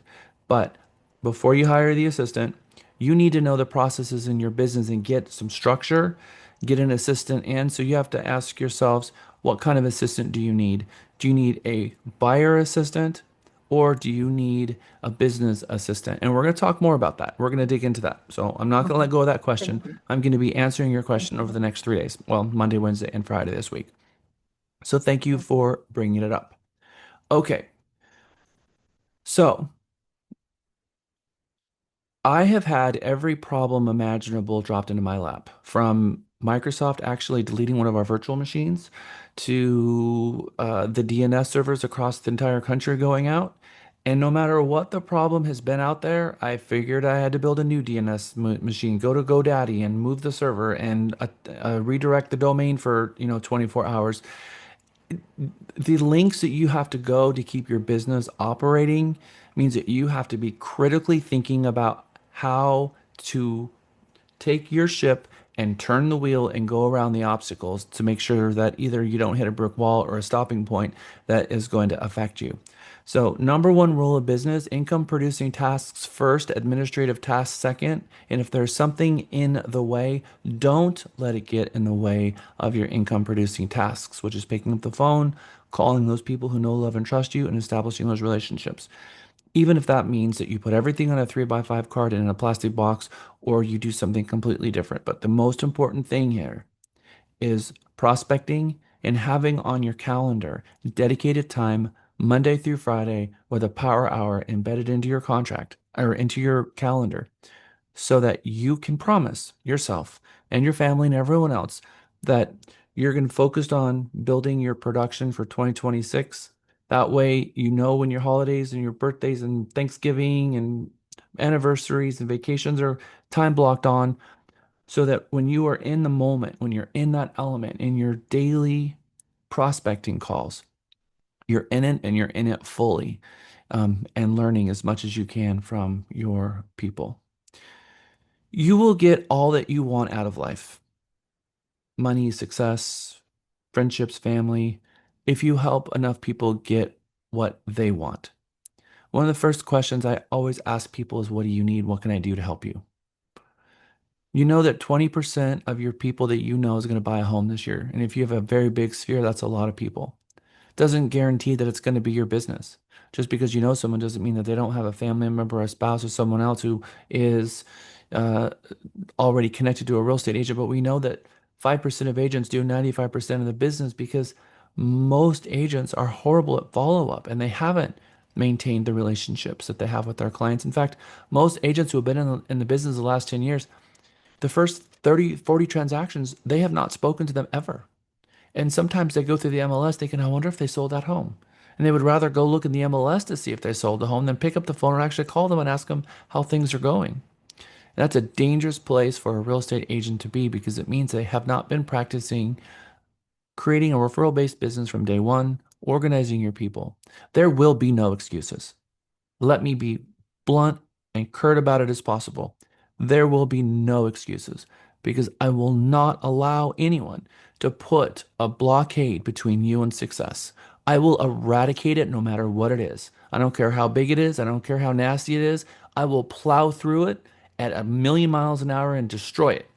That's what I'm going to ask of each of you. Every time something gets in your way, we eradicate it and go attack it. Because sometimes we're in a place where we're looking at success in the future and we're not ready for it, and we put these things in our way, and then we can hyperfixate on the blockades in the way. My job as the coach is to teach you to eradicate them because success blockers are everywhere in business. And the job of a good coach is to identify the success blockers, destroy them for you so that your path is clear to find the success that you're looking for. 20% of the people that you know are looking for a move. Upsize, downsize, move out of the area, job transfer. People are moving once every 5 years. That's the average right now. It's actually gotten more frequent that people move because it used to be 7 to 10 and now the average is 5. People are moving every 5 years. So if you look at a 5 year cycle, then every 5 years your database is going to turn over. 20% of your entire database is going to turn over in that 5 years. Your whole database will have turned over in those 5 years, but that specific year that you're in, 20% of it will turn over. But your entire database will provide you a referral that year that will get you to the closing table. You're going to call them 3 to 4 times a year.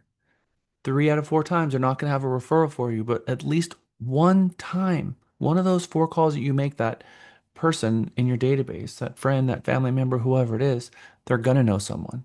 And the more they hear that you're open to referrals, the more that they're going to be mindful and start sending you them. So they may have 2 weeks ago heard someone looking to buy, sell, or lease a home. You call them and like, oh, actually, yeah, 2 weeks ago, my friend from work, she was looking. Awesome. Can you get me connected to her? Now, what I don't want my friend to do is go give this third person my phone number because I know I'm not going to hear from them.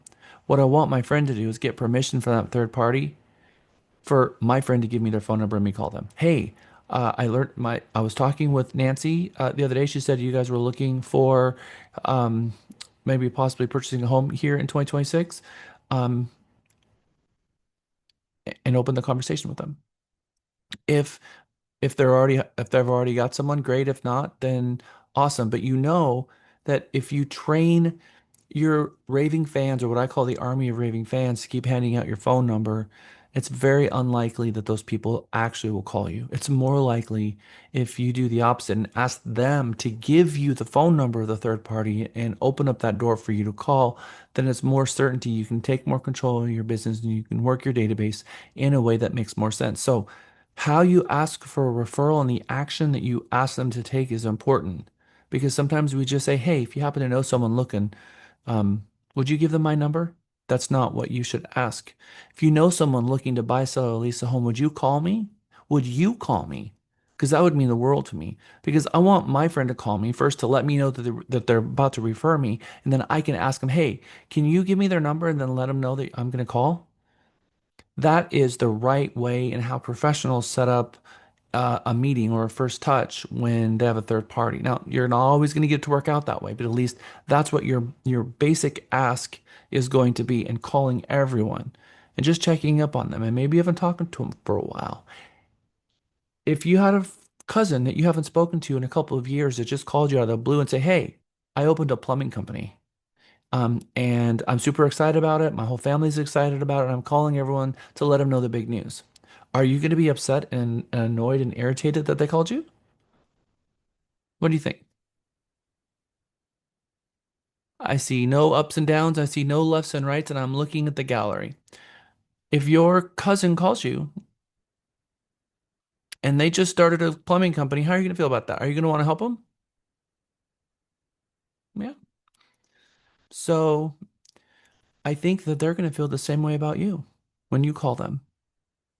When you call them about your business. Hey, I'm in real estate and I took a chance. I got my real estate license and I'm doing this now and I'm calling everyone I know to tell them the good news. I'm super excited about it.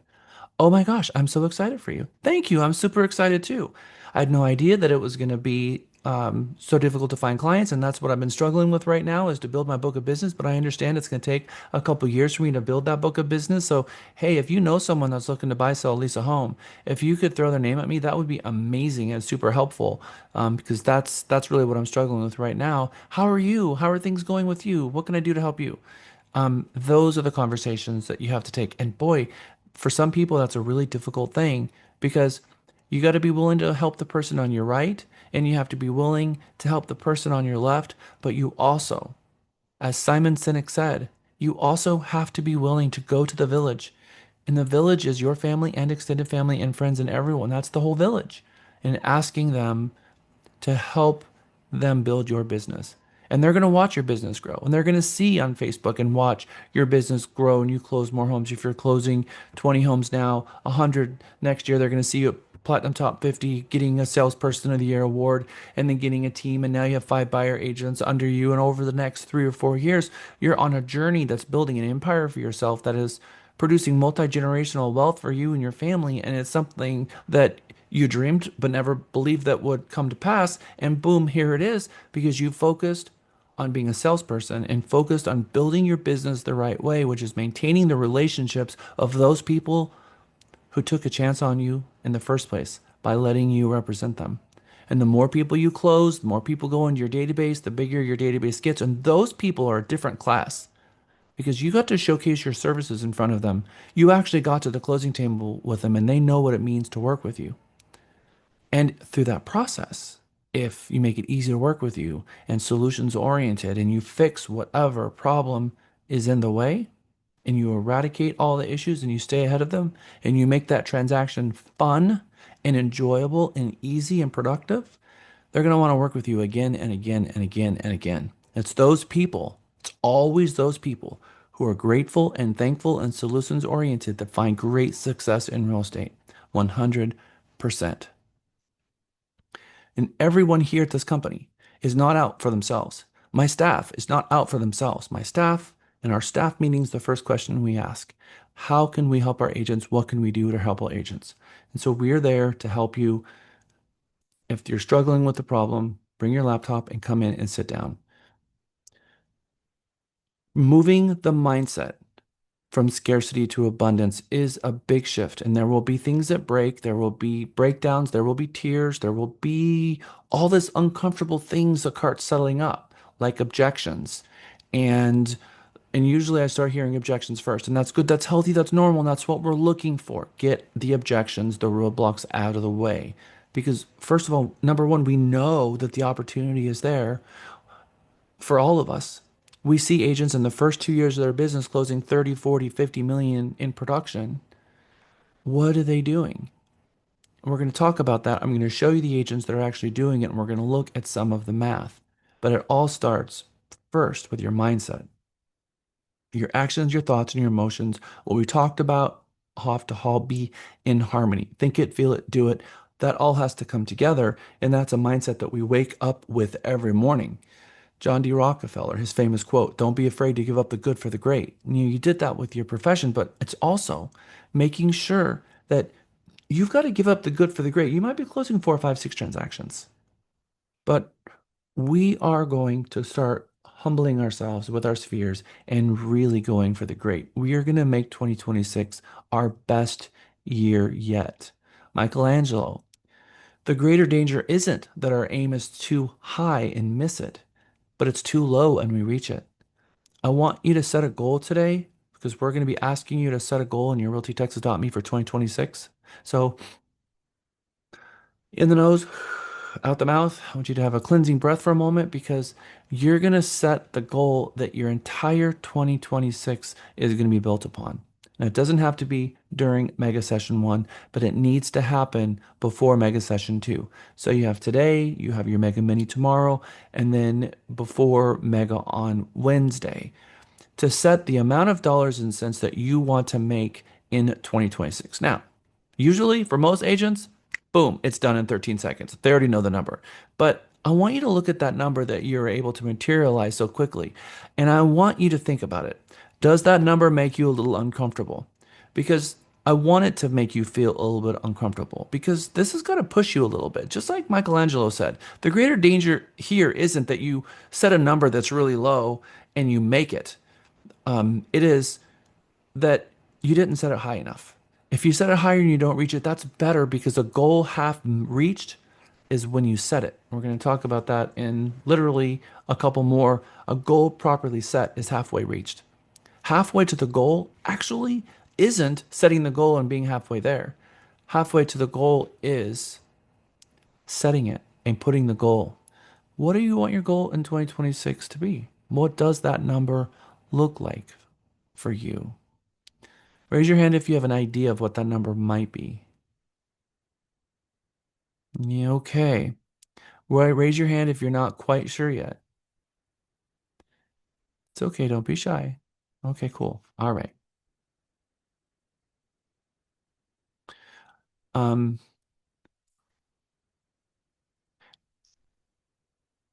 Veronica, I saw your hand up. Was that in response to not sure yet, or did you have a question? That was in response to not sure yet. Sorry, I'm using a new device and I haven't figured it out yet. No problem. And they keep changing Zoom. So now Zoom, every time I raise my hand, my little virtual hand comes up and I need to learn how to turn that off. Okay. So if you aim for nothing, you hit it every time. And goal setting is part of every single business. No business would find success if they didn't have a business plan to start and then build from the business plan and having an annual plan. There's a story about, there's a story that was shared to me a long time ago. And then it was, why is this country the greatest country on earth? And this was about 10 years ago, and things were quite a bit different then. But I heard a lot of people say the strongest army, the most freedom, all kinds of things. And the speaker mentioned something different than all of those things, which has stuck with me all of these years. He said, you've got to look to the third law of thermodynamics, which is everything decays. The reason that we're the best country in the world is because we're the best country in the world designed for building families, building businesses, building infrastructure that we're built for building. That's what we are, and that's what we're known for. And so building a business is really important. Building a family, very important. The thing is the moment building stops, decay sets in. And that decay sets in whether it's your infrastructure in your business, whether it's you, we stop taking care of our bodies, decay sets in. We stop building our business systems, decay sets in. We stop building a home, the moment building stops, decay starts setting in, which is why it's so important that you have a business plan. The moment you open your business plan or your business, the business plan is already decaying. So every year you have to go back and revisit all of your systems. You have to do a SWOT analysis to figure out what's going on out there in the market, what are the weaknesses and the strengths, and what should you be going after. And so you can't just set it and forget it. You can't just create on day one a plan and then leave that plan behind and just be marching forward forever. It's not really how business is designed anyway. So are the things that you have in place today in the business and the systems that you have, are they serving you in your business? So we are going to start over and we're going to create a business plan. We're going to create a vision statement. We're going to create a mission statement. From all of that hard work, we're going to craft a unique value proposition. And all of those things together is going to help you have a better answer for the why. Why are you in business? What are you trying to accomplish with your business? Who are you trying to serve? And why should someone hire you? And if you can answer all of those questions, you're going to be better settled in your feet and have a better understanding of what it is for your business. And so your mindset and what you bring to problem solving and to transactions really, really matters. when it comes to people wanting to be around you, wanting to be hired by you. Because if if you can bring in a solutions oriented type of feel about you, people are going to want you to be involved in their big problem, which is this gigantic mess of a house situation that they need to move from one point A to point B, which is one of the most complicated things that people can do with their life is literally pick everything up, have the rug ripped out from under them and move somewhere else. So they need someone that they can trust that's organized that they feel can take on that level of drama and put that in their court and say, okay, I need your help with this. I trust that you're going to be able to help me with this because the client knows that they're going to come unraveled through this transaction, and that's normal. We got to be able to take on that stress. Albert Einstein's favorite quote: "In all things that you do, consider the end." Whether that's the end of this long career that you're going to have in real estate, what what are you looking for in your business? Hopefully a database that you can sell and continue having referrals come from your database forever. Or your life. What do you want people to say about you? What do you want your epithet to say about you? What do you want people left behind to say about you in the end? In all things that you do, consider the end. Whether it's a transaction you're working right now and what your reputation is going to be inside and outside that transaction, whether it's a conversation that you have with someone, how you represent yourself in front of a group of people at a board of associations or at a city council meeting or something like that, or in a transaction or in the company or in the business or whatever, in everything that you do, consider the consequences of the actions and what you bring to the table in that environment. In all things that you do, consider the end. One last quote here in mindset. Don't wish it was easier. Don't wish for less problems and don't wish for less challenge. This is a Jim Rohn thing. There's a book that I have that I read where I got this, which was really stuck out at me. It says, wish you're better, wish for more skills, wish for more wisdom. Don't focus on the problem, focus on the solution to the problem. I could say, gosh, I wish this was easier. Or I could say, I wish I was better at this, or I want to get better. I'm going to get better. There's two mindset. And when you're talking about mindset, it's flipping that little switch, and how you look at something is so important on really how you're going to step away from the success of it, especially with your business. People come to me all the time for coaching, and I can almost immediately see what their blind spots are coming into it. And a lot of it is that they're not setting appointments and meeting people in the world. They're trying to convert everyone on the phone, and it's causing a dead end. And sometimes it's just mindset. They're just bringing the wrong type of mindset to real estate, and they are acting as a magnet and repelling people from them. And I'm going to tell you that there are certain things that can be fixed in life and certain things that can't. There's some things that only you can fix. And so part of the mindset is what I can do to help you with mindset only if you put this into practice, which is wake up every day, look at your hand, look at 5 things that you're thankful for, get into the morning huddle, and start looking at the positive things in life and finding solutions to problems and focusing on those things. That is the transformable shift in the mindset that's needed in modules 2 and forward. There is this team building. We're going to watch these 2 next modules. We're going to end this at 3:38. I kind of mentioned this before, and when I go to PT50, there's a lot of people in that room that are closing 60, 70 transactions. And I know the quality of their real estate work on the side of it, and I know what their competency level is, and they have a long way to go, but they're outselling everyone. They're outselling all their competition. People in the business for 20 years who are really, really good, and they're closing 5, 10 transactions a year, and they're happy with that, but they want to be doubling, tripling their production, and they don't know where they're falling short. And how are these other people who are in the business 1 or 2 years, what are they doing? How are they blowing up the sales? And it's not that they know more people. It's not that they were born here. It's not that they were born in the city and went to high school and just have a huge sphere of influence here. That's not it at all, because there's people from every walk of life in the first couple of years.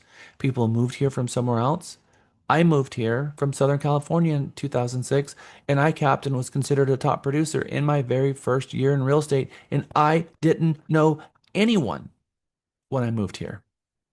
And so I can tell you that mindset, because there are people here that lived and born in this area, in the cities, in the markets that you serve. Maybe some of you born in those markets, and you know a lot of people. And you should be an uber top producer, like crazy level mega producer with the amount of people that you know. And it all comes down to the one thing, which is reconnecting with those people, letting them know where you are with your career and that you need the village. And that changes everything because the top producers are not afraid to ask. They're so excited about their business, they want to share it with the world. They have pride in their business.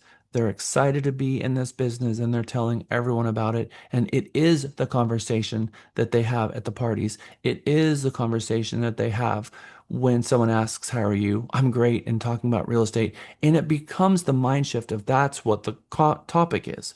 Agents come in here all the time and they'll say, "I don't know what I'm doing different this year, but I'm having a really good year." And I know what it is that they're talking to everyone they know about what's going on in real estate. And last year it was they were talking to everyone about the kids. Or last year they were talking to everything about whatever defined that year, and it wasn't real estate, and it wasn't resonating because they weren't sharing anything about the company. The moment your mind shift changes and the conversations that you have are related to your business with people, and that's the bulk of it, you're gonna start having people look at you and associate you with the real estate business and the real estate profession and calling you. This video is all about heart, about that very nature, about what it takes. You don't have to be the smartest person. You don't need to be the most talented person. You don't need to be the person who knows or has the biggest sphere. There's one element. The hardest worker in the room is always going to be the talented guy who doesn't work hard. In the end, maybe not every time, but in the end, hard work always wins. Talent doesn't guarantee you anything in this world. A good education doesn't guarantee you anything in this world. The world is riddled with smart people who have never achieved anything of significance. This world is full of talented individuals that never made it. The world is full of expensively educated kids that are outperformed by high school dropouts. Talent won't get you anywhere if you don't work for it. Talent won't get you anywhere if you have no heart. Talent is nothing if you have no guts.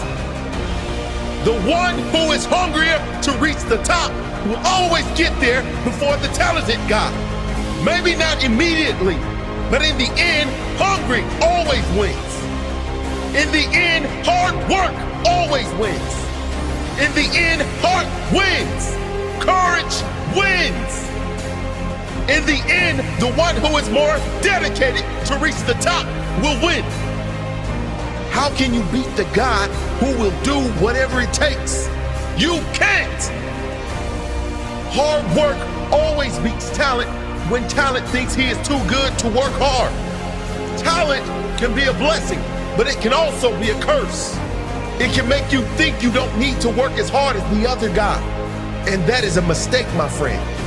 Because the other guy is hungry. He is hunting your ass down, ready to fight. Fight for everything. Fight for his family. Fight for his legacy. Fight for everything. While you rest, I will work. While you rest, I will plan. While you rest, I will visualize. While you rest, I will believe. While you rest, I will strike. I will not stop. I will not rest. I will find a way. If there is no way, I will find a way. I will find a way through the noise. I will find a way. I will not stop until I figure it out.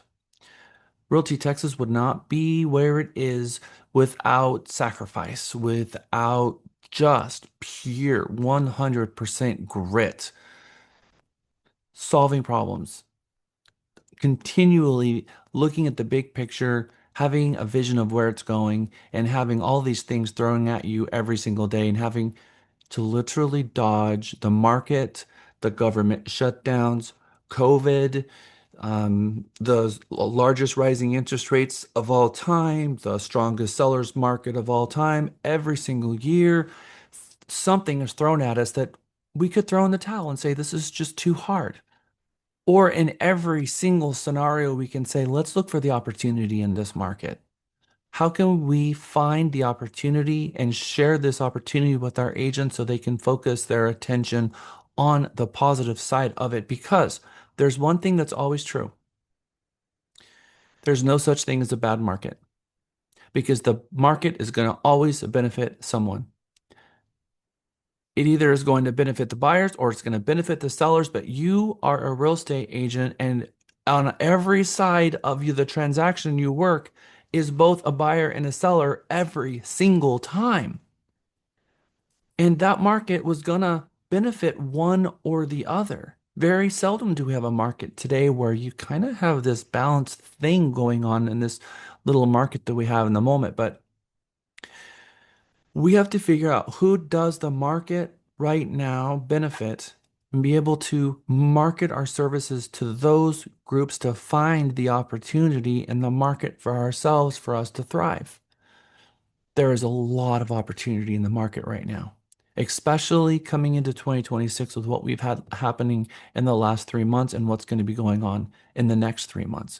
Probably more opportunity than we've seen in the last 5 years. Right now, materializing in front of you. And all of those people in your phone, this should give a salesperson a lot of anxiety. A lot of those people in your phone are right now making a decision on what they're going to do in real estate. They're making that decision right now. At least 20% of them are going to transact this year, if not more, because I think we're going to have one of those years where more people decide to pull the trigger than in other years. So it's going to be a greater than a 20% year. And the only way that you can guarantee that you're going to be the one to help them is by picking up the phone and calling them, because likely they're going to stumble into a new construction or stumble into an open house, and someone is going to poach them, and they're not going to think about you. And then you're going to have a missed opportunity. And every missed opportunity for you, you know what's at stake. The referrals in the future, their friends and family, because they're probably going to refer out this other person, but more importantly, a transaction was lost. Everybody in your database, in your phone right now, they're thinking about what they're going to do in housing. This is so important that you pick up the phone and make those calls, especially right now. There is a Mike Ferry has, see if I can play this correctly. How many of you? Hi, Mark Dietl here with Mark. I'm going to talk about, there's a 3-minute video that I'm going to throw you back in here too. It's just a separate video about business planning. Hi, Mark Dietl here with Mark Dietl Realty, and I have a really important question for you right now, and it is, where do you want your business to be in 12 months? In other words, we're at the end of 2025, and at the end of 2026, if you could look back on it and you could say, hey, this has been a successful year, what would it look like? And really what we're talking about is income. Let's just cut right to this chase. By the end of next year, how important it is that you reach a certain dollar level in your business. So success doesn't happen by chance. And really what you need to understand, I've been doing this long enough, it's important that you need to realize that sometimes you need to sit back and work on your business and not just in your business. So what I mean by that, I think we know what it means to work in your business. You're doing a lot of things. If you're a solo agent, man, you're taking care of all the way from A to Z when it comes to your real estate business. And even if you're on a team, you're still really focused on day-to-day deals or maybe day-to-day prospecting. But I want to challenge you right now, if you're really serious about where you want to be at the end of 2026, let's start with some business planning. And what I talk to our agents, especially this time of year, and what I challenge other agents when I see them just out in the community is, what are the things you need to do day to day to move your business to the next level? You need to know that. In other words, how many calls do I need to make? How many conversations do I need to have? How many appointments do I need to set? Those things are important, and that's part of the things you need to think through when you sit down and plan your 2026 business. Obviously, the lead flow, whether it's sphere of influence, whether you're doing open houses, whether you have some leads that are being provided, you need to take those leads, and based on the metrics that you're working with, you just need to work backwards as far as these are the dollars I want to have at the end of the year, divided by the average commission you get at the particular brokerage you're at. And you just work backwards based on conversion metrics and work it all the way down to say, okay, it's a 52-week year. I want to have 4 weeks off. So I'm going to plan to really crank and do the business I need to do in those 48 weeks and use 48 as the base and actually break all that down to actual dials, conversations, appointments set per week. So there you have your plan. And one thing I want to throw in there that's really critical, I have found that the agents that are really good at getting their plans put together and putting them in place is the ones who time block. So those are some things right there that I feel like is really important. Here at Mark Dietel Realty, we're going to be working with our agents right now. We have a one-page business planning worksheet. We're already starting to talk about 2026. And so are we. And we are going to be doing business planning inside your Mega Mini. And we also have several different business plans. One comes from Tom Ferry. We've got 2 others. You can pick the sheet that you like the most. But it really comes down to building a plan for 2026. If you want predictable outcome, you have to have a plan and operate from a plan. This is not why a lot of real estate agents got in the business. And they're thinking, oh my gosh, this sounds monotonous. I have to create a plan. I have to time block. I have to do all these things. And it doesn't sound fun at all. The reality is you can plug yourself into what we're doing here and do it in a community environment where we do make it fun. And it's predictable, so you don't have to continually reminding yourself that you have to do it because it's part of the structure that we have here, and you build on it, helping you with your power hours and your time blocking and setting up your plans, and Mega happening twice a year. And a lot of people will take Mega once. They'll kind of get an idea and a feel for what Mega is, and they jump into it again because they realize that the first time they were introduced to some things that they know that they need to do. They came out of Mega and they really liked the structure of it. They get to the end of Mega and they feel like, oh my gosh, what am I going to do now? Because I was so plugged into that. And now they kind of felt lost coming out of Mega. I saw that with our Megas 1 through about 13. That's why we decided to implement the morning huddle, which gives everyone a place to show up and be part of a community in the morning. And then I saw people struggling with their marketing and advertising. So we instituted the daily afternoon blast lab to give you a place to show up. And my staff thinks about all of the different things that we can do to market ourselves. And all you do is show up and then follow the tasks so that you're staying top of mind of all of your clients. And we're building in those tech tools so they're designed and developed behind you. So building a plan for 2026, it's not as hard as you think. First, you come up with the number. Then we reverse engineer this number into a set of actions. So how much money do you want to earn in the next 12 months? Get out a piece of paper and write it down. And if you don't have the number yet, write a circle and put in a dollar sign and write an underline. And your homework assignment is going to be to fill that number in before Wednesday's class. Now, let's get an idea before we reverse engineer these numbers. Is you have to know what is the sales price out there, because you can't just PFA pluck from the air sales price. So if I look right now in the markets that we're in, I just grabbed one. You can go into the Texas Realtors Market Viewer and you can plug in the last quarter and find out what the median price is. And you can do it within seconds. And during our CMA class, I'll show you how to do that. There's a video to do it. It's very simple. You simply go to texasrealestate.com, which is Texas Realtors, and you click on the market viewer and you pick from these options your local association, the property type, market, and then the market name. So I picked county and I picked Williamson, and it shows that the median price is 415,000. So I'm going to base my 2026 budgeting on a $415,000 median price because I have to have a number. I have to have a sales price in order to start putting the math together because that's part of the math problem. So, one of the questions you wrote down a number. Do you want to make 100,000 in 2026? Do you want to make 250,000? Do you want to make $500,000? Or do you want to make $1 million in 2026? All four of these, including zero, by the way, is yours for the taking. You have to decide what your number is, and then we're going to reverse engineer this number in a set of actionable plans that you fulfill throughout the year to make this number come to pass. It really is just a numbers game. So, if you want to earn $100,000 at a $400,000 sales price, 3% commission, $12,000 commission, you have to sell 8 homes. We're going to leave everything else out of it and we're just going to use the simplest math possible. You're going to have homes that are more and you're going to have homes that are less. So this average.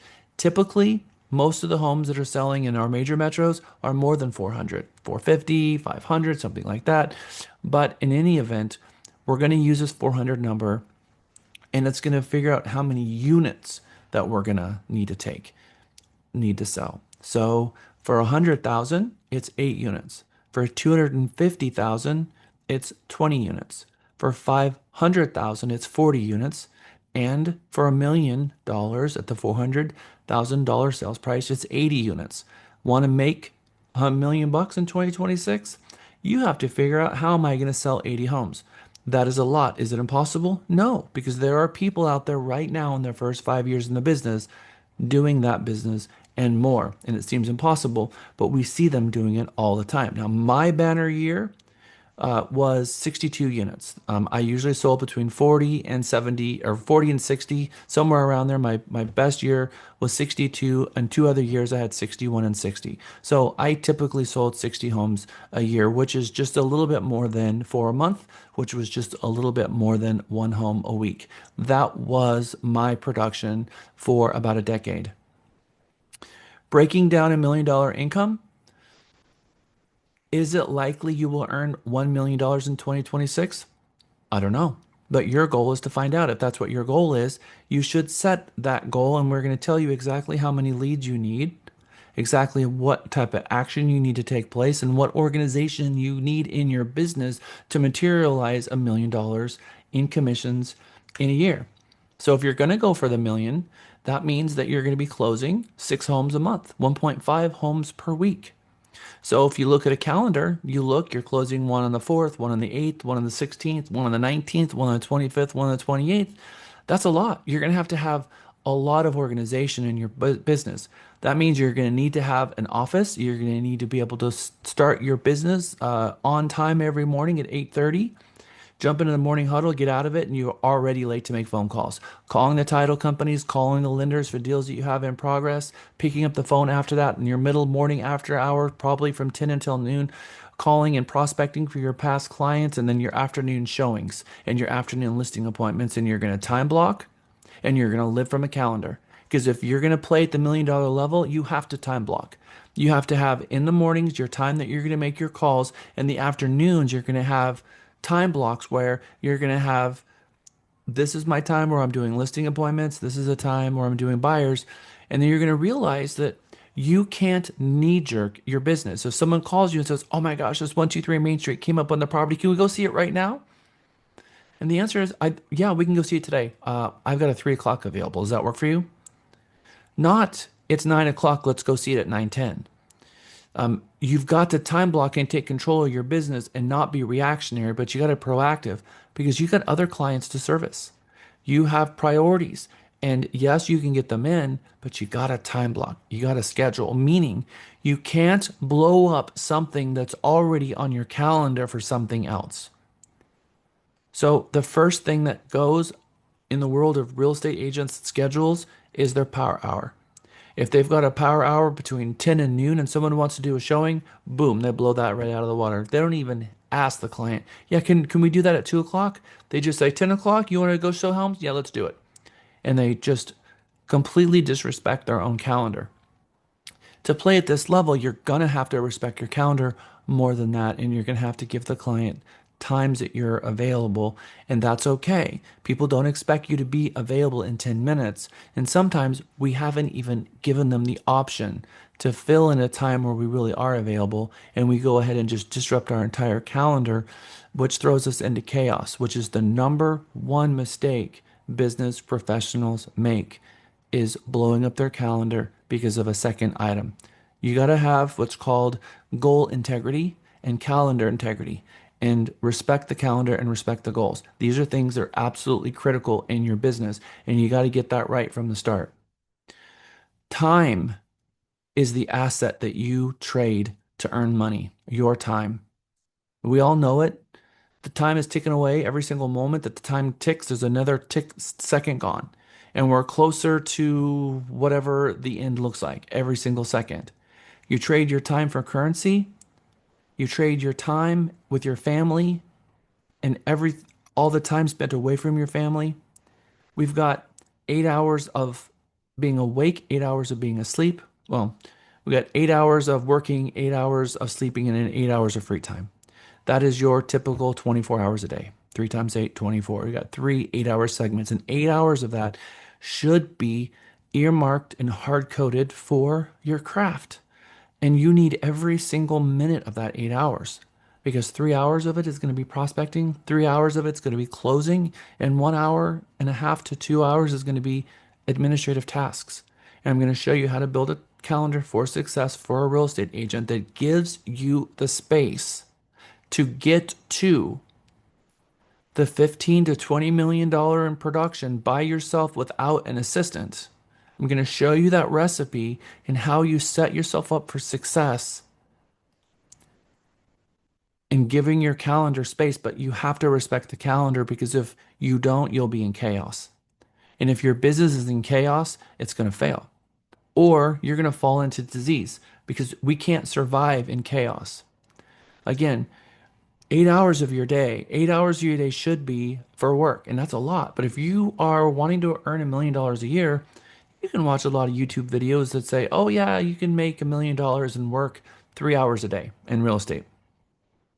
I don't know any top producing real estate agents who are making $1 million a year that works 3 hours a day in real estate, because it's been me. I've had that year. Lisa's had that year. I've been doing this for 21 years. This is a profession. This is a career, and it's going to take time. It absolutely is going to take an investment of time.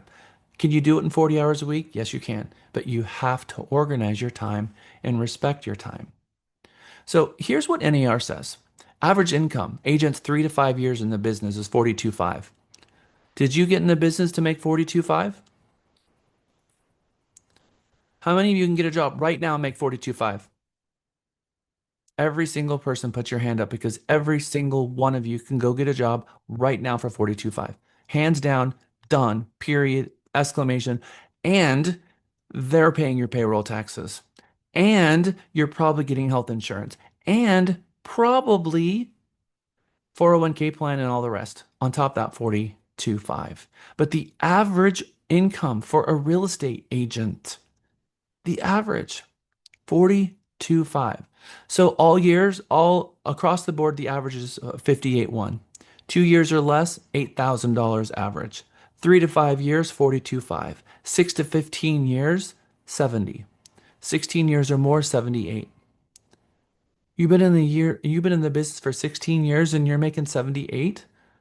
Something's wrong. Something's drastically wrong. You should be making 3 times that.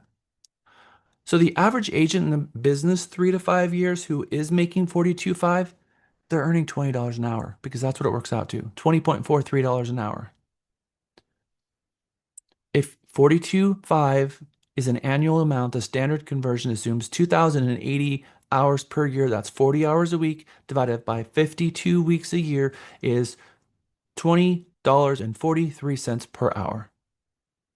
So then I want you, as a homework assignment, I want you to figure out your own dollar per hour based on your income that you did last year. And you don't have to share that with the class, but I want you to do that number so that you know what your hourly rate is currently. And you look at that and say, is that acceptable to you? And what are you going to do to change it? Because one of the things that you're going to have to do to change it is start operating your business like it's a business, not a philanthropic organization, and not that we're going to go out there and help people, because we are going to do that, but you're going to treat your business like a business and you're going to respect the business. You are not the business. The business is an entity that sits over here by itself. You are the employee of your business. And should you have fired yourself or not? What are you going to do differently in 2026 that's going to help you reach the goals? You might be making $200,000 a year already, but you want to go for the million. What are you going to do differently? No matter where you are with your career, from 0 to a million, the same thing works, which is taking control of your business, having goal integrity, calendar integrity, putting all of the pieces in place to have your structured power hour built into your calendar so that you are focused during the time that you fulfill your business, the fulfillment of your business, which is inside that power hour, calling your people. Figure out what your income was last year, divide it by the math that we did, and then is your income average? Is it acceptable? And are you ready to change that in 2026? Are you ready to do something different? So let's look at the math. 42.5, $20 an hour. 125,000 is 65 an hour. 250 is 130 an hour. 500,000 is 260 an hour. And $1 million is basically 520 an hour. So last year's gross, I want you to fill in this slide, divided by 12, divided by 160, and that is your per hour. And then I want you to put in how much you want to make this year and do the math. And then I want to know, what is your time worth? The time is what you sell. Time is what you sacrifice in this life. Every moment of it is a sacrifice. The sacrifice in you being here with me and me being here with you. It's all the sacrifice across the board. And we all spend our time doing what we do.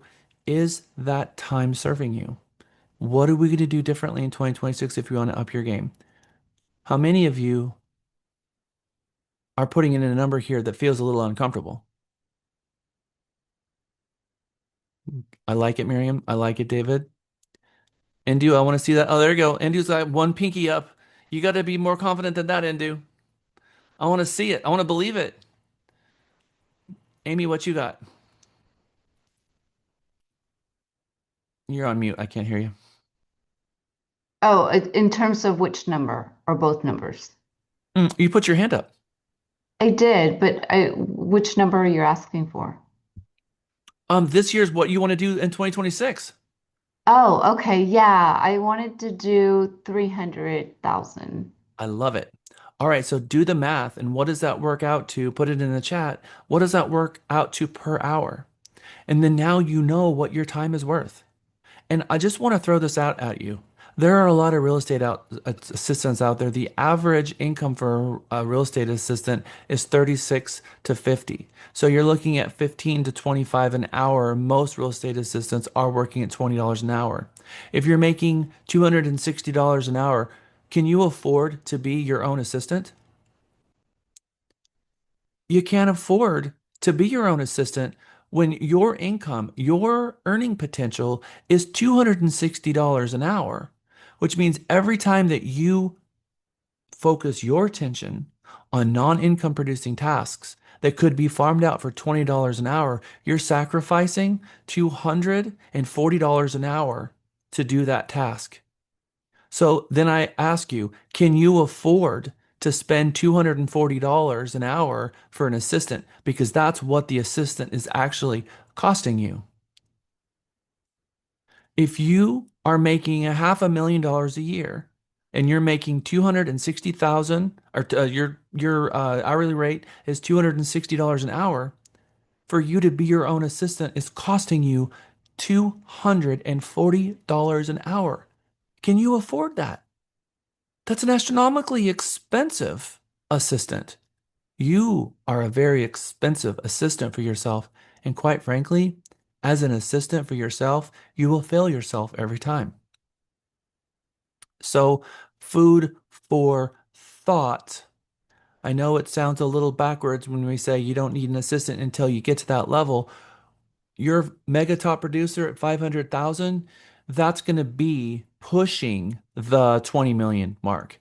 You can get to $130 an hour all day long being your own assistant. Once you hit that 20 million mark, that 18 to 20, you need an assistant. It becomes unraveling and you're no longer having this 8-hour sleep, 8-hour living, and 8-hour working. Your entire life is being unraveled and you need to pull someone in because they need to help counterbalance and take control of the tasks, the putting up the lockbox, the putting up the sign, the doing the flyers, the pushing the button to do the marketing, and get all of that stuff out of your schedule so that you can focus as the star of the show, the income producing asset, the rainmaker of your business, focusing on making those phone calls and generating more business and getting that nonsense out of your way so that you can have the uncapped earning potential. So if you're making 40, you're making 250, you're making 100, there's a scalability mindset here that when you learn what is my hourly rate versus what an assistant, can I afford an assistant? The question is can you afford yourself as the assistant? That becomes the question. And only you and your business can determine whether or not that's capable. Right now, if you're your own assistant and you're making $20 an hour and an assistant costs $20 an hour, then it's going to cost you the same. But it means that you lost $20 to spend $20. You have to define when it's time.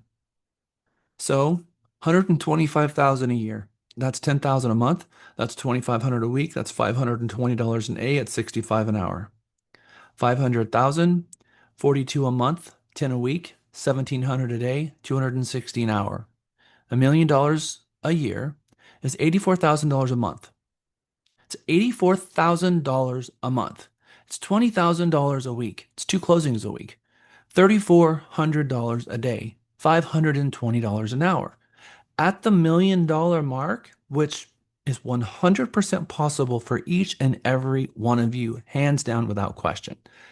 The question really is going to be, are you going to allow yourself to be the star of the show and focus on the income producing tasks? Because the only way, you're not going to get to $1 million by dumb luck, not in real estate. It's not going to happen.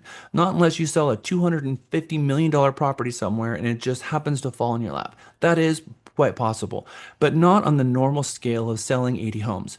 You're not going to accidentally sell 80 homes. That's going to take structure. It's going to take focusing on your village. It's going to take action, both mental and going actually and doing it, having a belief and a want to do it, feeling, and then action, and all three of that coming together to build the systems necessary for you to get there.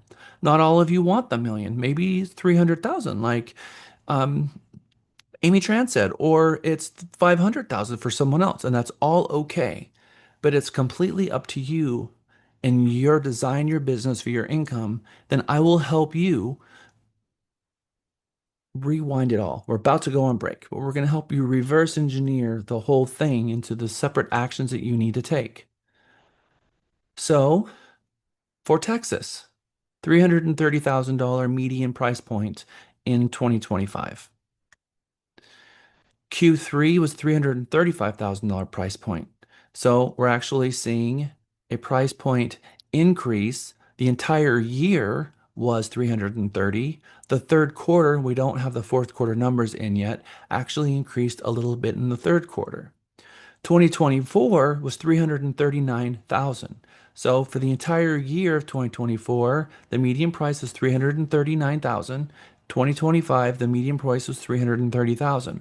Over the course of 2024 to 2025, our median price across the state went down by 10,000. But I want to show you something. How many transactions closed in November of 2025 in the state? 23,000 transactions. 23,000. 89,000 closed in the third quarter. 331,000 closed in the year 2024. In 2025, you guys, we're talking about hundreds of thousands of transactions in the state of Texas. Can you pull 80 out of those? Of course you can. The 95% who is sharing in 5% of the business is closing one or two one-offs. But the 5%, they're closing at this level, at 60 plus, which is 500,000 to the $1 million mark. That is where they are. And there is uncapped earning potential. So what we see is 2024 sales, there was 331,000 units. By the way, those units, that's a home. That wasn't sides. That means there were 662 sides because there was an agent on both sides of that property. Because this isn't about units closed. This was about homes sold. And so when we convert it to units, it's actually double. So city of Austin, Q3,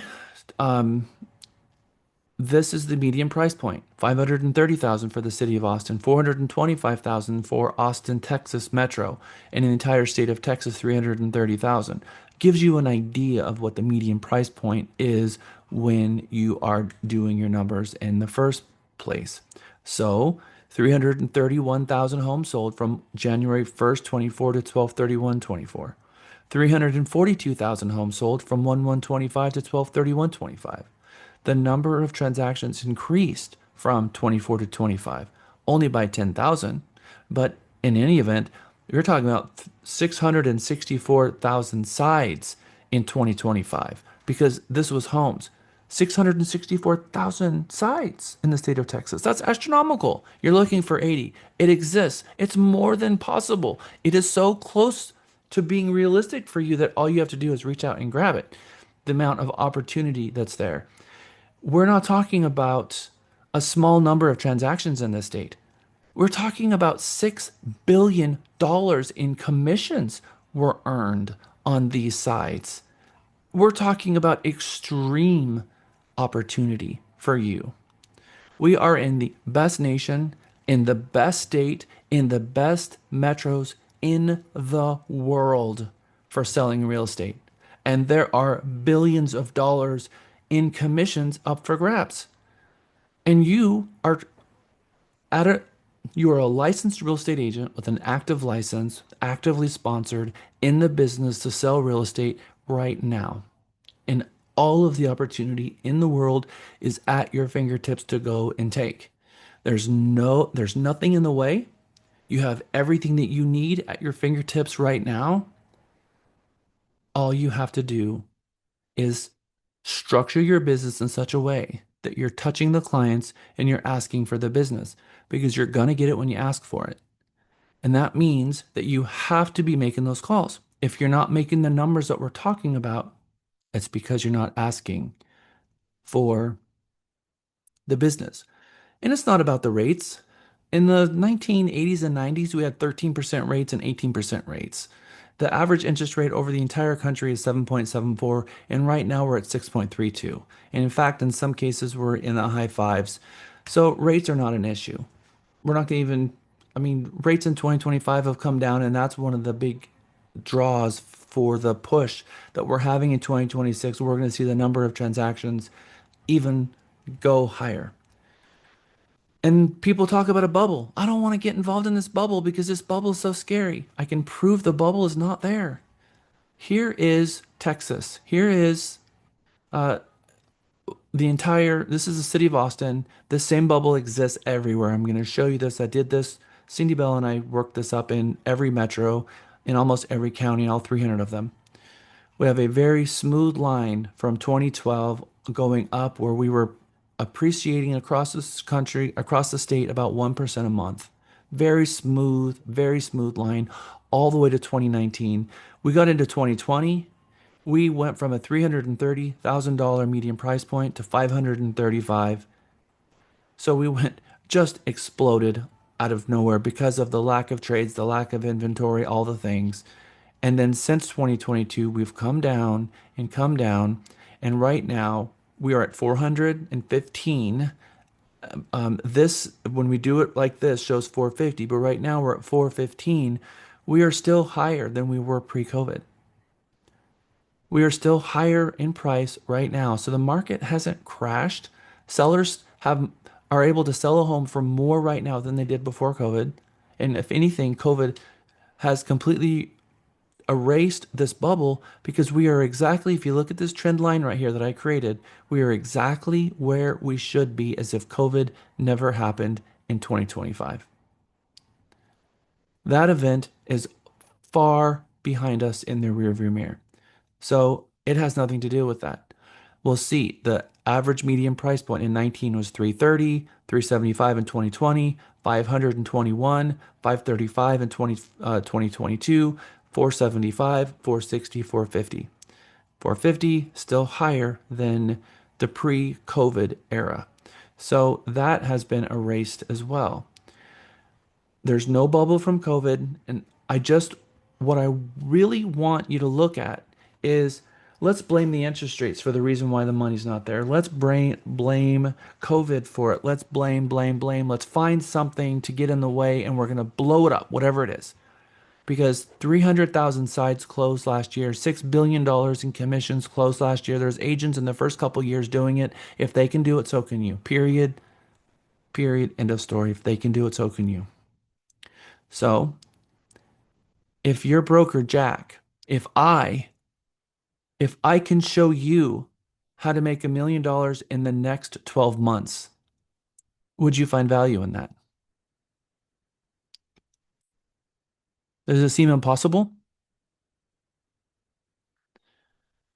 There are brand new agents in 23 and 22 making $1 million a year. I'm curious, how does that make you feel? Knowing that there's agents in the first couple of years that are making $500,000, $600,000 a year. Does that inspire you, make you feel a little competitive? What does it make you feel? It gives me relief. Motivated. I like that, Myra. Motivated. I like that word. That's my favorite word. Mic drop, Myra. Yeah, it makes me feel horrible, but yet motivated for sure. For sure.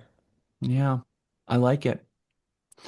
Okay, I have put on here 7 licenses that people were licensed after 2018 and 8 people who were licensed after 2023 who have production levels of, how many units they've sold in the hundreds.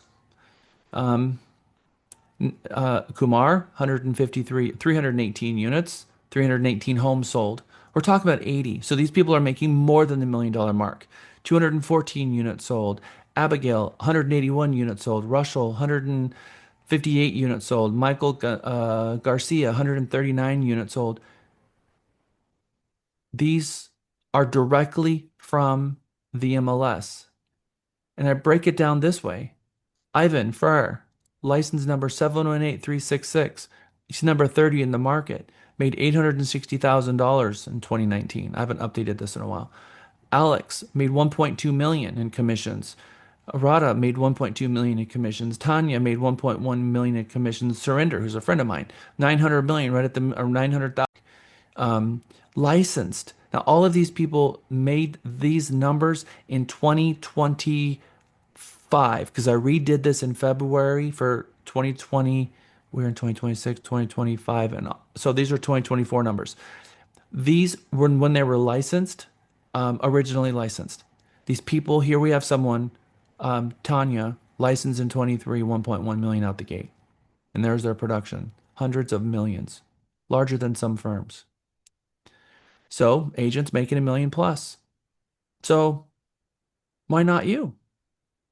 Why not you? And I always throw this at you. If they can do it, so can I. And I want you to say that, and I want to hear it come out of your voice because this is part of the mind, body, spirit. This is making it a reality, and you need to believe it, and you need to say it. If they can do it, so can I. If they can do it, so can I. If they can do it, so can They can do it, so I. I. If they can do it, so can I. They can do If it. they So can do can it, I. so can I. If they can do it, so can I. Yes, I'm in. Yep. I'm in. Yes. Are you We in? can. Yes. I'm in. I'm in. Yes. Yes, I'm in. Yes. All in. Yes. Okay. We're going to take a break, and when we come back from break, we are going to talk. We're going to hear from Kobe Bryant, probably, arguably one of the best basketball players of all time. We probably all know where we were at the moment his helicopter crashed. Here is a mindset video of what his mindset was to be the greatest basketball player of all time. Whether you're in sport or in sales or whatever it is, mindset is everything. This is his mindset video, and I find it fascinating. I find it incredibly inspiring, and I think we have a lot to learn from this video. So as soon as we get back from our break, we're going to jump directly into this video. It's 3:21. I'll see you back at 3:31. Welcome back. Who'd have thought that he'd back here where we need you? Here where we need. Welcome back. Welcome back. Welcome back. Welcome back. Welcome back from break, everyone. You know, I love this business. There's just no other business quite like this one. I absolutely have enjoyed every moment of being a real estate agent. It is such a huge joy to watch my clients go through these transactions and such an honor to be able to help them through every transaction. It's never a chore, it's never monotonous, it's always fun. Even when it's dramatic, I can come in, I can help calm the room around me, help get people focused back on the productive things, and help them with the biggest transaction of their life, and I get to be a part of their family. And I really, really love what I do. And I hope that you guys share that deep love and deep passion for this business because, I mean, gosh, what a huge honor it is for us to be on this side. And I know that everyone is always in a place in your life where, you know, things are not always easy and we have to figure it out and all the things. And that's exactly what Mega does. I will tell you that every single Mega session, we pull people in to our class and they're in a place where they really needed this. And sometimes we see tears and emotion, not from anger or upsetness, but just kind of a relief that, okay, I can do this. I can do this. This is possible for me. This path forward is doable. I've just been so focused inward that I haven't zoomed out and looked at the big picture and put a plan in place and operating from a plan. This moment is a demarcation point between the old practice and the new one about what you're going to do different to take control of your business and run it like the top producers. The reason that there is no salesperson training is because there is no sales agent that wants to teach their competition what they're doing, period. They don't want to do that. They're not going to do that. That's why I'm the only one that does. And I do it from a real place to help my agents thrive.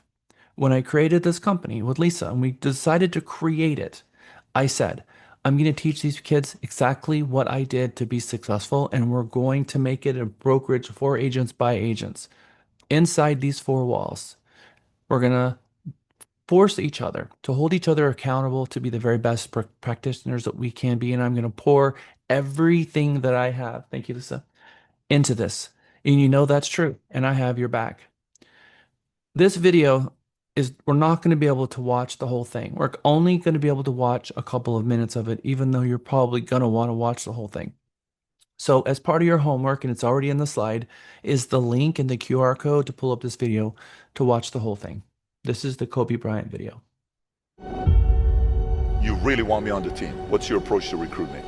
You want first place, come play with me. You want second place, go somewhere else. Like I would watch Magic play. I'd watch Michael play. And I would see them do these unbelievable things. And I'd say, you know, can I get to that level? I don't know, but let's find out.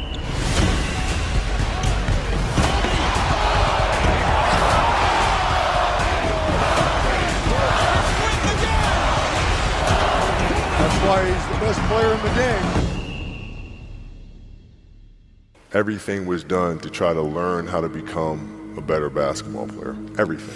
Everything. And so when you have that point of view, then literally the world becomes your library.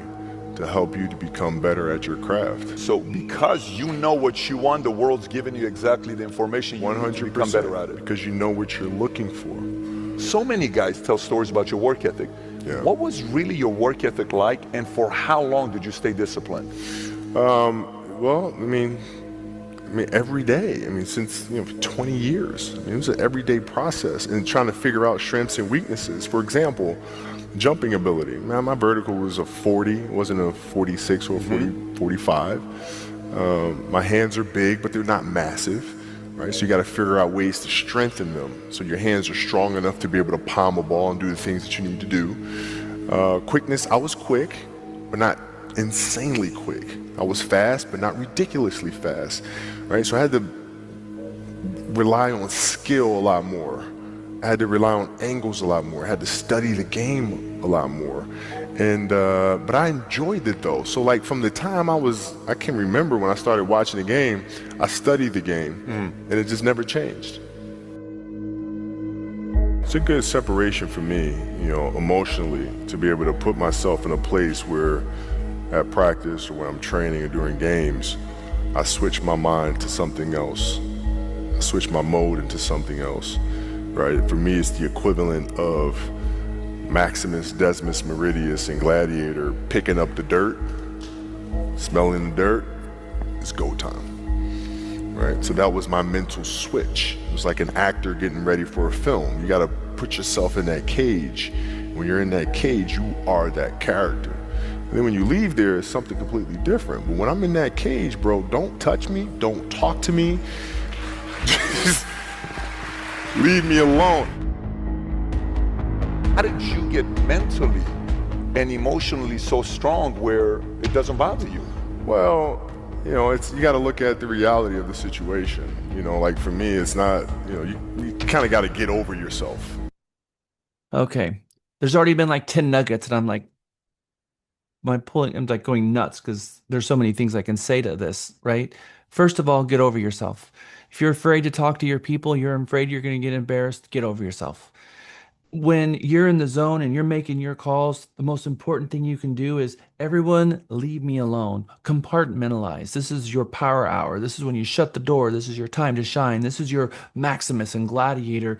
This is your time to pick up the phone and build your business. You got to practice. You want to be the top 5% that's selling 95% of the business. You got to be at the top of your game. People who are at the top of their game, they practice, they focus, they look at their business and try to figure out, I can't palm a ball. I got to be stronger. My legs aren't long enough. I can't throw the lines. I got to make my legs stronger. How can you figure out what your own deficiencies are and account for X and solve for X to make yourself the 5%, which means self-reflection. It means focusing on the positivity, knowing that you can do it, and being fearless in doing it, and compact that into your day. Compact that into your 8-hour workday. Show up with the mindset that you can do whatever it takes ethically to build your business, because your reputation is your most important asset. And you can reach whatever heights you want, but it's the mindset that's going to get you there. This is a 11-minute video. There's another one. This is all about you taking control of your business and planning it, reverse engineering the numbers into showing you how much money you can make. It's completely there for you, 100%, no question. If you want to make $500,000, if you want to make $1 million in 2026, the market is cooperating. You've got a license in the best state in the nation. The rates have just calmed down. We've got pent-up demand coming into it. $6 billion was handed over in commissions last year, and 300,000 transactions closed, and you're just looking for 100 of them. It is there for you, I promise. The opportunity exists in a very big and a very real way. You can work and spend time away from your family and have those seconds ticking off. And that trading of your time for money, you get to pick your pain in life. You get to pick it. Or you can go get a job and have less pain because you don't have to pick up the phone and call someone and they have people calling you, and you can pick that pain at $20 an hour. Or you can give that up and focus yourself and make yourself accountable to the actions necessary to realize the amount of money that you can earn, $400, $500 an hour, with uncapped earning potential at 100, 250, or a million. Real estate is the one profession that's truly uncapped. Everywhere else, they tell you what you're worth. You get paid what they pay you, and that's it. But all you have to do is show up.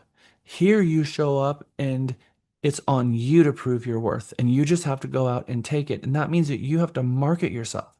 That is the primary goal. The primary role of an agent is a salesperson who has to sell and market themselves. Everything is promotion. Promote the heck out of yourself until everyone in your spheres knows that you're a real estate agent and they're sending you referrals, and you keep doing that forever. And like the Keller Williams Red Book said, everything else can be farmed out, most everything, except for prospecting and converting a prospect to an appointment. That is where you're going to shine. That's where the money is in real estate.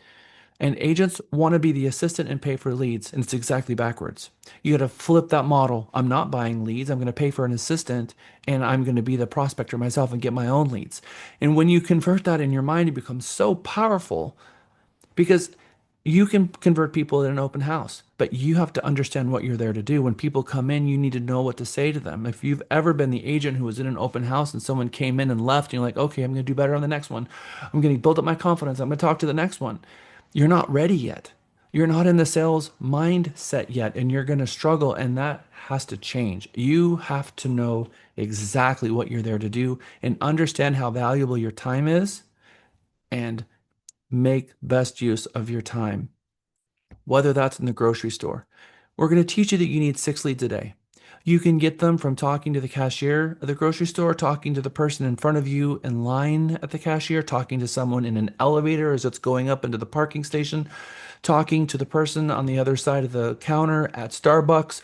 Wherever you are, you're going to share the good news about your business with everyone, because everyone that comes in contact with you, you should be talking with them about your real estate business, getting them excited about your real estate business, and letting them know if they know someone looking to buy, sell, or lease a home, that you are the person to call. That means wearing your name badge. That means being passionate, loving what you do, and talk to everyone. You need to be a recruiting machine for your business. Christina. When I first started, I was actually an assistant to someone that you probably know her, Cindy Crawford. Oh my gosh, of course I know Cindy. Well, I started off briefly as her assistant, so I was like, no, I want to be a full-fledged agent. But you then also know this probably, that Cindy never ate a meal out at home. She ate every meal out in a restaurant. Right. And that was her sole marketing plan, because Right. she had her ears tuned to radio real estate. Yep. And if she heard the neighboring table Yep. talking about real estate, as she left, she said, I'm so sorry, I couldn't help, but over here you said something about a house. I just want to let you know I'm your local realtor in this area. Boom, dropped her card. That was it. Man, and I'll tell you, I actually bring that up in one of our sessions where I talk about how when you're a real estate agent and you're in a restaurant and you're tuned to Real Estate FM, which is literally the quote that I use, and the people on the corner table are talking about real estate, you zoom in and you can hear everything, and you're like, oh my God, no, that's all wrong, that's all wrong. But you have to like compose yourself and then come and talk to them later.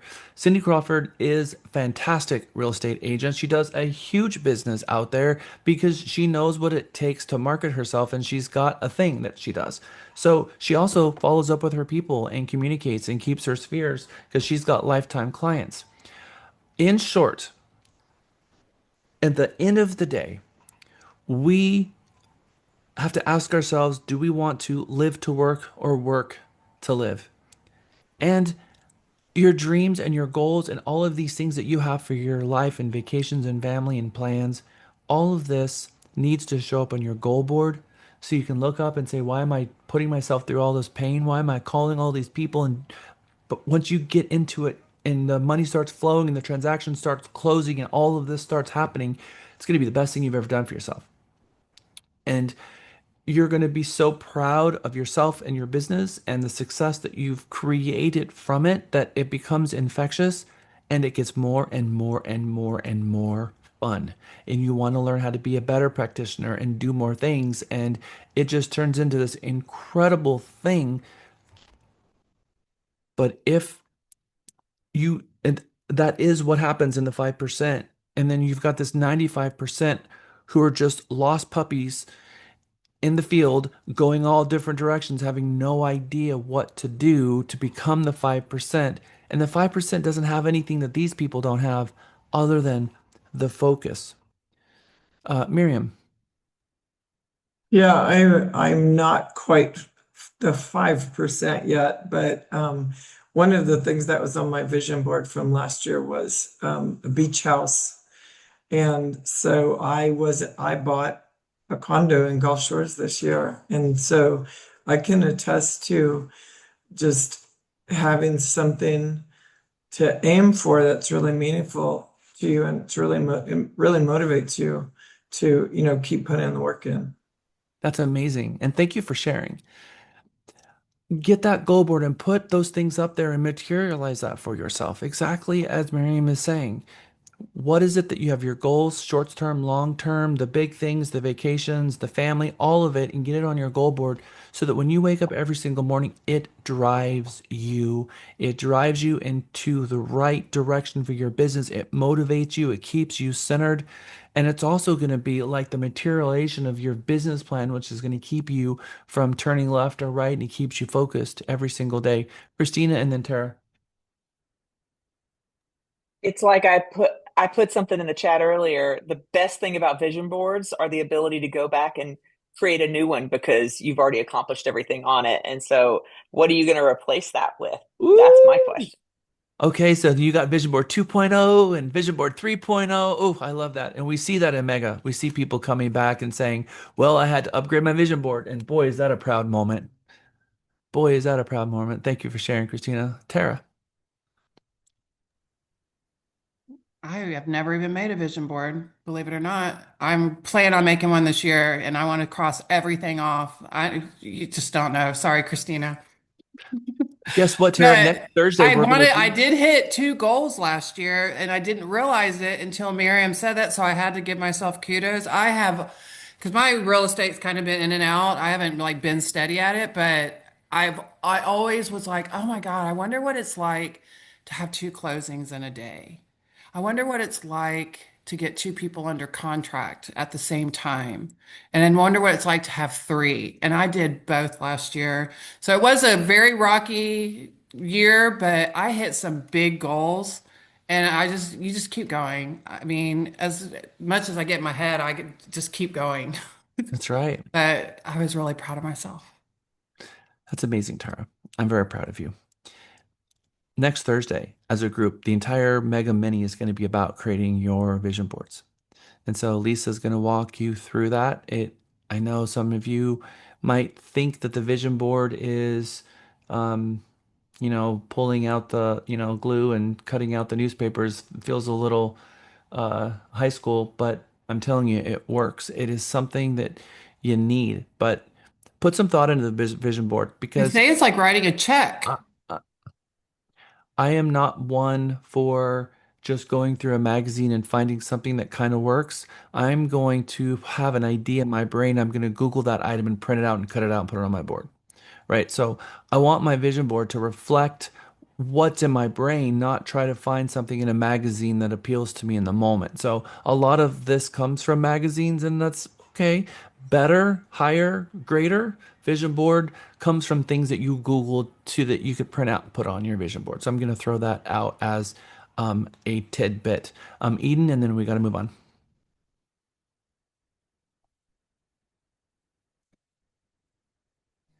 I'm sorry.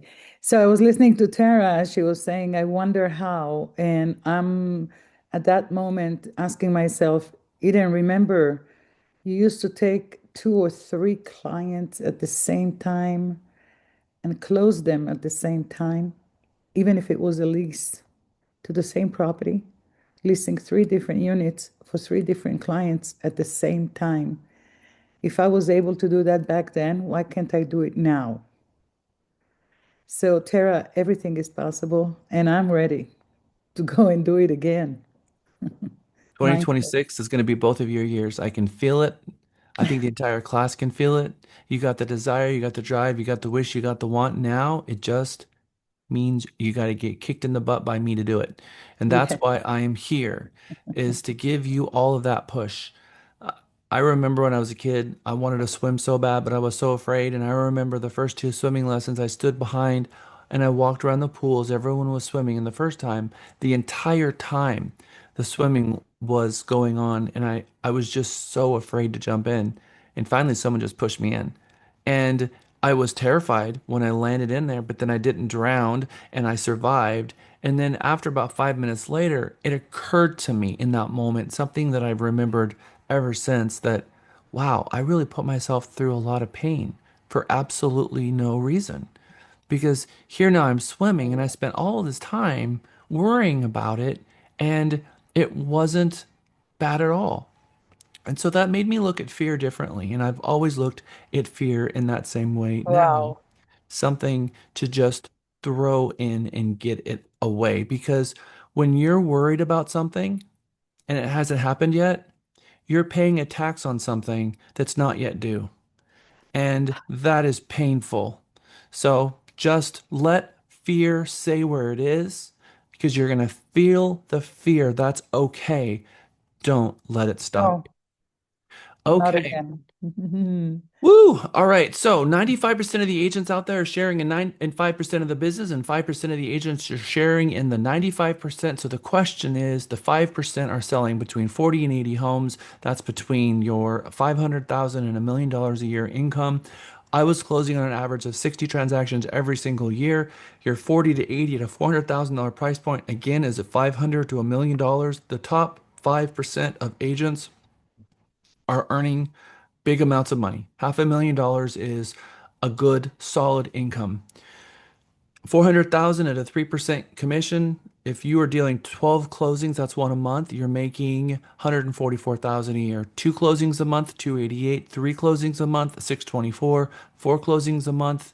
Now we're talking about the 900 to 12 to 1.2 million. What it takes to get there, what it's just simply focusing on income producing tasks. Those agents who are closing like 15, 20 transactions a year and they just keep coming and they're, Jack, I'm bumping my head against the wall. I'm stuck in this ceiling. I can't get through it. What do I need to do? And I always know what it is. Show me your systems. And they look at me with a blank face. Show me your systems. And again, are you knee jerking every single transaction? Is every single transaction like your first transaction you've ever done? You don't have any systems? Okay, that is the problem. You are making things so darn difficult for yourself. You don't want to wait for 5 years into the business before you create your systems, because agents think, I don't need systems in the beginning because I don't have any business to have systems for. And then they just sort of plow through their first transactions and realize, okay, this is how I did it before. I'll do it the same way again, cookie cutter. And they just keep every transaction is like a first transaction they ever did. And they get 20 transactions into it and they have no system. They have no follow-up system. They have no database. They have no structure. They have no time blocking. They've got nothing in their business that's going to help create a repeatable business. So even if they did have success in 1 year, they have no way to duplicate it because they have no idea what they did before in order for the second year to materialize. I'm talking to the 95% now. In 12 months from now, what would $1 million do for you? What would, in 2026, $84,000 a month do for you? What would that do for you and your family right now? That's a fun topic. We're going to put you in breakout sessions for 10 minutes. I'm going to put you into smaller groups, and I really want you to think about the number that you want and what that's going to do for you and your family. And I want you to make that real. I want those words to come out of your mouth. I want the vibration out there in the universe. I want you to be talking about it like it is coming true and how it's going to impact you so that you can visualize that. Because once you've got that wish for yourself, now that is the end point. Here's the starting point. Now we need to bridge those two things together, which we're going to build in Mega. I need you to create that slide in your brain of where you are going with your business. That is what you're going to spend the next 10 minutes on. Boom, 10 minutes. We're going to recreate your groups. so that you have more of them. And I will see you back in 10 minutes. I know, I know. It's never, ever, ever enough time. Okay, so we had a good solid 10 minutes. We got to talk with each other about what your goals are. What does 2026 look like for you? You put these things into practice for yourself. You create a thriving business. You close 60 to 80 transactions in 2026 or whatever your goal is, and you bring that to pass. What does that look like for you and your family? What does that do for your future? How impactful is it? How life-changing will that be? You know, when you play the lottery and you don't win, you kind of feel bad afterwards. But that's not where you are right now. You are in a real estate practice where you can ensure that you win. 100% guaranteed. All you have to do is follow the instructions. So many agents want to create their own business model, figure it out themselves when you have 150 years of real estate really doing the same thing in the very beginning and it's never changed. It is a relationship business. From the very beginning, the most likely client is someone you already know. The most likely people that are going to hire you is people that you already know. And it's just a matter of connecting your spheres and connecting more and more people into the bucket that becomes part of your village and making your village bigger and bigger. And if you've only got two people in your village right now, then you need to be picking up the phone and calling the divorce attorneys and adding them to your spheres, adding CPAs, and find people who just passed the bar exam. Hey, congratulations on passing the bar exam. I'm a successful real estate agent in town and I would like to be, or whatever you want to say. I'm new to the business too, and I would like us to work together. If someone needs an attorney, I'd like to refer them to you. And if you know someone who's needing real estate advice, I want you to send them to me. Making those relationships across the board, going to your home inspector and say, if I refer all my people to you and to your business, are you going to refer your people to me? What agent do you refer your clients for? Who are you using as a real estate agent? And tell your spheres and the team that you create that if you're going to give them business, you want their business too. Have you ever asked your lender for business? Have you ever asked the title person for business? Have you ever asked the electrician or the home inspector for your business? My home inspector, Sam, I sold him a house. My lender, I sold her house and helped her buy a new one. My painter, I'm showing homes tomorrow. My team, every single person that's on my team, I always start with the same thing.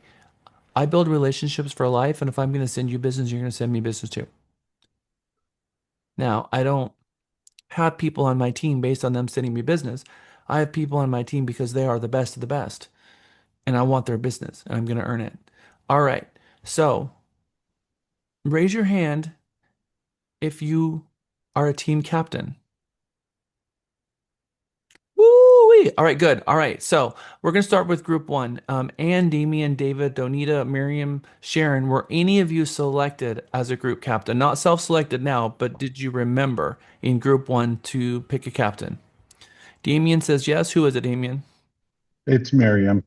Miriam, let's do it. What did you guys talk about? In 30 Um, seconds or less.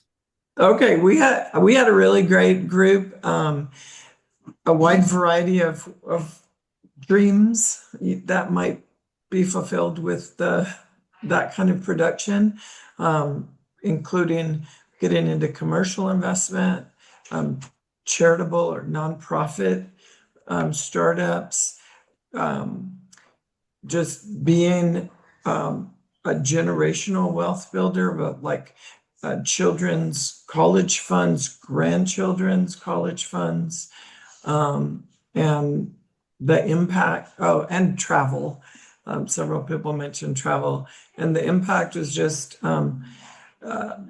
purpose, for a meaning, a more meaningful life, and joy, not happiness because money doesn't buy happiness, but joy because you feel like you're making a difference in people's lives and that you've really made this a career, and your production and your habits solidify that this is really turned into a meaningful career.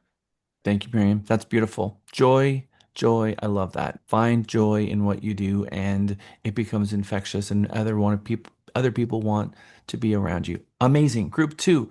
Who was my group captain out of two? That would have been Denise, Kevin, Leah, Mariella, and Polly. Did we have a group captain in that group? We forgot to select one. Okay, so that means that you don't get one this time around. So next time we're gonna all remember. Okay, group three. Amanda, Isabel, Janice, Marlene, Rosny, and Tara. Who was the captain in group three? Okay, Amanda. Hit that mute button for us. I'm sorry, I thought you were unmuting me. We all agreed that it's hard to imagine. And then we agreed on charity work, investing. One person said high yield savings. We also talked about midterm rentals, long-term stock portfolios, doing medical things for the older generations in our families, and the overall quality of life improvement that that money would make. Make a difference.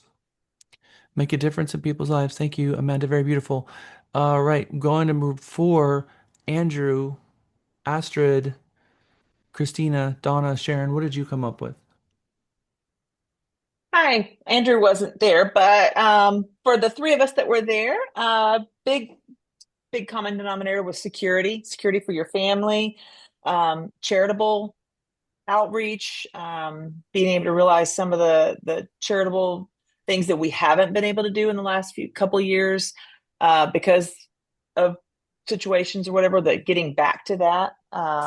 Increasing motivation. So success breeds success. When you are successful, you just want to continue down that path and get even more successful. And one of us was to help other agents by being able to do more referrals. So very travel, obviously, and talked a lot about making sure that we understand our why, making sure that it's a tangible thing that they can put on their vision board, that we all know what it is that we're looking for and that we're working for. Wonderful, amazing, exactly what we're looking for. Closing your eyes and seeing the vision of 2026 and what that's going to do for you, that's more important than you think because it makes it real for you. Then you know what you're trying to achieve in 2026. That helps you with your goal board too, by the way. So the work that you're putting in thought right now is going to help you with your goal board, with your vision board, with your mission statement and your unique value proposition. All of this is important, and sharing it with others and hearing perspective from others also helps as well. Thank you, Christina. Thank you, group four. Group five, Amy, Belladonna, Indu, Eden. Who is the spokesperson out of group two? And Polly, if you were the captain in two, we will circle back. I was the captain, and Eden started out by saying that she also has a passion for catering, and she's really good at cooking, and so she would use some of that money to further that passion as well. Amy said that she recently started a 501c where she would raise or contribute money for Christian children to pursue college. And I as well said that I would invest a great chunk of that in to my continued real estate business, whether it be fourplexes or some passive income, excuse me. Amazing. And then Indu wasn't in there. Okay. Yeah, I was in group 6. I'm sorry. But part of her was in there, I guess. Okay, I'll get better at that, Indu, making sure that both your accounts are in the same group. All right, group 6, Charles, Eric, Yana, Isolette. Who's the captain of 6? We didn't appoint one. Oh, we just no. dove into it. Maybe, Oh, no. You know what that means? What does that mean? That means that Meetings? that means that you don't get a group spokesperson to speak that time. So, next time you I can guys. speak for the group, or maybe Mrs. Let's see, she's the one who collected all the information, but I can speak because I wrote them down too. So, Indu, we have a rule that says if the group did not create a group spokesperson in the very beginning, then they don't get one later. So, this is going to help you guys because this group spokesperson, there are going to be points that you guys are going to get awarded later for things that come out of the group spokesperson. So there's two rules. Always, you have to pick a group spokesperson first off, and number two, it can't be the same person that spoke before in that day. So these are hard and fast rules that have been in Mega since Mega 1, and so we can't change them midstream on Mega 17. So part of the breakout session rules that we've always had in place. Okay, module or group 7 is Jocelyn, Myra, Melinda, and Priscilla. Oh, Priscilla wasn't there, but Okay. our group, we really thought about just a better quality of life for our families. One would be like buying a home for my family, and then Oh, one that's of awesome. the team members said retiring early would be like a really big blessing for them, and then just investing in real estate and our future, pretty much. Well, when you buy your home for your family member, I hope you get paid a commission. Thank you. Okay. Good job, Jocelyn. Good job, group 7. We're gonna go to group 8 and then back to 2. Group 8 is Jeanette, Mia, Mohammed, Sarah, and Veronica. Hi, I was the one that was initiating everything. Okay. Were you selected and elected, duly elected as a group captain? So yeah, because I would say yes. Everybody else? Well, your ethics is on the line. Well, I know that's why I asked everybody else to answer, but they're not answering. Yes, yes. Okay, she admits to being duly elected as the group captain during that group spokesperson and has put her reputation on the line to do it. You're up, Jeanette. Okay. So we talked about investments. Someone would invest. We talked about retiring in Hawaii. Afterwards, I believe they were very young to retire, and No cedar in Hawaii, no cedar at all. that's for sure. And then, it was very much on, the wealth of the family throughout the money. Of course, it wouldn't make you a better person, but it would make enjoyable life. Okay, I absolutely love it. Thank you. Good job, group 8. Polly, group 2. Hey, Jack. So we talked about buying a home. We also talked about buying a second home, investing, traveling to Greece, Rome, different places, enjoying life, Well, if you go to Greece supporting, or Rome, let me know. I can give you some tips. okay, supporting charities, churches, housing assistance, and community programs, supporting families that need the support. I thought that was very touching. College for your children, set up college, and that's pretty much it. That's a lot. That's a Yeah. lot. I mean, when you look at each one of those things, kids for college, Greece, the places that you want to travel, I mean, these are huge things. And this is exactly what opens up those doors, paying for kids' college and buying a second home and having a vacation home and taking trips of a lifetime all comes from being able to hand someone keys to their home. I mean, what an incredible thing that is that we can connect with our spheres, our family and friends, people who know us, create a village much bigger than ourselves, and try to determine how big that village really is, and then use and leverage those relationships to help them invest in real estate, the best investment in a lifetime, and get a roof over their head and build wealth while you're doing it. What an incredible thing. Okay, the Jack, question can I becomes, make a request, please? Indu, what's the request? If it has to do with you being the group captain for your group, the answer is no. But Janet elected herself, so can I elect myself too? You cannot. She did not elect herself. She said, but on her own honor, she was duly elected. Oh, Okay. But I promise, Indu, next time you're group captain, you will be able to speak. Because remember, I have to keep this rule, and only way that I can keep this rule is by the pain of this happening. So, group captains in Mega is huge because half of your points are going to come from them. Henry Ford quote, whether you think you can or you think you can't, you're right.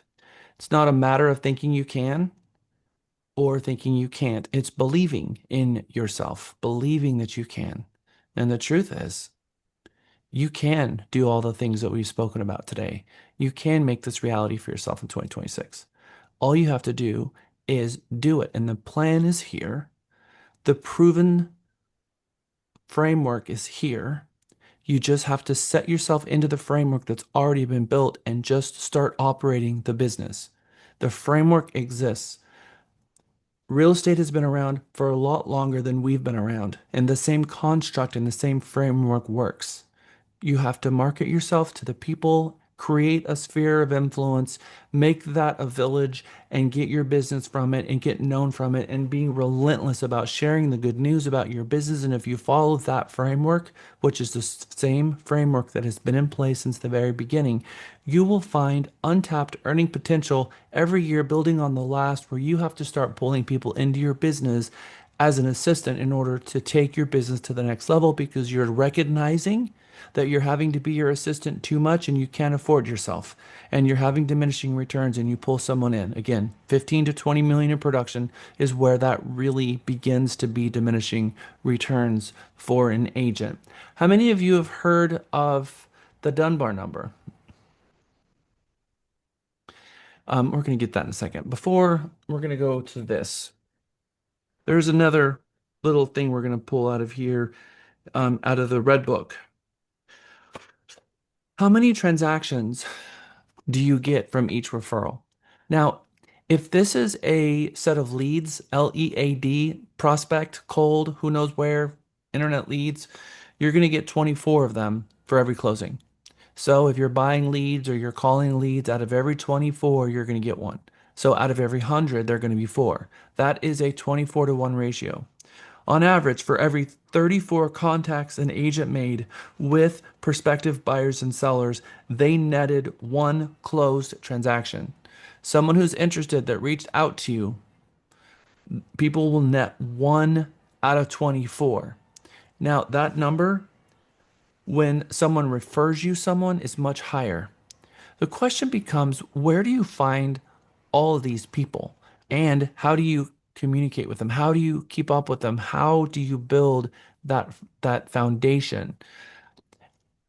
The Dunbar's number, or the 6 degrees, there, with every person that you know, there is this other network of people inside there.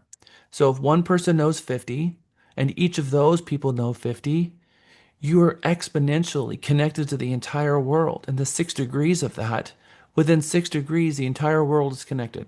You know someone that knows someone else that knows someone else that knows someone else that knows someone else that knows someone else. The entire world, all 8 billion of us, are connected in the 6 degrees of separation.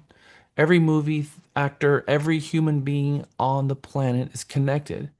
So your sphere is a really important thing. It's bigger than you know, because when you know 50 people and they know 50 people, all of a sudden 500, 2,500, 5,000, the spheres start getting really big. You don't have the capacity in your brain to be able to have more than 300 established relationships. That's the Dunbar number, which we're going to talk about. But friendships and are different than your sphere.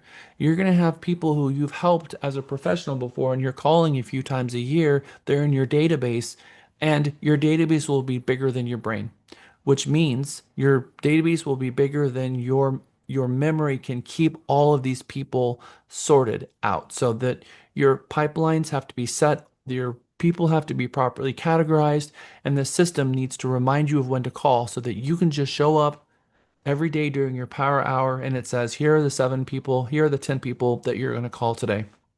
You might leave messages for some of them. You might get some of them on the phone, but you're going to call nonetheless. And you're going to go down the line. Hey, Tom, Mary, this is Jack over at Realty, Texas. Hey, I was just driving by your street the other day and I thought about you and I wanted to call and check in. How are you guys? Looks like you're busy, no problem. But I just wanted to connect with you and see how you guys are doing, because it's been a while since since I've been to talk to you last. So hope you're doing well, and I'll talk to you soon. Give me a call when you got some free time. And that's it. That's my voicemail.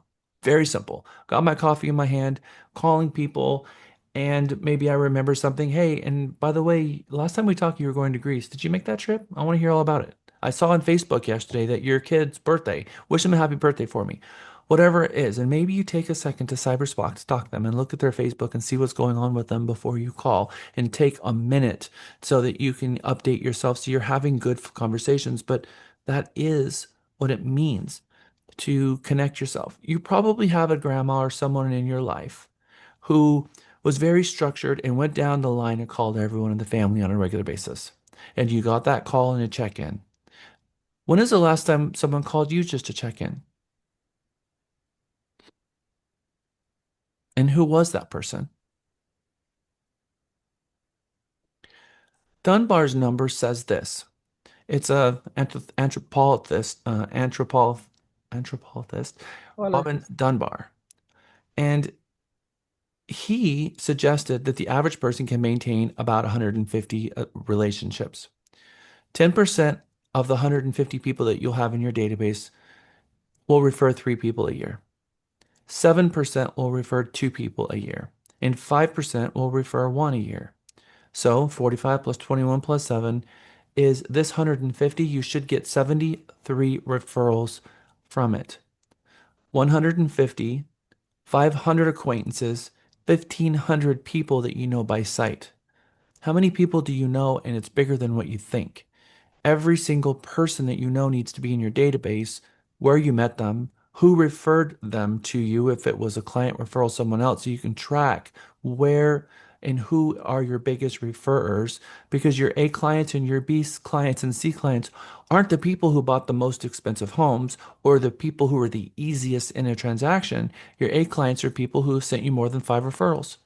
That is how you track your clients, because that is where those are the people that are biggest raving fans of your business.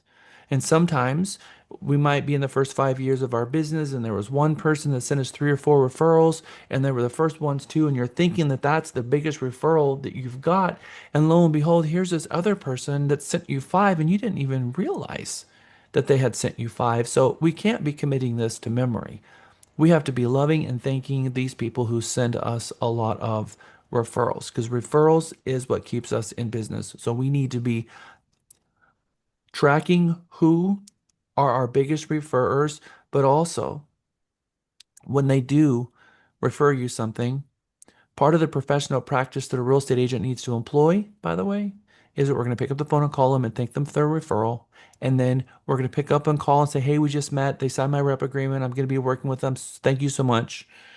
Just picked a property they absolutely love. We're about to go under contract on it. Just wanted to update you. We just closed on the transaction. They're super excited. They're moving in. Thank you so much. So they vicariously got to live through that home purchase, and you updated them a few times during that transaction.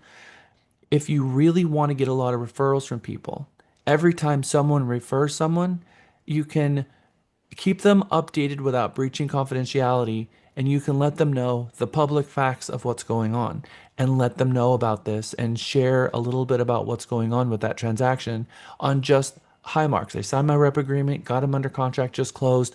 Thank you. That is so powerful. They want to do that more often. And then every time I get a referral, I take one of my clients out to lunch. You get to pay for their lunch when you get to write it off. And so you're going to have lunch anyway. Might as well take out a client to lunch on Fridays. And that's what I do is I take them out to lunch and get a little bit of time with me, and I get to update them.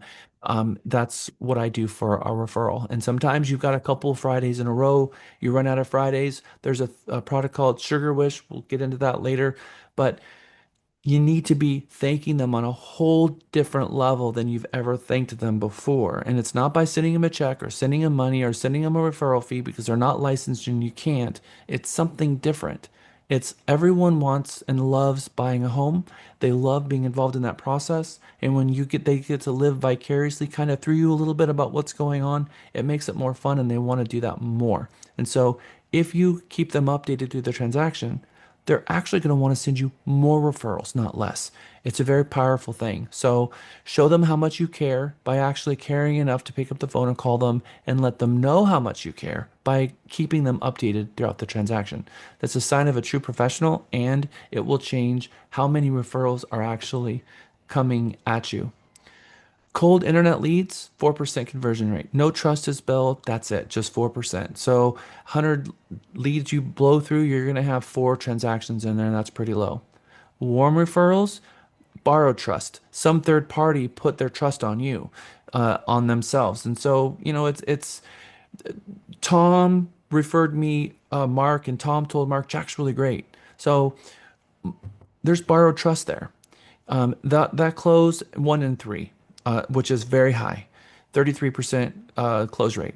Past clients, more than 50%. And if you are a rock star agent that's got their ability, commitment, and ethics all in place, and your ability is second to none, or if it's not, you got a mentor to make sure that nothing got missed and the transaction went as good as it possibly could have gone because you rooted out all evil in that transaction, it's going to be higher than 60%. But in any event, it means that 1 out of 2 for your past clients, 1 out of 3 for a referral, 4 out of 100 for a lead. And so you start to see just how transformative and how important the past clients are your number one source of business. Number two, referrals, your number two greatest source of business with the highest conversion rate. And number three, your cold calling, your internet leads, all of that altogether is not where you want to focus your business. It's kind of a burnout anyway. But it's not to say that you don't want to spend an hour a week calling them anyway and spend 1 hour on the phone.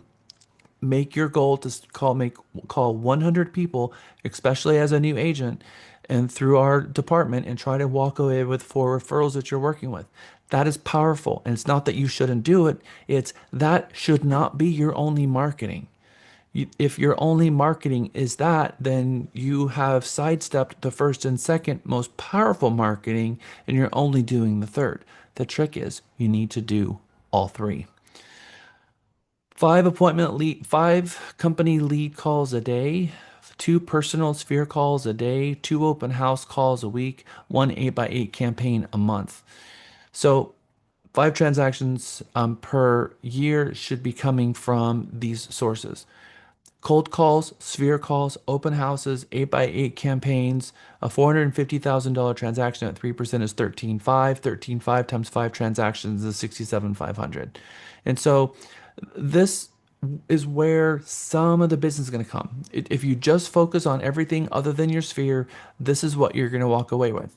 40 to 50 to $60,000 a year, which just means you focused on cold.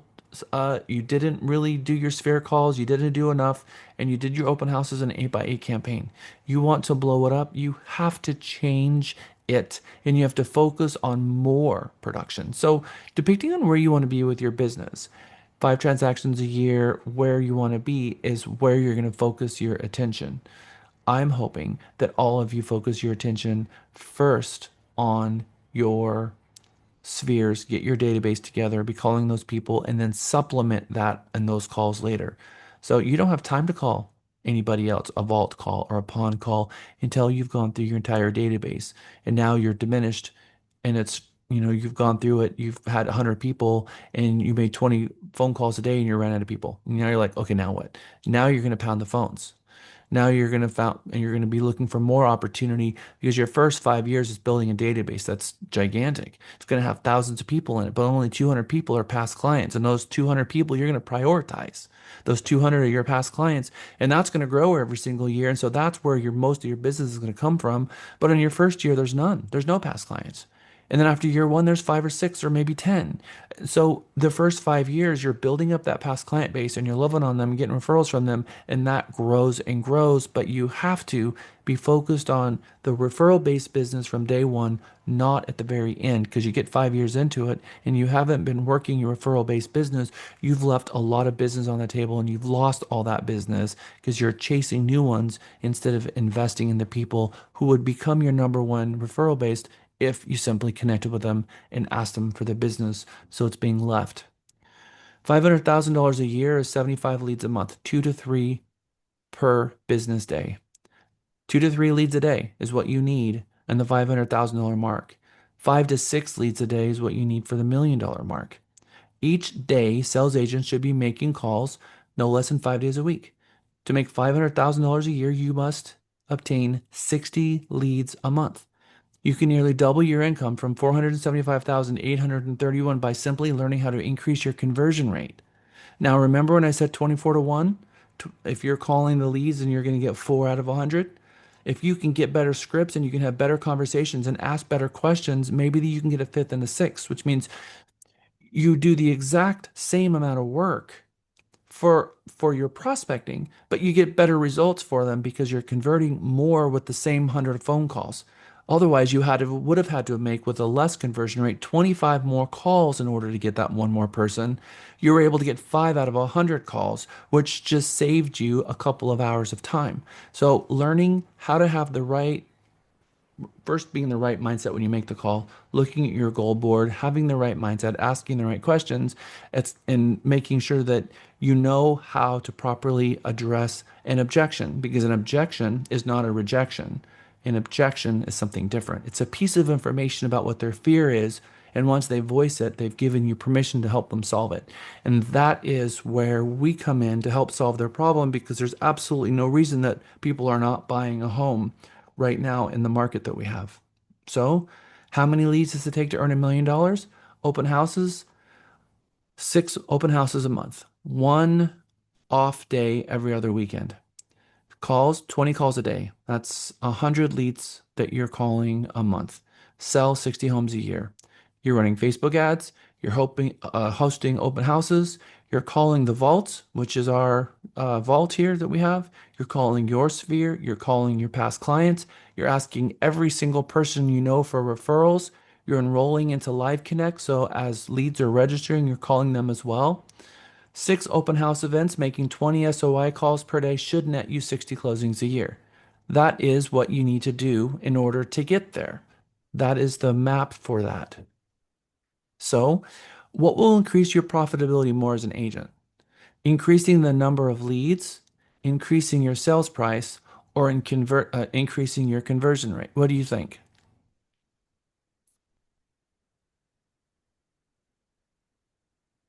Conversion rate? Conversion rate.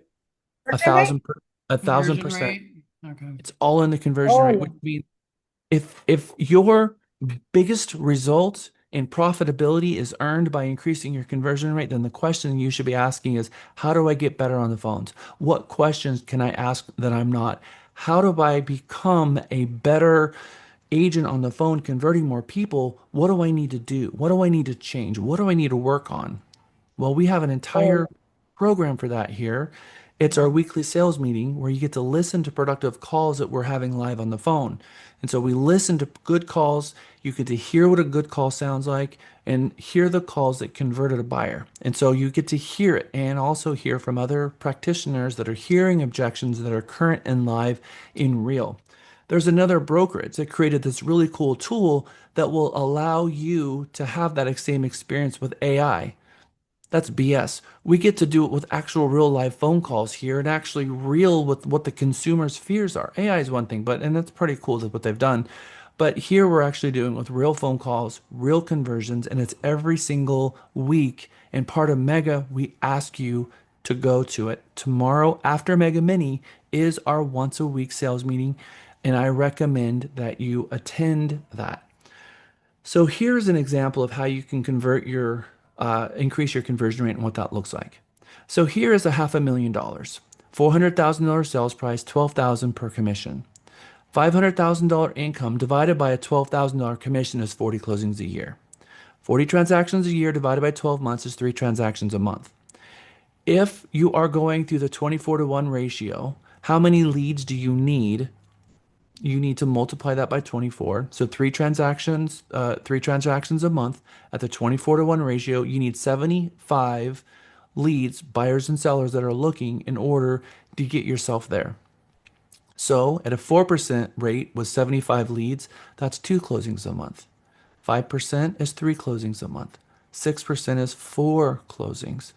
The deal is it takes you from $288,000 and brings you to $576,000 by tweaking your conversion rate just 2%. Out of every 100, having a 6% conversion rate versus a 4% conversion rate resulted in 2 more transactions that you would have not had otherwise. And how did you get there? Now, the 4% conversion rate is most agents without any training on the phone. The gold standard is 6%, that conversion rate, and that's just calling cold leads. That's just plain hitting the phones, not calling your spheres, and just grabbing 4 out of 100. This means that you need to connect yourself with a whole lot of people and have a whole lot of conversations, and you can do that by focusing how many hours you're going to stay on the phone. So if you want the $1 million, it's the exact same metrics with a 4, 5, and 6. You take yourself from $576,000 income to 1.1 million in income by increasing your conversion rate from 4% to 6%. So instead of closing 4 a month, you're closing 8. That's 4 more transactions because you've doubled everything. What makes a successful sales agent? And that's going to be your influence. This is a test question. Sales equals influence. Sales equals influence. Now, people have to trust you because you have to sell yourself, and the product that you're selling is your services, and you have to influence them on hiring you. We're not influencing them on what house they're going to buy or any of those things. The product that's being sold is not the home, it's you. You are getting yourself hired, and you have to do a really good job at that because you need to believe that you are the best person to be hired for the job. And when you know that you're the best person, you're going to be passionate about getting yourself hired. So you have the ability to expertly influence a buyer's sales decision, not with the property, but you getting hired. A successful sales agent must be a successful salesperson. Those are two different things. Sales agent, dealing with the transaction. Salesperson, getting hired. Two completely different things. So we don't sell people homes. We advise and represent through the transaction. The thing that you sell is the brokerage services in getting yourself hired and through that. So, expert salespeople, they make people feel safe. Expert salespeople, they know how to convert prospects and make them feel safe about the decision to hire them. And that safe means trust. We talked about that before, and that comes from the consumer having no question about the agent's ability, commitment, and their ethics. As soon in the beginning of the transaction, they put that to bed. Calling all their people, letting them know how grateful and thankful they would be to work with them in the first place. And by the way, showing commitment is picking up the phone and calling them and asking them for business long before they were ready for it. You're already showing them that you're committed by making those calls. Expert sales agents are expert salespeople that are expert at getting leads, converting leads, closing leads, following up, and to get more leads in their pipeline and keep that wheel moving so that you have repeatable income, that you know exactly how to put the structure in place in order for you to build your 2026. How many open houses you need to host, how many people you need to call, how many hours you need to invest in your power hour, all the things are built into your day. I'm going to give you a template of what it looks like to be at the level that you want to be. You plug it in, and it's going to tell you how many calls, how many hours, the whole bit. And you're going to put it into your calendar, and you're going to put it into place. We have the unsuccessful sales agent has a difficulty finding clients and difficulty getting hired. And this can be cured by simple salesperson training. It doesn't mean they're a bad real estate agent. It means they're a bad salesperson. And that is something that can be easily fixed. It's easier to fix a good real estate agent that's a bad salesperson for themselves than a good salesperson for themselves that can't follow it up with being a good real estate agent. But we can help both as long as they're willing and open for us to be able to elevate either side that's missing or wherever they have in their sphere that's got a gap. There are 4 competencies, 4 corners to your business. The first one, and we're going to say this a million times, and this should be delved inside the eyelids of your eyelids. Prospect, convert, close, and follow up. Those are 4 sides of your business. And you can't commingle these ever. These are complete silos. Prospect. You prospect and prospect and prospect. And the goal is to convert them, and you're not going to convert them when you're prospecting them. When you're prospecting, it is setting an appointment. When you set the appointment, you'll go meet them in the real world. or you meet them on Zoom because they're out of town, but you meet them at a separate client appointment where they've agreed to meet you. Over here, you're going to set an appointment that's not right now. Whether it's an hour from now or tomorrow, there has to be two separate events that is psychologically required for the consumer to choose whether or not they're going to meet with you. And when they choose to meet with you psychologically, they've already hired you. So first, you're going to prospect. Second, you're going to set the appointment. And at the appointment, you're going to get hired.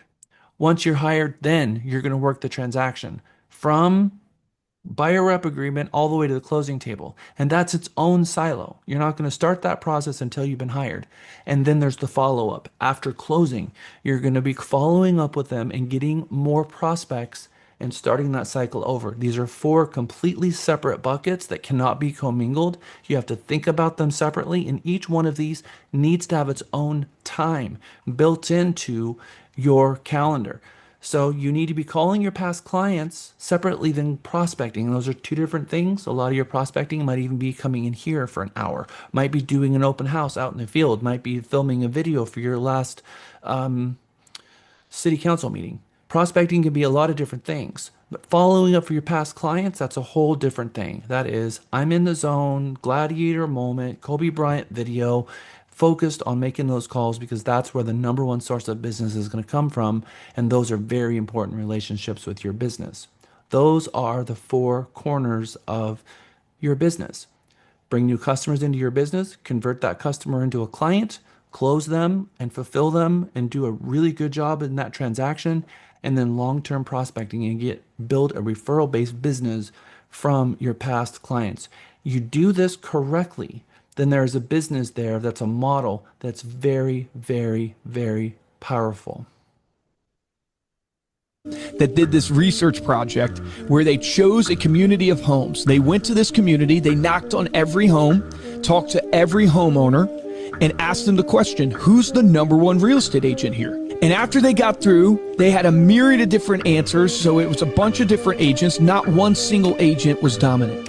They came back and they created a fake real estate agent profile, fake picture, fake contact information, and completed an 8x8 campaign, which is one postcard a week for 8 straight weeks to this community.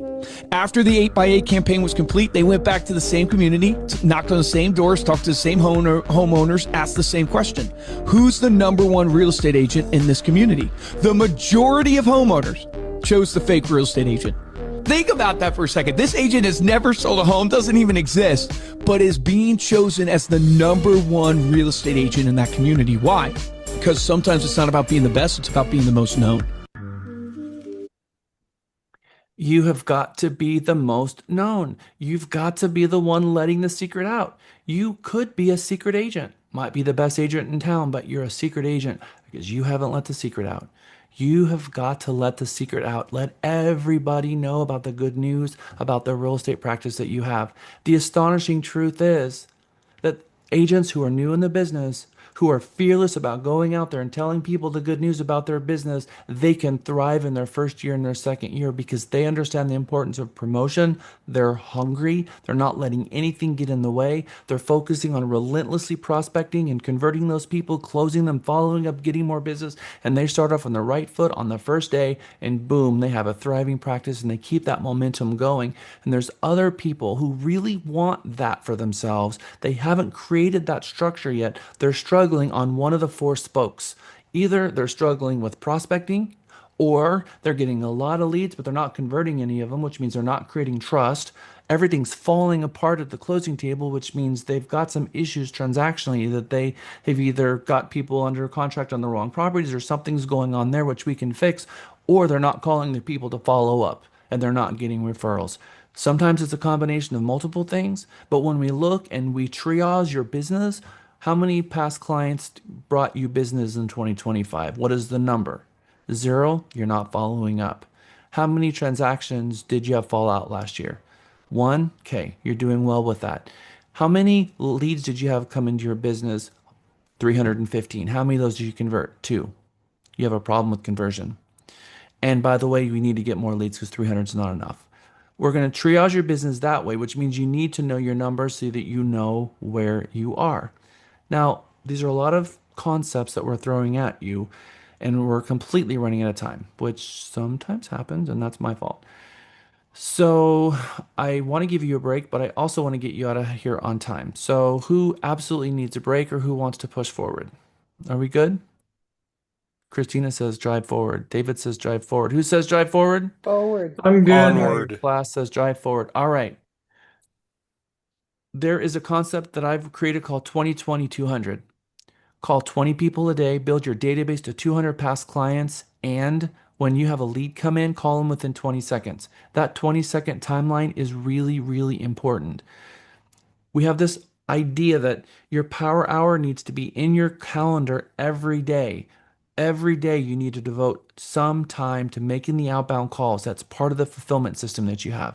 200 past clients, which means you as an agent right now, you're trying to figure out how can I close 200 transactions because those 200 transactions are going to feed me for the rest of my life because I need those 200 transactions to be sending me referrals because that's enough to feed you at a very large rate for the rest of your life. So does it take you 5 years to get there or does it take you 3 years to get there? Because you're going to transition from calling leads and doing open houses and doing all of this other stuff to be focusing on these 200. You're going to transition your business. The moment you've had your 200th closing, you're going to transfer your business. You're going to focus on those 200 and you're going to have someone else doing your open houses and you're going to have someone else doing those things. But you've got to get to the 200 first. And so we're going to build a business plan that's going to get you there. We have our CXM product where you can import your contacts. We have about 20,000 contacts that have been imported through that system, so I know that it works. If it's not working or you're having issues with it, please see Katie. Katie will work with you on one-on-one. Actually, it's not Katie, it's going to be Gavin in this case. Get with Gavin about that, and Gavin will assist you, and he knows exactly who to get into if there is an issue. Because we want all your contacts in whatever CRM that you're using. If it's a different one, that's fine. You're still going to have to data enter your stuff in the RCXM for closings, but if you're using a third-party CRM, that's fine. If you're using the one we provided for you, that's fine also. We've created a lot of tools, including action plans, and that follows the entire mega pipeline if you use our own internal tools. There are three concepts in your business: prospecting, bringing new leads in, and then income producing tasks, which is part of prospecting, and then administrative tasks. This whole concept of administrative tasks as a test question is very important for you. Administrative tasks keep your business operating, but do not produce revenue. These include planning, data entry, marketing setup, continuing education, social media, emails, calls, scheduling, presentations, MLS input, signage, photos, document management, putting up signs, lock boxes, all this behind the scenes work. All of this, which could be offloaded to an assistant, but every hour that you devote to that is very expensive for your business. And so you have to make sure that you're managing your administrative tasks and that you're going to balance administrative tasks with income producing tasks. And there's a formula on the next slide of how many hours you can devote to administrative tasks. And as soon as you hit that, you have to go and do a countermeasure of income producing tasks to make sure that you don't get in the trap of an entire month or a couple of months of just focusing on admin tasks and your business has no salesperson, no person driving your organization forward. Now, income producing tasks, these are things that generate revenue. That's anything that's going to get a rep agreement signed because that's where your revenue comes from. Open house is not directly income producing. And so appointment setting and meeting people out in the real world, that is income producing. So you need to be focused on those income producing tasks of trying to get people and scheduling appointments to go meet them in the real world because that's your income producing stuff. Prospecting is what leads to your income producing tasks. We're going to look at them a little bit separately. For each hour of administrative tasks you perform in your business, you should invest 2 hours of prospecting. There is going to be this offset in your business. I also want you to think about your influencers in your business, in your family. You have someone in your family that is an influencer. You also have friends that are influencers. And I don't mean social media influencers. That's not what I'm talking about. I'm talking about that person in your sphere who's most influential in your family, in your friend group, maybe your past school. I want you to think about who they are, and I want you to brave up and call them. And I want you to let them know that you're in real estate and that you want their advice, that you want a successful real estate career, and that you want their help. And have a one-on-one conversation with this influencer and get them on your side. Get them to become your biggest advocate. Even invite them to lunch and say, I need your help. I know that you're really well connected, and I know that you're someone that I respect, and I'm looking to build this business, and I'm looking to you to help guide me. Because what I need more than anything is to help connect me with people that are looking to buy, sell, or lease a home. And you're very, very well connected. And I want to earn your trust so that you can trust me in referring those people. This is what a successful salesperson does. And I know that feels scary because you're really humbling yourself and you're really asking someone for help.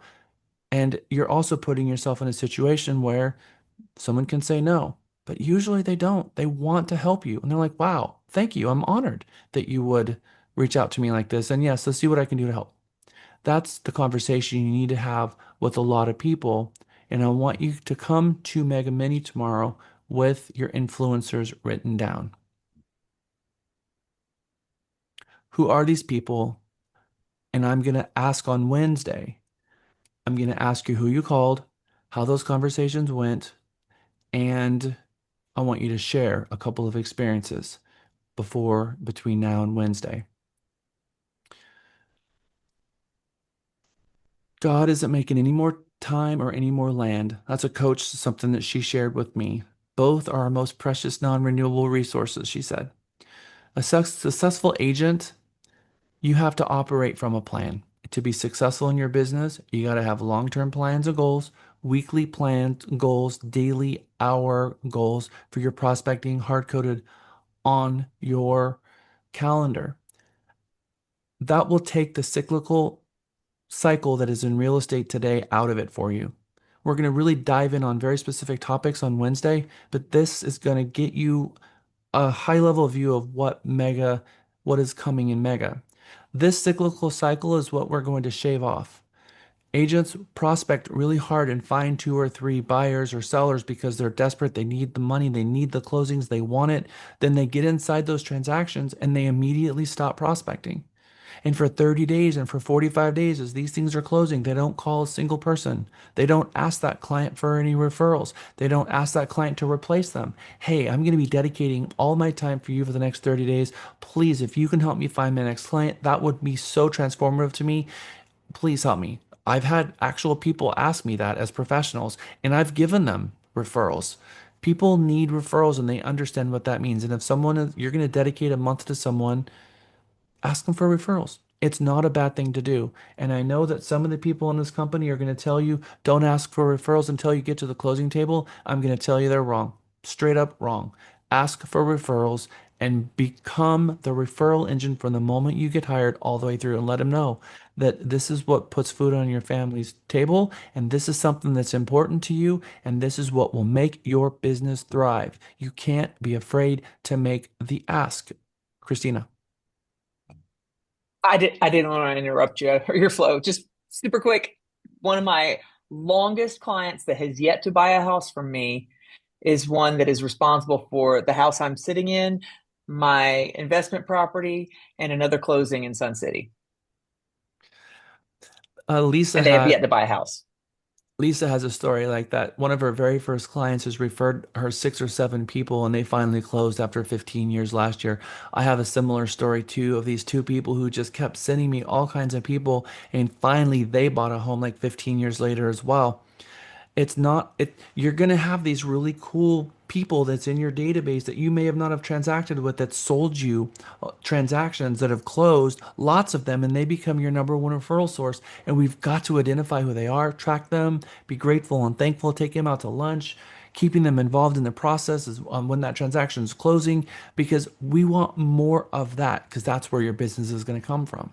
Your business isn't going to come from throwing a video on Instagram. I'm sorry, it's not.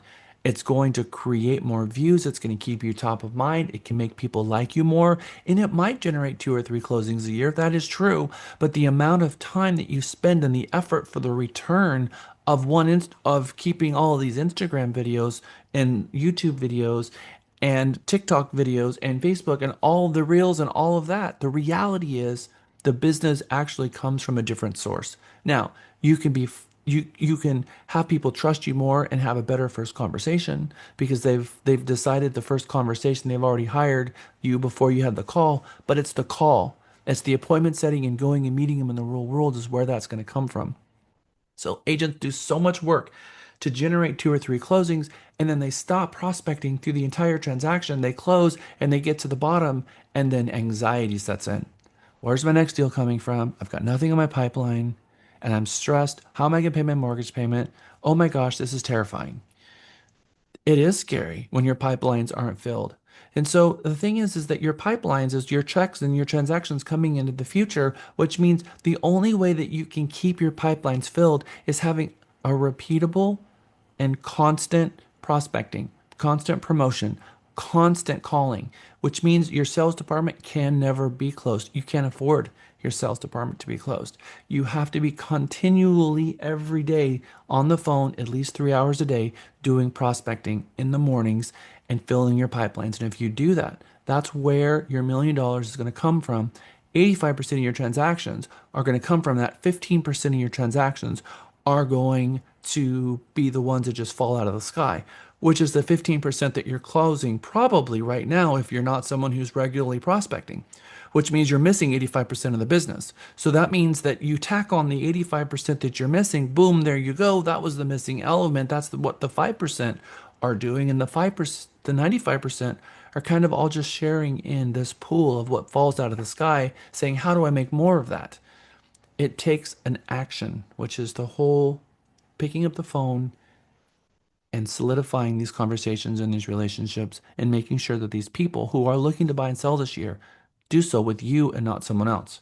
That's not going to happen in a text message. It's not going to happen in a Facebook post. That's going to happen by you picking up the phone and having a conversation with them. Now, if another agent and you both are in the running and someone else is texting them and you pick up the phone and call and set an appointment and go and meet them, what do you think you just did to the person who was texting? They just lost the business because you picked up the phone and called them and set the appointment and went and got hired. This is the plan that we're talking about. You got to have a plan so that you can control your business.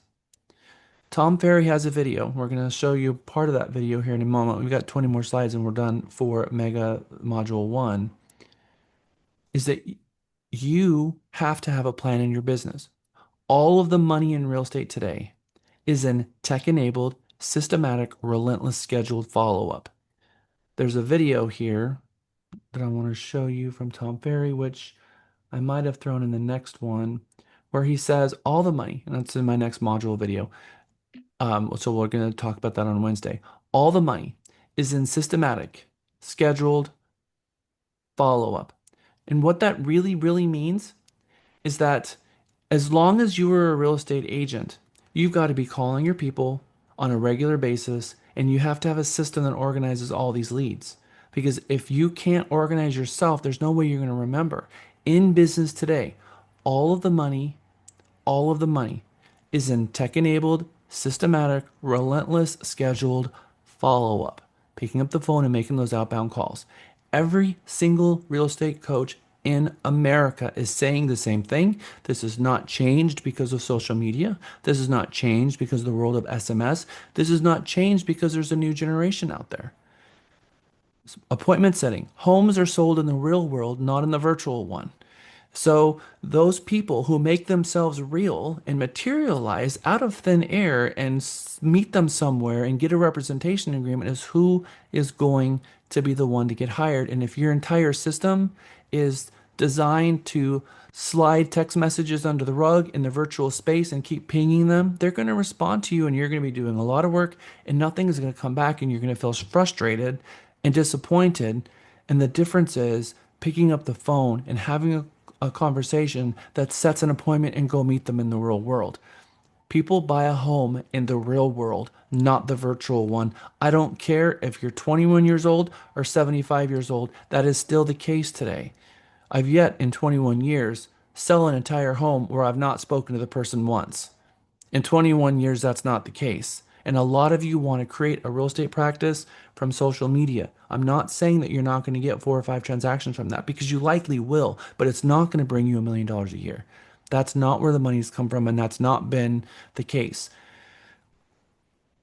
Bringing in leads, you're going to, if let's say you have a thriving 1 million followers, you have to set an appointment and call them. So your social media might be a huge source of leads, and you get a whole bunch of leads from that. It's a lead source. You still have to take those leads, pick up the phone, call them, set an appointment, and go and meet them. And so the social media is not going to help you sell 20,000 homes. It's just another lead source like Zillow, Realtor.com, or your referrals. It's just another lead source. You still have to take those leads and they all fall into a bucket, and you pick up the phone and you nurture those leads, set the appointments, and go out there and get hired. It's the same thing. So you can create a thriving practice from social media in that it's bringing you leads and you convert those leads. Does that make sense? But I don't want you to try to continue nurturing them via text message and email and AI and continue that funnel. You got to get them in, you got to get in touch with them in the real world as soon as possible to maintain that relationship and have contact with them. That is what makes it all real. That is what is going to really change the entire scope for you. Okay.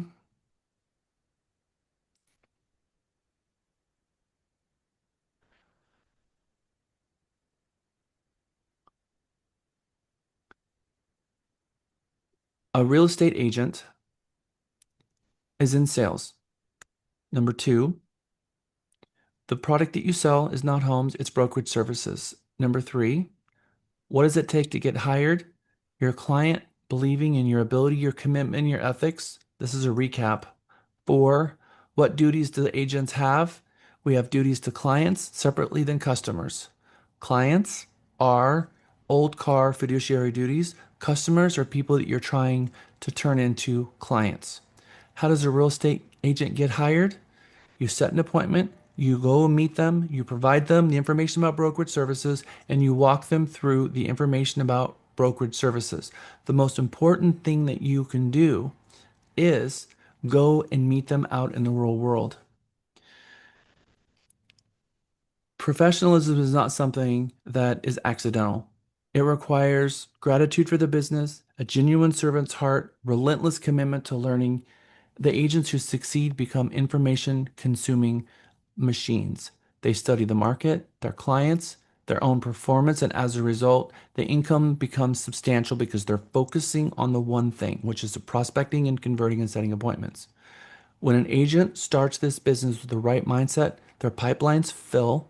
Within 6 months of consistently marketing and prospecting, momentum becomes inevitable. It is an inevitable fact that that will happen from the actions of prospecting and converting. So, if you're not earning what you need to earn or want to earn, it's always because one of 2 things. Number 1, you're not marketing, or you're not marketable. One of the 2. And we can help you with either one of those, but both of them come down to marketing yourself, and the marketability of yourself is the 3 things: ability, commitment, and ethics. And it requires those 3 things. There's my last slide. The success formula for real estate agents: 3 hours closing deals a day in the afternoon, 1 hour a day administrative tasks, 3 hours of prospecting a day. For every 1 hour of admin tasks, you should be doing 2 hours of prospecting. In this slide, we're saying on an 8-hour day, you're going to spend 7 hours of it focused on in the afternoon, setting your appointments, doing your listing appointments, and showing your buyers. 1 hour of that day is dedicated to admin tasks, and 3 hours in the morning prospecting. So that means from about 10 to maybe 9 to 11 to 12, something like that in the morning is your prospecting, pulling leads into your business. Take lunch, come back, and you have your afternoon appointments where you're going to be showing properties and doing listing appointments. And scattered throughout that day is going to be admin tasks, and that gets you to 7 hours. That is going to be your basic day every single day. In your mornings is dedicated to income producing tasks, which is your prospecting. In the afternoon is the fulfillment of all of those and doing your admin tasks. You focus on this and just do that one thing. You can figure it out on your own, but if you dedicate this hard time to your calendar and you like Kobe Bryant, Gladiator, the morning, this is nothing that's going to get in the way of this. I'm going to focus on my business in the morning to build the practice to fill my pipelines. Your pipelines will begin to fill, and your 2026 will look very different than any year before because you're putting in the right time doing the right tasks, which is really filling your pipelines. There is a difference between being a good real estate agent versus being a good salesperson. Being a good real estate agent means you take great care in representing clients in the transaction. And being a good salesperson means you have all the skill set necessary to generate and convert leads. Conversations is lead generation. A meeting is a conversion. Settlement is closing. And follow up is prospecting. And you keep that wheel turning year over year, day over day. All right, this is mindset. Do you feel sufficiently in the right mindset to go into the next mega? Has the glass ceiling Yes. been obliterated? Do you believe inherently, without any question, that there is enough business out there for you to take your claim and make your number that you wrote down materialize in 2026? Yes. Yes. But you all know that there are something that you're going to have to Yes. do in 2026 to make that happen, don't we? Yes. Okay. And There, starting with mindset is like the best like day that you can start like mega, because then I feel like I took a deep breath and I'm like, okay, I can take all the other modules.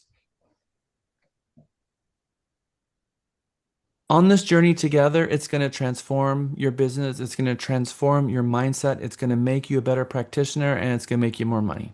And so Mega is going to help you fill your pipelines in 2026. And what a perfect time to take it at the beginning of the new year and really start off the year right, because this entire Mega journey is designed for one thing: fill your pipelines. And then when you get out of Mega, you just keep doing that and getting in your morning huddles every day and keep that momentum alive. We have an exam that's due. You can take it. You can scan the QR code here. I'm gonna send it out in an email so Hey you Megan, have Jack here. the This is a video exam. walkthrough.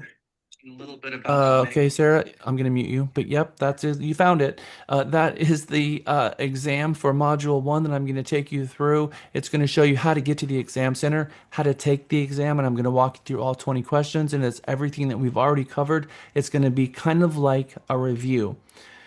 I always put this in here. This is the one sheet. We actually covered this sheet, which is part of your orientation slide, which is all the things that you need to do. So don't lose this. But here's your homework. Complete your exam, which is a 20 question exam that you have. Add your points to the teams. In the email I'm about to send you is going to show you how to add your points to teams because you got points from today's class. Then I want you to make 5 sphere calls before Wednesday. Call 5 people. I know it's going to be painful. Please do it. If you want to call people that you feel more safe with, that's okay.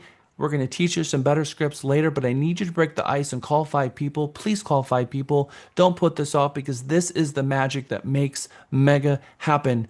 Don't not call the 5 people. Promise me that you'll make the 5 calls. Tomorrow, I would really like you to attend a sales meeting. I think if you've not attended a sales meeting in the past, it's going to really help you. Andrew is the one that runs our sales meeting. It's directly after Mega Mini. We have the city council meetings coming usually the first couple weeks. Next week is probably when your local city council meeting is going to happen. I'm sending you an email right after class, which has a list of all of the local city council meetings websites so that you can find a city council meeting in the city in which you live. I'm going to ask you to go to that city council meeting and to pay attention to what's going on, to read the agenda before you get there, because the agenda should be posted on the city's website before you even get there. And when you leave the city council meeting, I want you to film a reel live of what happened and share that with the world and bring that back to you to our next mega. If you can fit in a yoga session between now and Wednesday, that would be helpful. Here are your 6 items that I'm asking you to do as a homework assignment. One more is to finish the Kobe Bryant video that I showed you before, and this is the scan that will get you to that video. So your homework, just so you're clear, is this 6 items. Tomorrow go to Mega Mini and afterwards the sales meeting and scan this and watch the Kobe Bryant video. You follow all that and you're 100% good. I'm going to stick around for the next about 10 minutes to answer any questions that you may have. Class is officially dismissed, and I will see you all on Wednesday for Mega Module 2. Thank you, everyone.